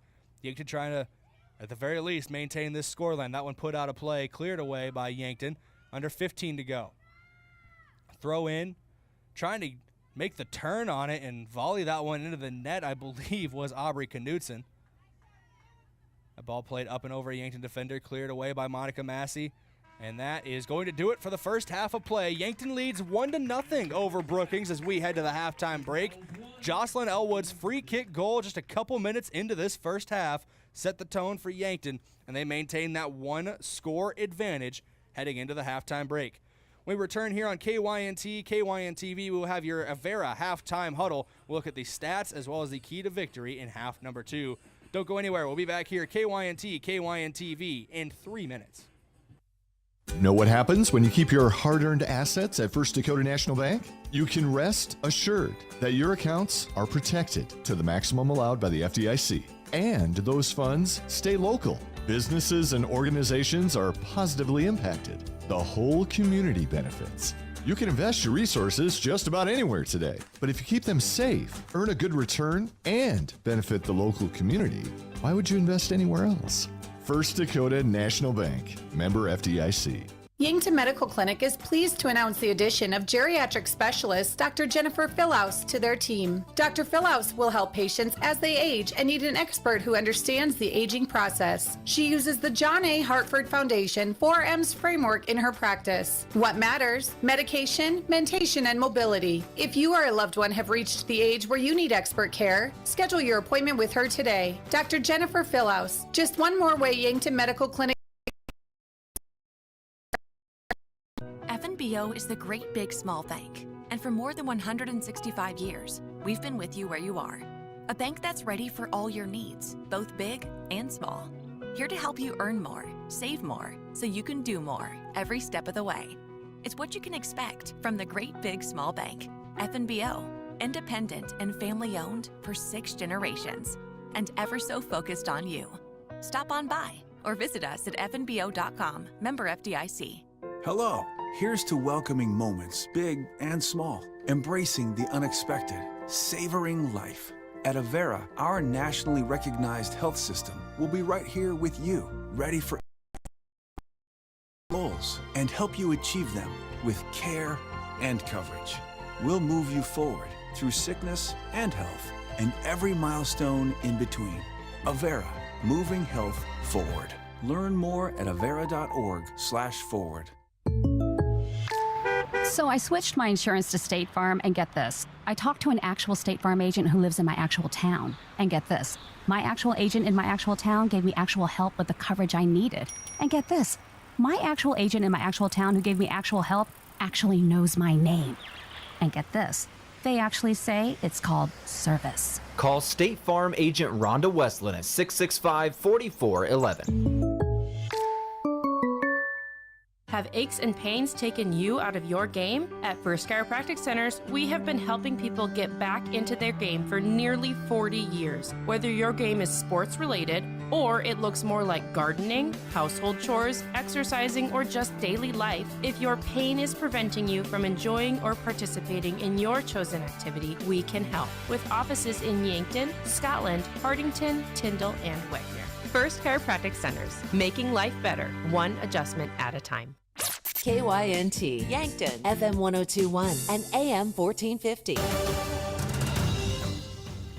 Welcome in here for the Avera halftime huddle. Avera moving health forward. The Gazelles lead 1-0 over the Brookings Bobcats here in the second game of our doubleheader. We are here live in the Fairfield Inn broadcast booth, Yankton's newest and nicest hotel, now open and located at 21st and Broadway. Go to your stat recap brought to you by Mayor Signs. If it's time to review the look of your business's signage, let Mayor Signs help. They offer all types of signs, including lit, non-lit, digital, and much more. Contact Mayor Signs today on 4th and Broadway in Yankton. Only one goal to speak of for the Gazelles, and it was unassisted off of a free kick from Jocelyn Elwood. That is the only goal in this matchup for either team. Both goalkeepers have been called into action a couple times since then, especially Hannah Kruger, who has 4 saves unofficially in my scorebook. Hannah Kruger having another great day in net for the Yankton Gazelles. And, of course, those saves by Kruger are brought to you by Sherco. When you need to be sure, make it Sherco. We go to your halftime key to victory brought to you by Vision Care Associates. Yankton High School Sports is brought to you by Vision Care Associates, where the key to victory is just do more of the same defensively, but start to get those counter-attacking runs, get more aggressive on the attack for Yankton. They, especially late in that first half, didn't have a lot of opportunities in the final attacking third in that Brookings back line. They're going to have to try to find the passing lanes, find their runs through on net if they want to add to their lead and secure a victory here tonight. About 5 minutes left to go in this halftime. This is the Avera halftime huddle brought to you, of course, by Avera, moving health forward. 1-0 your scoreline still. Jocelyn Elwood's free kick goal 2 minutes into the first half of action is all that separates these two teams. And we'll be back with the second half of action when we return here in 3 minutes on KYNT, KYNTV. Do you really think it's a good idea to buy insurance off the internet? After all, it is insurance. It's not a commodity like a toaster. It's a contract to protect what you value most. Your home, your car, your business, your health, and even your life. You need a professional, in-person agent to make sure you have the right coverage to fit your family's needs. Schedule an appointment with us today. Missouri River Associates, 665-6885. Finding that missing shin guard. Remembering whether it's a home or away game. Getting the right kid to the right playing field on the right day. Why are simple things sometimes so complicated? Thankfully, with auto owners, insurance doesn't have to be one of them. We work with independent agents who keep insurance simple so you can worry about more important things, like not being that fan. Oh, come on, ref! That's simple human sense. Don't gamble. Insure with MT&RC Smith Insurance in Yankton, your independent agent for home, business, auto, life, and bonds. Visit mtrcsmithinsurance.com. Doctors Feeser, Slowey, and DeYoung are experts in prescribing eye drops that can replace reading glasses. These drops are a new technology that can change the size of your pupil for improved reading. They're convenient for anyone who wants freedom from reading glasses. Our doctors even use them. Call Vision Care Associates and schedule an appointment to see if this new technology is right for you. Vision Care Associates, where the health of your eyes comes first. Tuxedo is proud to have been part of the Yankton community since its start in 2000. One of the things I love most is that they believe in promoting from within.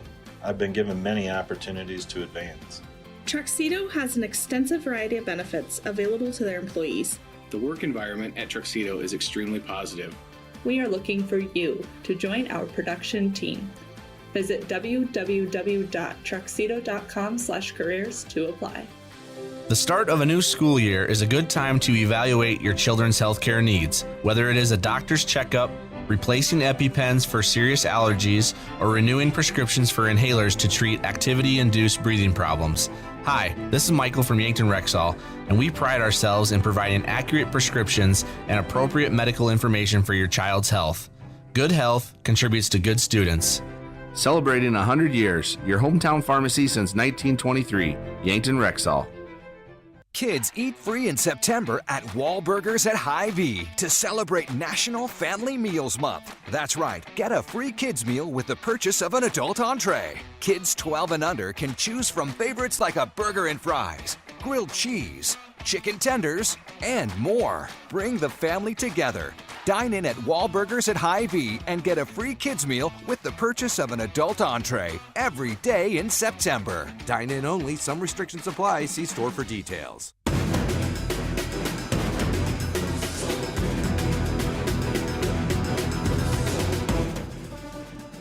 Welcome back in here on KYNT, KYNTV as I turn the light on here in our Fairfield Inn broadcast booth. The Fairfield Inn is the newest and nicest hotel here in Yankton. Now open and located at 21st and Broadway.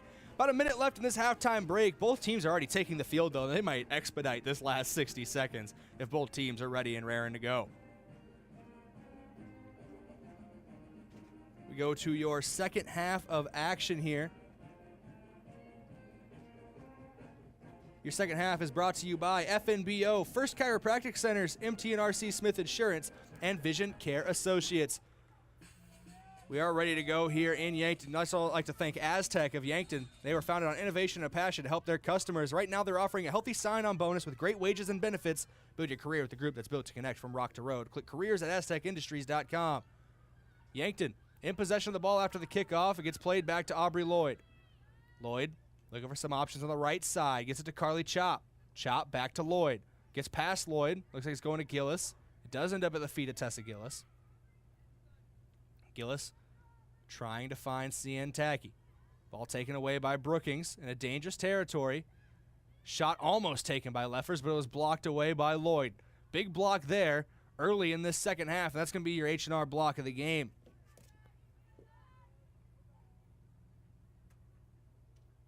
H&R Block, they're open year-round, providing bookkeeping, payroll, and tax services. Call them at 665-3366. Big block there from Aubrey Lloyd.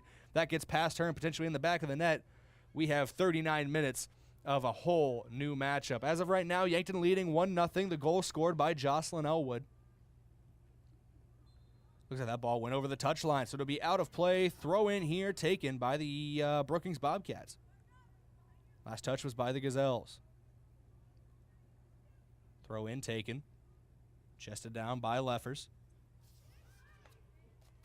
Now pass played across the field. It's stolen by Jocelyn Elwood to Kira Christ. Christ trying to find up top. Jaden Schaefer was there for a moment. Ball taken away. Trying to get the ball back in the midfield are Yankton. Playing it forward on the attack are Brookings. Knocked down for a moment was Abby Mose. About 4 players surrounding the ball. 2 sets of different colored jerseys. A free kick is going to be called. Big free kick opportunity here for Abby Mose. She's going to take it quickly, and she's going to fire towards goal. Hannah Kruger just gets her gloves on it and off of the crossbar of the goalpost, the uprights behind the actual goal itself. So that is out of play. But great save by Hannah Kruger. Her 5th of the match, as that was on a line, and it was going to find the back of the net if Kruger didn't get there. We have a corner kick coming for Brookings from the left corner here. Corner swung in. It's going to the edge of the box. Brought down. On goal, but it's knocked away. Not by Hannah Kruger, but by a defender for Yankton. I believe that was CN Tacky from the goal line. Body blocking that one away.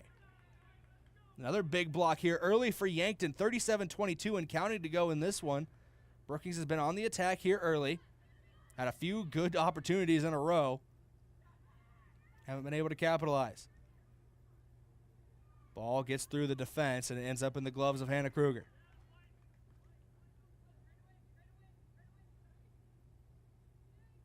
Kruger has been very good in goal this year. Our conversation with Tyler Schering as well, Yankton Gazelles head coach. Hannah Kruger came in to this season naturally as an outfield player. We've seen her even spend time in that defensive back line for Yankton, but she has shown herself as very valuable to the team when she's got the gloves on.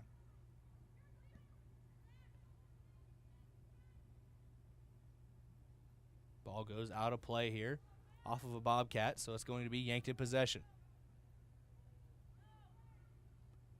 Throw in here taken for the Gazelles, taken away by Brookings. Ball taken back away by Yankton off of an errant pass. Gillis gives it to Lloyd. Lloyd over to Chop. Chop has some options down the right wing. Jocelyn Elwood to Eleanor Johnson. Back to Elwood. Elwood trying to play it up through to Kira Christ. A couple different players getting boots to that one as now it's Brookings possession. Knutson on the ball. Back to Mose. Mose to Leffers. Leffers taking a long shot wide right of the net and out of play. It'll be a goal kick for Hannah Kruger.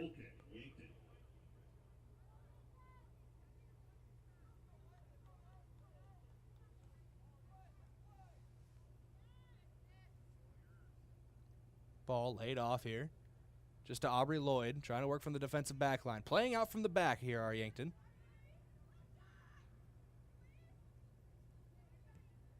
Long shot taken from Mose. She got a little too far into that one. That was a bouncing ball. Didn't quite come back down to the ground when she put her foot through it. And she sent that one too high and wide to the left. Be a goal kick again for Yankton with Kruger in net. Kruger playing this one a little deeper this time to Jocelyn Elwood down the right flank. Elwood trying to bring it down. Does for a moment. Taken away by Liv Ragsdale. Mose now on the ball to Leffers. Leffers was cut down. All ball, they say, off of Aubrey Lloyd. Yankton now in possession. Kira Chris trying to find an opening. Has it blocked away, but it still Yankton possession. Now working down that left wing are the Gazelles. That's Chloe Blom.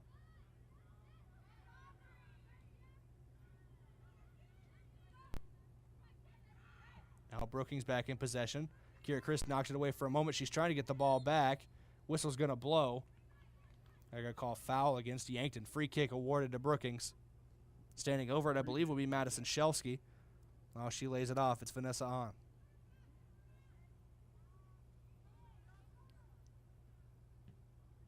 Hahn boots this one away.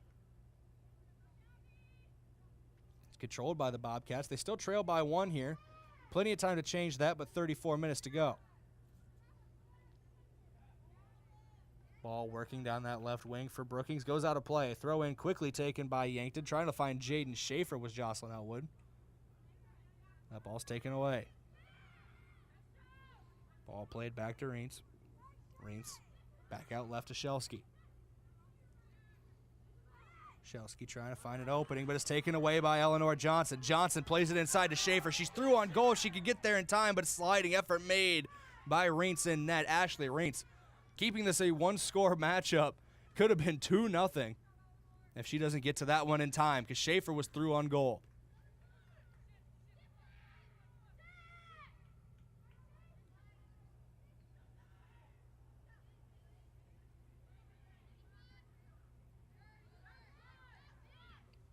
Now back in possession.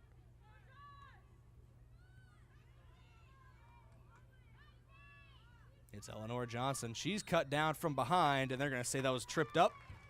They're going to give a free kick to Yankton. About 43 yards out from goal. It's not going to be Elwood to take this one. It's going to be Haley Luke. Let's see what Luke does here. From almost directly in the middle of the field from the 42 yards out. She's going to go towards goal. Left side. Gets through the gloves of Reins and out of the back of the end zone. So it'll be over the end line for a corner kick for the Gazelles. Jocelyn Elwood to handle the corner.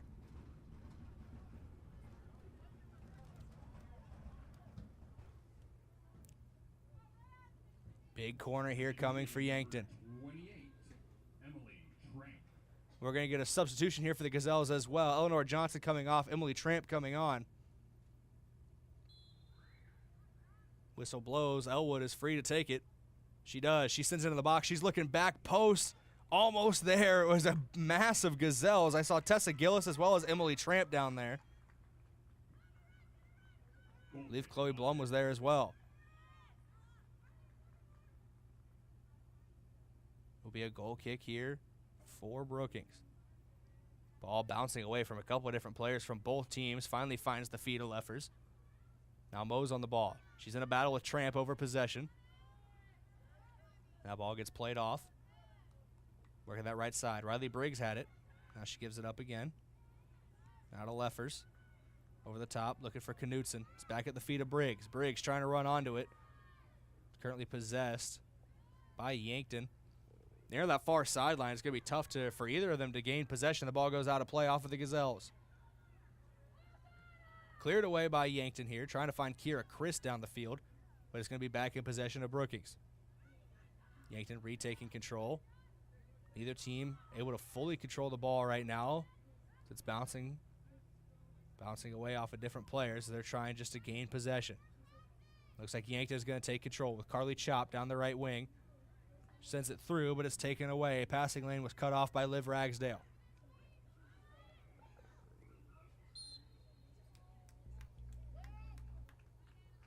Whistle is going to blow, and I believe there's going to be a foul called against Brookings, so it's going to be a free kick for Yankton. Coming in for the Gazelles, number 7, Lucy Johnson. 4 players coming in for the Gazelles. Lucy Johnson, Ayanna Becker, Ava Haar, and I believe Remy Winslow. Jocelyn Elwood, Kira Christ coming off, as well as Jaden Schaefer.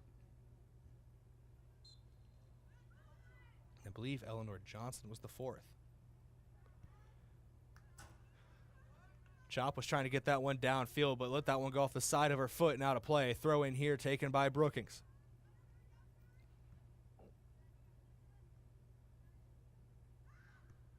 Ball booted up. Brought down by Liv Ragsdale. Ragsdale finds Mose. Mose back to Leffers. Leffers has the ball taken away, and Ayanna Becker has a couple defenders between her and goal. She's just trying to power through them, split the gap. Ball knocked away for a moment, but it's picked up by Lucy Johnson. Johnson trying to find another opening. Ball gets played back to Beckers, and they're going to say offside. Becker was offside as that ball was played through by Lucy Johnson. So even though the defense contacted it first, cutting the passing lane, Becker was offside when the pass was made. She was the first Gazelle to try to come back and touch it. Offside is the call. Now Brookings with possession. Trying to give a little give and go overlap around the left side. That ball is going to go out of play. Off of a Bobcats player, so it'll be a throw in, Carly Chop. Chop with the toss. Gets it into Remy. Back to Chop. Carly Chop trying to send this one in the middle of that defense. Now it's Brookings back on the ball. Not for long, though, as Haley Luke takes it away. Possession in limbo right now. Now it's secured by Brookings as they're pushing forward. Knutson on the ball. Looking for Leffers down that right wing. Tessa Gillis giving chase. Ball knocked away by Gillis. She's trying to regain her footing before it goes out of bounds, and she does. Great play there by Tessa Gillis. And that is put out of play. This ball left just too far out in front and went out of bounds. Throw in for Brookings, taken quickly. Knutson.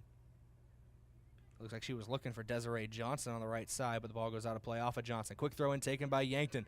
Lucy Johnson on it now, trying to work that left flank. She's going to cut outside, faked going inside, now trying to win a foot race down that wing. The ball is going to be poked out of bounds. Headed down off the throw in by Brookings, but it's back in possession of Yankton for the time being. Check that, make it Bobcats ball. They're going to play it all the way back to their goalkeeper, Reintz. Reintz is going to settle it, stop it, now boot it downfield. Ball takes a long bounce off of the chest of Shea Leffers. She's able to get back to it.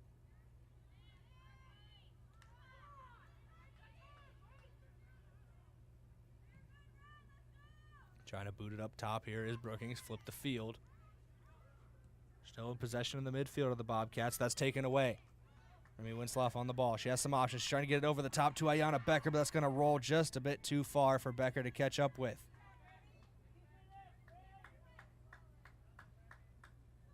The idea is there and the opening is there. Just putting the finishing touches on it now for Yankton. 27 minutes and counting to go in this one. Yankton still leads 1-0 after that Jocelyn Elwood free kick goal early in half number 1. About 2 minutes into this.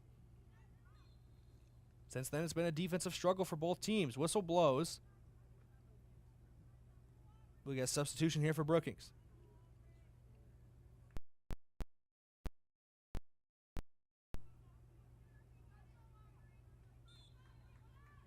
Throw in. I was going to say taken, but it's fake. Now throws in. Does Ragsdale. Ball taken away for a moment by Yankton. Carly Chop getting it downfield. She's looking for Ayanna Becker. Falls to the feet of Vanessa On. Becker trying to beat onto the ball, and Becker ran through On there trying to get to it. A little too physical on that one. That's going to be a foul called against Becker, the attacker for Yankton.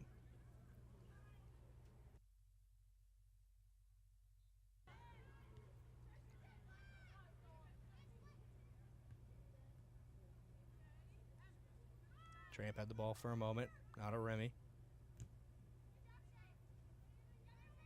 It's Ava Haar who was trying to get it back after it was taken away by Shea Leffers. Brookings boots it downfield. Tessa Gillis is the closest player to it. She's going to let it all roll all the way to Hannah Kruger, who's just going to glove it, pick it up, and try to reset.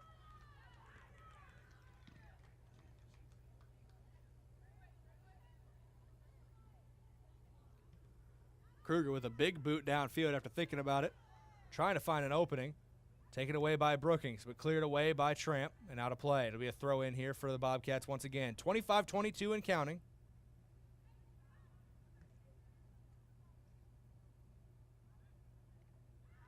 Still plenty of time for this scoreline to change, but as it stands, Yankton leading 1-0.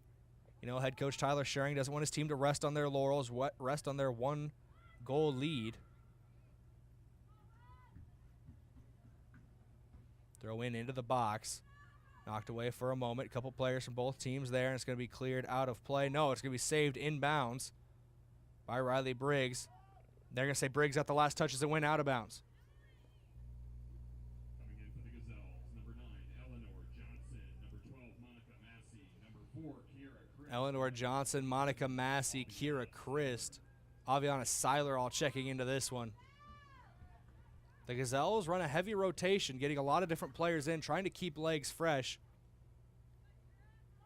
Tyler Schering wants his team to be fresh. Trying to make these runs in behind the defense, trying to get another one on the board. Seiler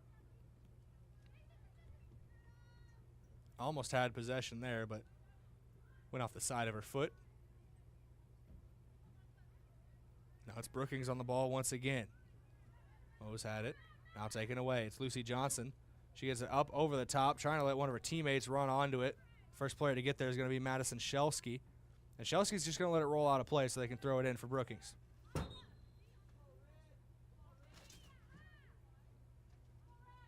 Got another whistle taken, another substitution being made. Lauren Jones checking in. Isabel Eide checking out.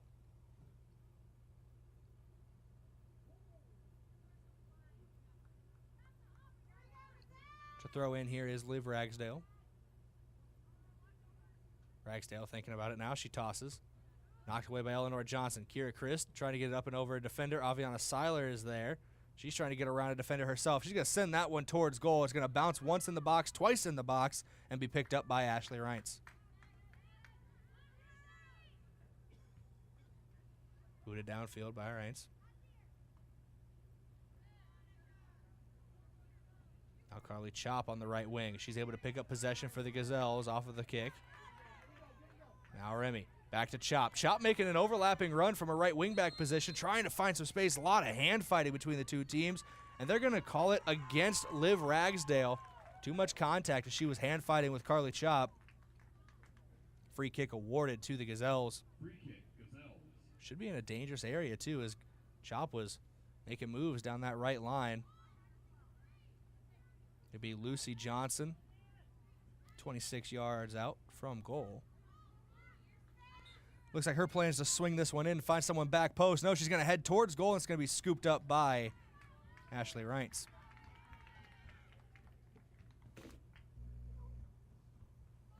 Remains a one-goal scoreline. Yankton still leading 1-0. You know, they want to add to it.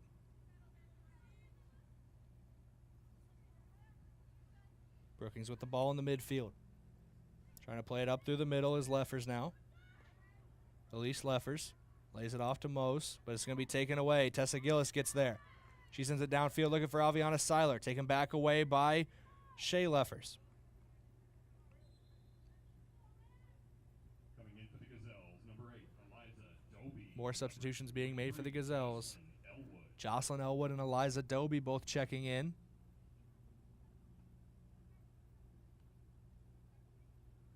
off of the throw-in. Goes out of bounds off of Brookings player. Another quick throw-in taken by Yankton.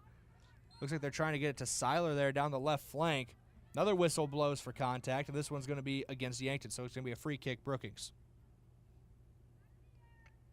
Free kick, Bobcats.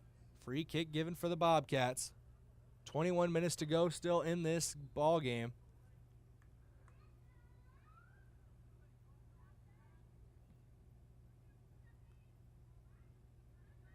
Off the free kick.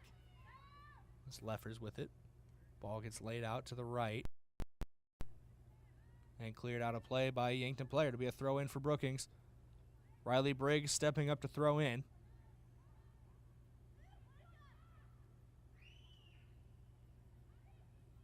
Ball knocked up and over for a defender for a moment, but it's wrestled away by Yankton. Shelsky now on the ball. Mose tries to send that one through on goal, I believe, but it was blocked away by Tessa Gillis. There is a Brookings player down just at the edge of the 18-yard box. That is Elise Leffers, a senior forward. A veteran player of this team and also a player who spent almost the entire game, I believe the entire game, out on the field. Ball pushed over the top. Maybe looking for Aviana Seiler, but it goes out of play before she can get to it. Quick throw in taken by Brookings. And it's played down that right wing. Bobcats sending it into the middle. Carly Chop gets there.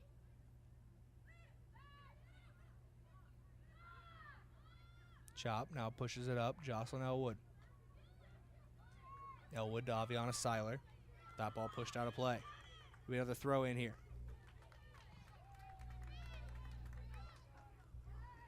Throw in taken from Chop. Chested down by Brookings as they're trying to work it now through the midfield. Do want to take time to thank Midwest Insurance Agency. See Travis and Whitney Devine at Midwest Insurance for your farm, home, and auto insurance needs. Call today to set up an appointment.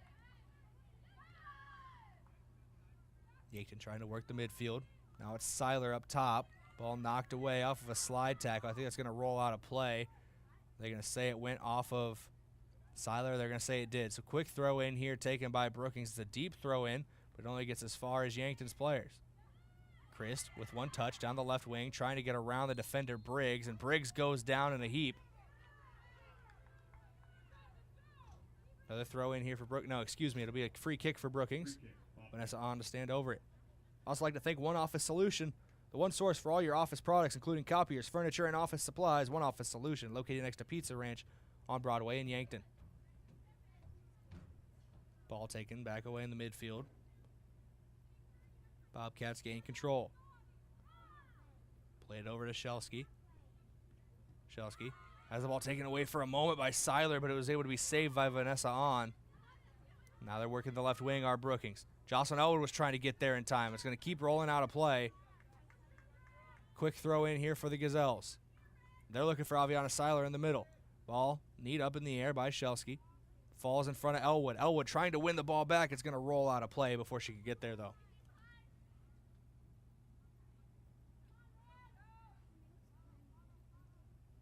The way I am positioned in the Fairfield Inn press box is almost perfect with the fence line at the edge of the grandstand of the stands here on the north side of the field. The top piping of the fence perfectly lines up with the touch line here at Crane-Youngworth Field. So basically all I got to do is watch it cross the fence and it's out of bounds.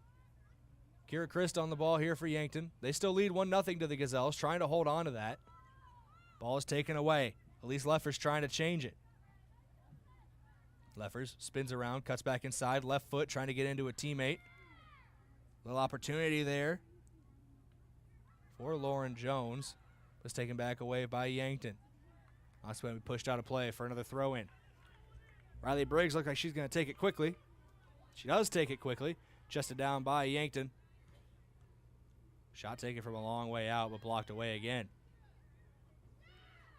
Long shot taken on goal, and it is saved by Hannah Kruger.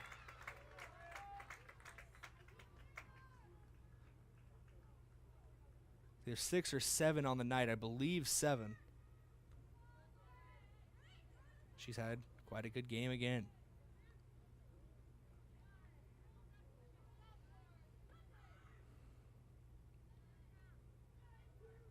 Ball going into the midfield for Brookings with Mose.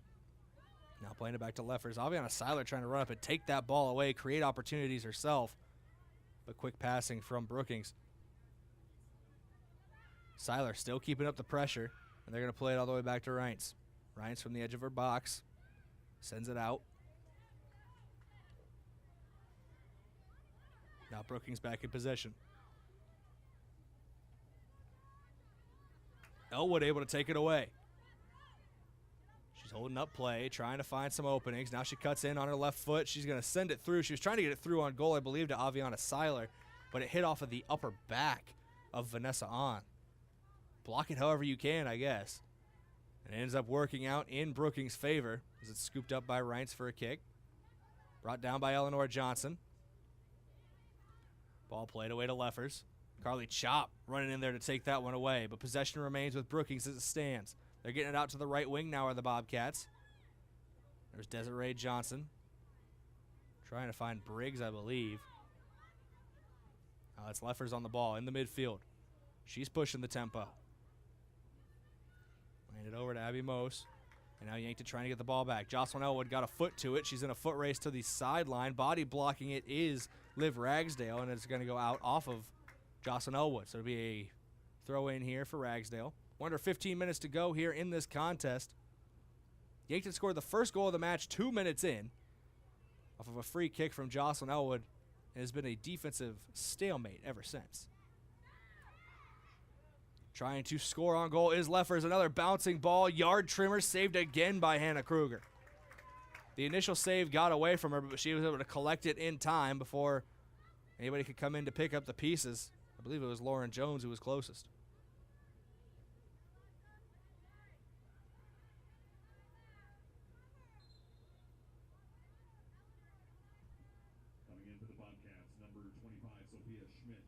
Sophia Schmidt checking in for the Bobcats. Haley Luke checking in. Emily Tramp checking in. Remy Winsloff checking in. Ava Haar and Ayanna Becker also checking in. Almost every player outside of that defensive back line has now switched for Yankton, trying to keep fresh legs in the midfield in the attacking third. Ball pushed out of play by Brookings. It's going to be a throw in for Yankton. Throw in here, up and over the top. Finds its way to Haley Luke. She plays it back. Trying to find opening downfield now. Leffers, off of her knees, I believe. So when it came down, it went out of play off of a Bucks, or off of a Gazelles player.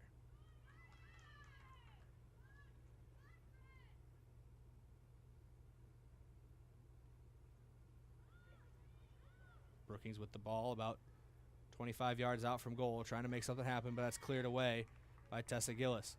Ayanna Becker was going for it. She has heavy contact with a player from Brookings. That was Shelsky.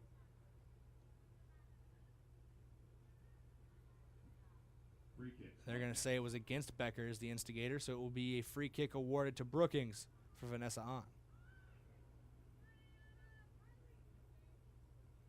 On just lays it off to Leffers. Becker trying to get that ball back. Ball played upfield, cleared away by Emily Tramp, but it's going to go out of play for another throw-in for Brookings. 12:42 and counting. Brookings trying to erase this one-goal deficit.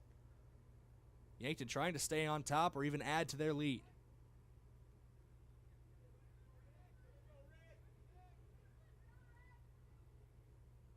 We'd like to thank One Office Solution, the one source for all your office products, including copiers, furniture, and office supplies. One Office Solution, located next to Pizza Ranch on Broadway in Yankton.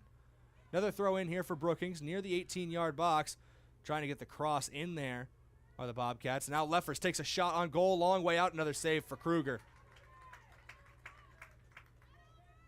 It's up to 9 by my count.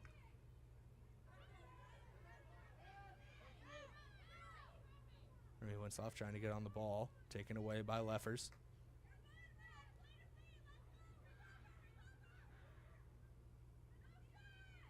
Yankton able to get it back, though, after a misplay. On the clearance, though, the Bobcats able to regain possession. Desiree Johnson taken back away by the Gazelles. They get it up to Ayanna Becker. Becker trying to work that left wing, showing off the pace. Now shifts it back inside. She's got Remy Winsloff. One touch, trying to bring it down. She does. Now she's going back out to the left side. Trying to get the defense shifting around. Ball poked away and kept away by Brookings for the time being as they possess. Sophia Schmidt trying to work that right side, out of play off of Tessa Gillis.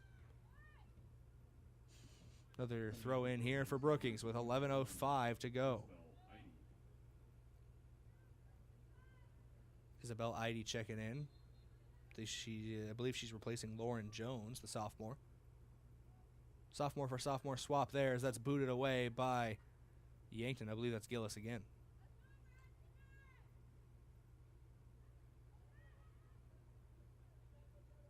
Brookings off of the throw in, trying to make something happen. Briggs lays it off. Long shot taken. That was going towards goal.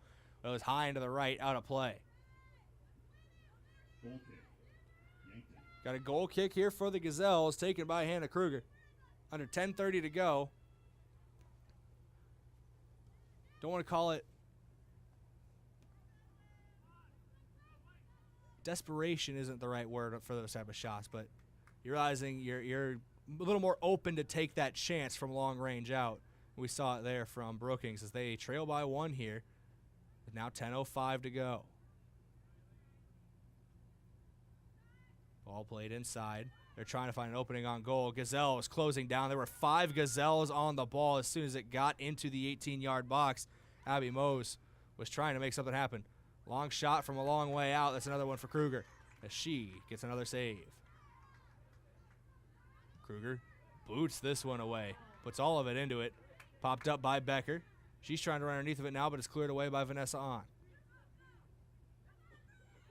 Marking in the midfield. Taken away by Yankton. Ava Haar on the ball. Looked like she was trying to work it in the middle, but it was body blocked by a Bobcats player. Over the top. Becker was trying to run onto it, but it's knocked away by Vanessa On. And On making a run of her own. That's taken away for a moment. Possession regained by Brookings. Vanessa On, the defender, playing far up the pitch right now. That is cleared away by Haley Luke.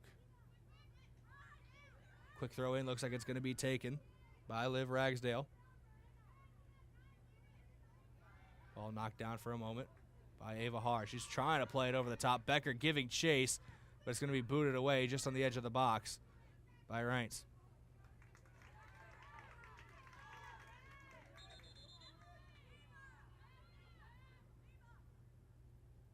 Coming in for the Gazelles, number 1. 5 players checking in for the Gazelles. Abby Saylor, Kira Christ, Jocelyn Elwood, Eleanor Johnson, and I believe Chloe Blum. Jocelyn Elwood. Coming in for the Bobcats, number 8, Aubrey Knudsen. Aubrey Knudsen, the lone change for the Bobcats as she checks in. Carly chopped a throw. Knocked down by the Bobcats. That was Liv Ragsdale in possession. She gets inside to Mose. Mose finding Knudsen, who just checked back in. Back to Mose. Back to Leffers.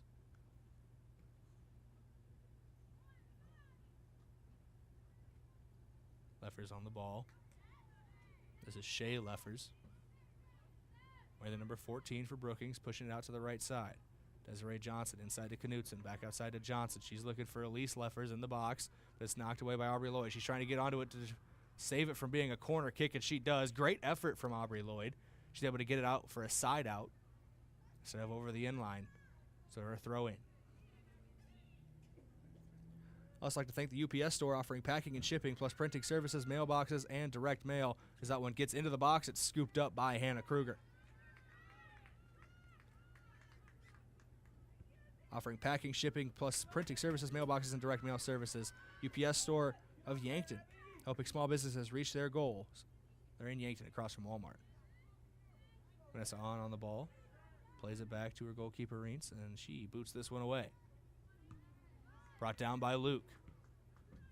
Pushed back upfield by On. Chested down by Gillis. Now Luke again. Eleanor Johnson was knocked off the ball, and Brookings back in possession. They're looking for Elise Leffers. That ball is knocked away. Carly Chop going to be the first one to run onto it. See if she just tries to clear this one out of bounds. She is going to let it roll out of bounds, but she's not going to touch it, so she gets to throw it in. Quick throw in taken to Jocelyn Elwood. Played back to Chop, taken away by Brookings. Taken back away by Elwood. She's trying to control it after the tip, and she does. She lays it off to Luke. Luke through the midfield, looking for Kira Chris. Chris trying to push it out left side, Chloe Blum, but it's not there in time. Ball working down that left wing as it goes out of play. We'd also like to thank Yankton Thrive. There's a thriving business economy in the Yankton area. Your one source and resource for all businesses from retail to manufacturing is Yankton Thrive. For more, go to yanktonsd.com. 6 minutes, just over 6 minutes here remaining. The Gazelles clinging to a 1-0 lead from a goal that happened 2 minutes into the opening half. But we're going to get a crucial free kick here for the Bobcats. That's going to be Vanessa On standing over at 43 yards by my count away from goal. She's going to at least try to put it in the box and let somebody get their head to it. She's going for goal, it looks like, and it's going to be just to the left of the goal and out of play. Goal kick for Kruger. Goal kick, Yankton. That was a perfect, almost perfectly placed free kick from On. Just left it wide to the left and out of reach of any potential teammates to get underneath of it. Kruger lays it off to Lloyd. Lloyd back across to Gillis.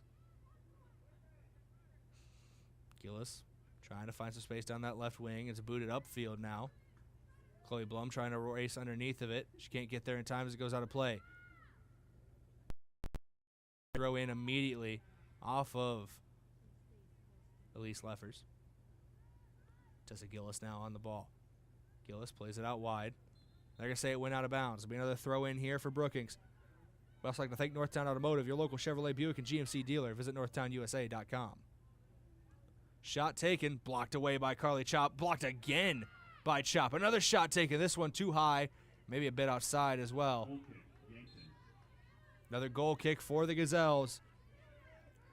Also, thank you to Floor Tech. Whether your home or floor is wet, call Floor Tech, 665-4839. These are our Sportscaster Club members, and without them, these broadcasts would not be possible. In for the Gazelles, number 7, Lucy Johnson. Number 27, Aviana Seiler. Aviana Seiler and Lucy Johnson checking in, as well as Ayana Becker.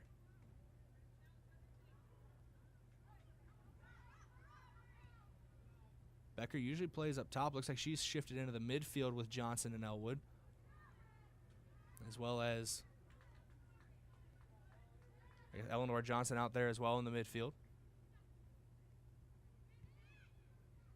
Lone player up top is Aviana Seiler. She's chasing down the ball right now, trying to get it back. Vanessa On took a long touch, but she was able to get it back in time. Ayana Becker battling back for it. She pokes it away.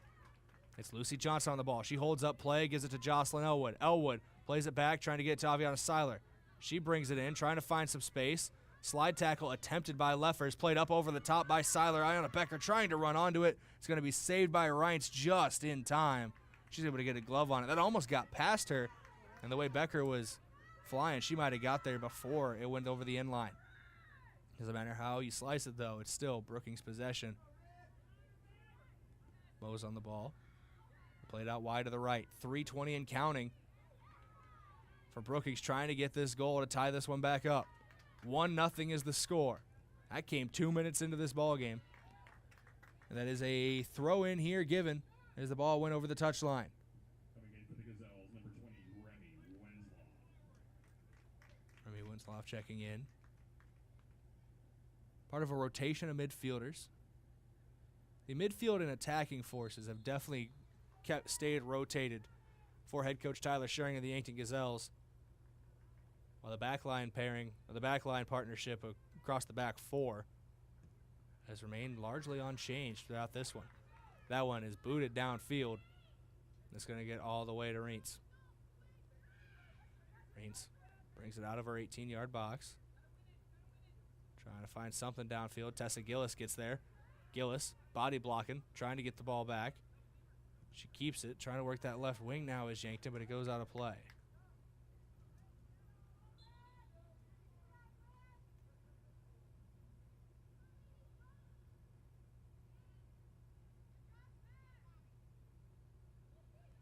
Ball being played near that touchline on the far side again. This one out of play again off of Yankton this time, so it'll be a Brookings throw in. Deep throw in taken. Trying to get underneath of it are a couple different Bobcats players, but it's cleared away for a moment. Then Aubrey Lloyd puts her foot through it. Lucy Johnson trying to get it up and over, but it's brought down by Liv Ragsdale. Ayana Becker running onto it. She's got some pace down the right wing. Trying to cut back inside there. Loses it for a moment, trying to get around the defender. Becker did not like that call, but a whistle is blown. It's going to be a free kick for the Bobcats. Madison Shelsky took that one very quickly before anybody was ready, even the officials. We are about 95 seconds away from the end of this matchup. Brookings, if they want to score, they need to do it now. Quick throw in taken by Brookings again. They're not wasting any time. The Bobcats trying to get on the scoreboard, trying to make this a 1-1 match. And Elise Leffers trying to be the one that does it. She puts it in, trying to get to the back post, but can't get there. Hannah Kruger didn't touch the ball. She realized it was going out of place for a goal kick. By the time Kruger kicks this one away, we should have under 60 seconds to go. And it's perfectly placed at 60 seconds. Leffers got there first, but Yankton able to recover. Elise Leffers not giving up on the ball. She gets it back, trying to battle with Carly Chop. Chop. She got chopped down a little bit by Chop and brought to the turf. It's going to be a crucial free kick here for Brookings. Taking it quickly is Abby Mose, trying to go back right post, but she can't get there. Going top right corner, it looked like on that free kick. Another goal kick going to be taken by Hannah Kruger. And she can take her time, putting that ball down, marching out her steps.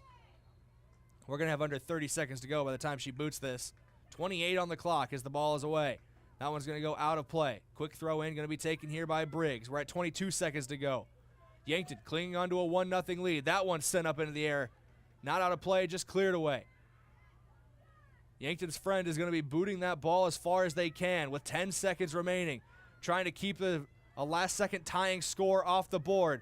A couple players get brought down. That one is rolling towards the end line. It's going to roll over the end line and out of play. Clock keeps ticking, and the horn sounds. The Yankton Gazelles pick up their first home victory of the season and their third overall, moving to 3-4-1 on the young year. 1-0 victory off of the free kick goal from Jocelyn Elwood. Take the time to thank a couple more of our Sportscaster Club members before we send it to the Yanks and Rexall post-game wrap. Starting with Sherco, proud supporter of Yankton Sports. We need to be sure and make it Sherco. Roy Wilcox State Farm Insurance. They've been helping customers get to a better state for over 100 years. No matter where you are in life, they help you make the right play calls for your insurance coverage. Roy Wilcox State Farm is a proud supporter of Yankton Athletics. Pizza Ranch. For legendary chicken and the best pizza, it's Yankton Pizza Ranch on Broadway or over the phone at 665-1222. Lastly, Stockman's Motorsports, your local Polaris dealer with a full lineup of Rangers and Sportsmen ready to get you in the fields, in the woods, or wherever you like to go. Stockman's Motorsports, is a proud supporter of all area athletes. Let's go to a break here before the Yankton Rexall post-game wrap. I'll figure out which letters go first when we come back here in 3 minutes on KYNT, KYNTV. What's the best beverage to enjoy while rooting on your team? 1919 root beer, of course. 1919 is brewed in small batches with only the finest ingredients, real sugar and real vanilla. The unique recipe and these choice ingredients make 1919 the creamiest, full-bodied draft root beer available. Find it in 12 packs and single-serve cans at grocery, convenience stores, and restaurants. 1919 is alcohol-free and contains no caffeine, making it a beverage of choice at any time for anyone in the family. Every day you share personal information about yourself with others. You may write a check, charge fuel, rent a car, mail your tax returns, schedule a doctor's appointment, or post something on social media. Each transaction may share some sort of personal information, such as bank and credit card account numbers, social security number, name, address, or phone number. There are unscrupulous individuals, identity thieves, targeting these routine transactions, trying to gain your information to commit fraud. If you think somebody has stolen your identity, contact Consumer Protection at 1-800-300-1986. At Triple Time Rudy's, you get convenient access to quality fuel products. Plus, you'll also find quality South Dakota products like Dimmock cheese and premium meats from the Kaler and Renner lockers. With a local-friendly feel and unique product offering, Triple Time Rudy's is your local convenience store that supports schools and events and provides fuel discounts to Yankton's largest employers. For all of your daily fill-ups and convenience needs, pull into Triple Time Rudy's at 17th and Broadway. Tuxedo is proud to have been part of the Yankton community since its start in 2000. One of the things I love most is that they believe in promoting from within. I've been given many opportunities to advance. Truxedo has an extensive variety of benefits available to their employees. The work environment at Truxedo is extremely positive. We are looking for you to join our production team.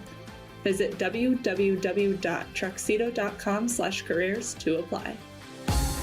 The other day, a gal came into the UPS store to drop off a package. On her way out, she noticed the print sample wall and asked if we could print invitations. The answer was, yes, we can. Hi, this is Doug at the UPS store in Yankton and Vermilion. For over 7 years now, the UPS store has been helping hundreds of customers with their printing needs. From basic copies to business cards and invitations to posters, we can print them. Stop out and ask about our current print specials and see how we can help with your printing needs. Is it the competition that keeps bringing you back? The long-standing rivalries?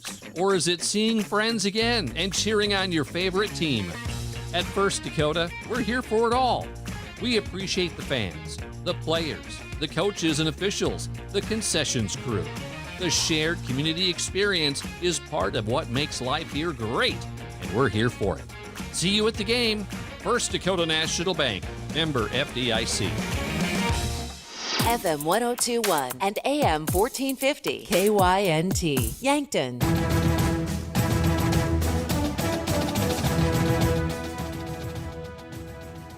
Welcome back in here, KYNT, KYNTV. It's your Yankton Rexall post-game wrap. Yankton Rexall, your hometown pharmacy since 1923. We are in here live in your Fairfield End broadcast booth. Yankton's newest and nicest hotel, now open and located at 21st and Broadway. We start this with your out-of-town scoreboard, brought to you by Upper Midwest Garage Door, specializing in the sales, installation, and service of residential and commercial garage doors and openers throughout eastern South Dakota. Upper Midwest Garage Door is your local authorized Clo-Pay dealer. We do have a couple finals from across Class AA, as well as one announcement of a postponement, and we will get those to you right now. Starting with the games that are happening today that we don't have results for. Mitchell against Huron, no result has been posted for that, as well as Sioux Falls Roosevelt hosting Sioux Falls Washington, and Rapid City Central hosting Rapid City Stevens. The results we do have, obviously 1-0 here in Yankton. The Gazelles taking a win over the Brookings Bobcats. Harrisburg took a 3-0 victory over Pierre. Sioux Falls Jefferson and O'Gorman tied at 0. And Sturgis Brown took a 2-1 victory over Douglas Rapid City Christian New Underwood. The game that has been postponed is Spearfish against Belle-Fourche. No word on why that was postponed, but that one has been moved to a later date. Will not be played today. That was your out-of-town scoreboard, brought to you by Upper Midwest Garage Door, specializing in the sales, installation, and service of residential and commercial garage doors and openers throughout eastern South Dakota. Upper Midwest Garage Door is your local authorized Clo-Pay dealer. Your stat recap brought to you by Mayor Signs. If it's time to review the look of your business's signage, let Mayor Signs help. They offer all types of signs, including lit, non-lit, digital, and much more. Contact Mayor Signs today on 4th and Broadway in Yankton.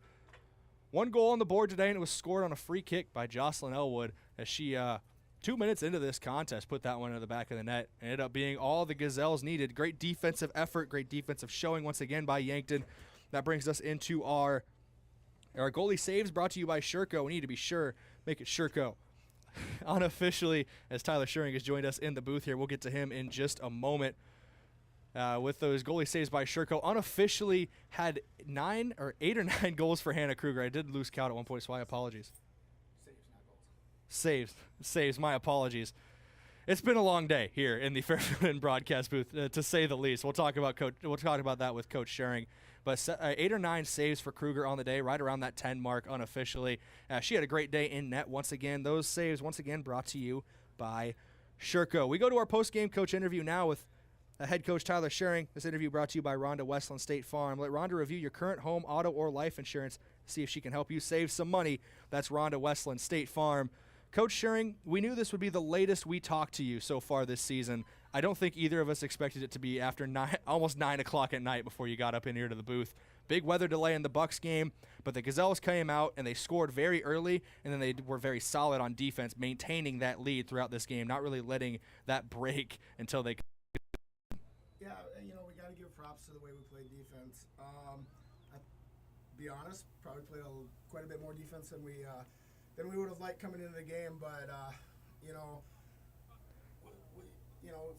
with as long of rain delay or lightning delays we had, you know, the girls stayed loose. They were excited. They were ready to play. And, you know, we came in, we got that early goal, and I think relaxed it a little bit, you know, because even with as much defense as we played it and with as much pressure as we felt pretty much the entire game, it seemed like the girls were pretty relaxed. You know, even at halftime, you know, they were still excited to play. That, you know, they understood, hey, you know, we're not getting the ball forward, but we're organized. We're really not giving up a lot of clear shots. You know, we were giving up a few looks from distance, but overall, you know, the defense was organized. Everyone was working hard. So I'm happy about that. Definitely some things to improve on, building out, connecting a few passes, working the ball into our attacking half a little bit more than we saw tonight. But at this point right now, with a couple of the close results that have gone the wrong way for us recently, a win's a win. A win is a win, a 1-0 win, as there was a little bit of feedback in your microphone and you were a little quiet. So I hope that I'm plugging it and plugging it back in. Usually works wonders. We'll see if it works here for you, Coach Schering. And, you know, a win is a win. And you mentioned early goal on, couldn't really get that attack going the rest of the game, but the defense seems solid. And once again, I feel like we talk about this every game. Hannah Kruger with another very good night in net. You know, Hannah, you know, again, I can't say enough about her. She's really stepped up. She's become a leader back there. So that's you know, she's really stepped up. She's become a leader back there. So that's really nice to see. You know, the back four have really stepped up. You know, Chloe Foote, you know, kind of went down with an injury the last game. And, you know, it's been a next man up in that back line. So, you know, the back four primarily play most of the game for us. So they're seeing a lot of minutes back there. And they're working their tail off, as you can see. You know, and in a game like this, you know, that's a lot of effort from them. You know, but I also thought that one of the things that, you know, we improved on today as a coaching staff and myself personally is we were able to do a lot of line changes throughout the game. And, you know, we stayed really fresh and throughout the midfield and our wings and our forward. So, you know, even though we weren't necessarily building the ball out, you know, we were able to continue or apply continual pressure, which I think helped us out. All right. You know, thank you, Coach, so far for working with me here as we are doing some makeshift mic work, trying to figure out some issues for this post-game show. But thank you for obviously coming up here and talking to us again. You got a big game coming up, but before we get into that, I do want to talk about something you brought up in your last little statement there. It was a lot of line or shift changes up front. I'd see changes were 5, 6. I think the most I saw was 6, but there might have been one with 7 Gazelles switching out onto the field at one time. What goes into your decision-making with that as a coaching staff with that big of a platoon swap? You know, we've got a lot of players that can play multiple positions, but we've also got a lot of players that are pretty balanced talent-wise and skill-wise and competitive-wise. So it's one of those things where, you know, when we sub them in, as long as we get the right line in, you know, and get the right players together, we really aren't losing a whole lot. So, you know, if we can kind of offset, you know, some of our lack of 80-minute game fitness with you know, more line changes, and, you know, I think we'll utilize that as the season goes on, as we continue to build that game fitness. All right, then one final question before I let you go home and get some sleep tonight. It's past my bedtime already here in the broadcast booth, but obviously you got Huron coming up on Tuesday. Quite a road trip for you guys heading out to Huron. Not your longest of the year. You already took your West River trip earlier on, but what are you looking forward to going into that matchup against the Tigers? You know, Huron's one where we're going to continue to move the ball in the attacking half and create some goal-scoring opportunities. You know, that's continually something that we need to improve on as the season moves along. You know, our defense is working hard. We're getting quite a bit more shutouts than we did last year. So, you know, that's definitely been an improvement from last year, you know, is our defensive side. So continuing to improve on, you know, our pass connections, building up through the midfield, and just creating more goal-scoring opportunities is definitely going to be a focus next week. All right, thank you once again, Coach Schering, for always taking the time to talk to us in the Fairfield Inn broadcast booth in these post-game shows and working with me with our mic issues, getting us your thoughts on this game and a look ahead to Huron. Good luck on Tuesday, and we'll talk to you again hopefully before next Thursday when we return home against Mitchell. Sounds good. Thanks for having me. Yankton Gazelles head coach Tyler Schering coming off of a 1-0 victory over Brookings as they get out of here with their first home win of the season and their third overall. Going to take a quick break here on KYNT, KYNTV. When we return in 60 seconds, we're going to wrap up the post-game show here from Crane-Youngworth Field in Yankton. Back in 60 seconds. Oh, Sheboygan, I just can't get you off my mind. It's tailgate season, so stock up the cooler and fire up the grill. Then load that grill with Sheboygan brats, natural casing wieners, and summer sausage. Make sure Sheboygans are a part of your tailgater. Produced with pride at American Food Groups in Yankton. The way it tastes is simply divine. Sheboygan on my mind. Sheboygan. Yankton Medical Clinic is pleased to announce the addition of geriatric specialist Dr. Jennifer Philhouse to their team. Dr. Philhouse will help patients as they age and need an expert who understands the aging process. She uses the John A. Hartford Foundation 4M's framework in her practice. What matters? Medication, mentation, and mobility. If you or a loved one have reached the age where you need expert care, schedule your appointment with her today. Dr. Jennifer Philhouse. Just one more way Yankton Medical Clinic provides so much care, so close to home.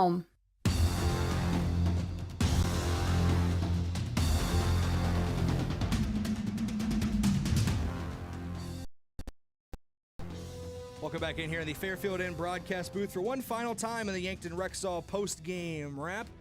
We have to crown your defensive and offensive player of the games as well as your schedule preview. So we'll start with those players of the game. Your defensive player of the game brought to you by Olson's Pest Technicians. Your residential and commercial pest control solutions. Call 1-800-KIL-BUGS. We're going to go with the back four and as a whole that we saw back there for a lot of the day. We heard Tyler Schuring say in the post-game interview, injury to Chloe Foote meant they couldn't really rotate through that back line as much as they wanted to.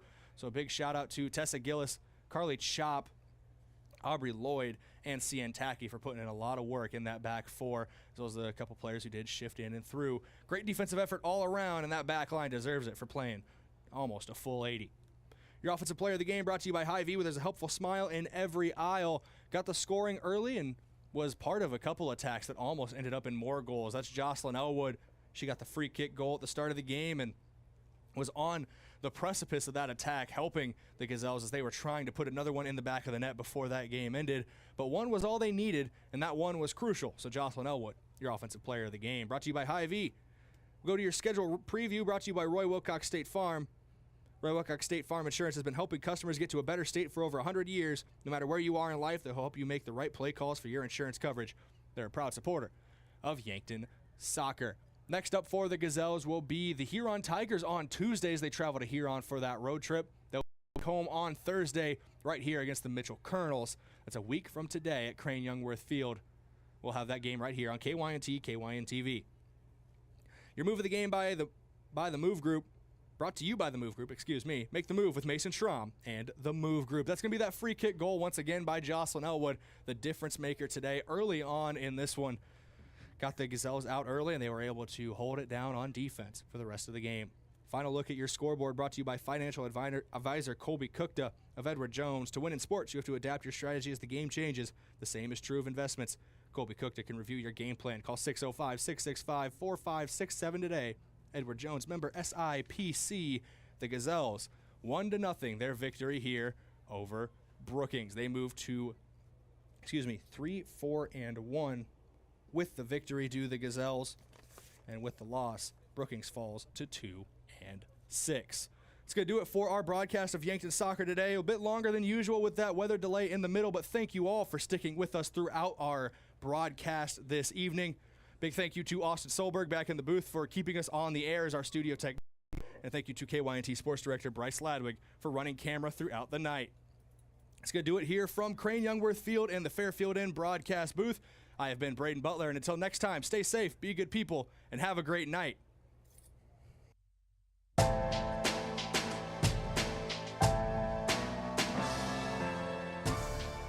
Thank you for listening to Yankton Athletics on KYNT, a Riverfront sports property, and Yankton's home team.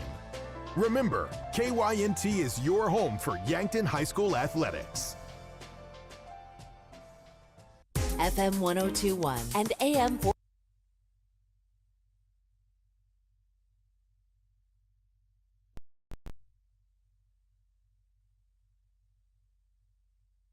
convicted a former Trump advisor who refused to cooperate with congressional investigators. A jury convicting former senior Trump White House aide Peter Navarro of criminal contempt of Congress for defying a subpoena from the January 6th committee. Moments after the verdict, Navarro out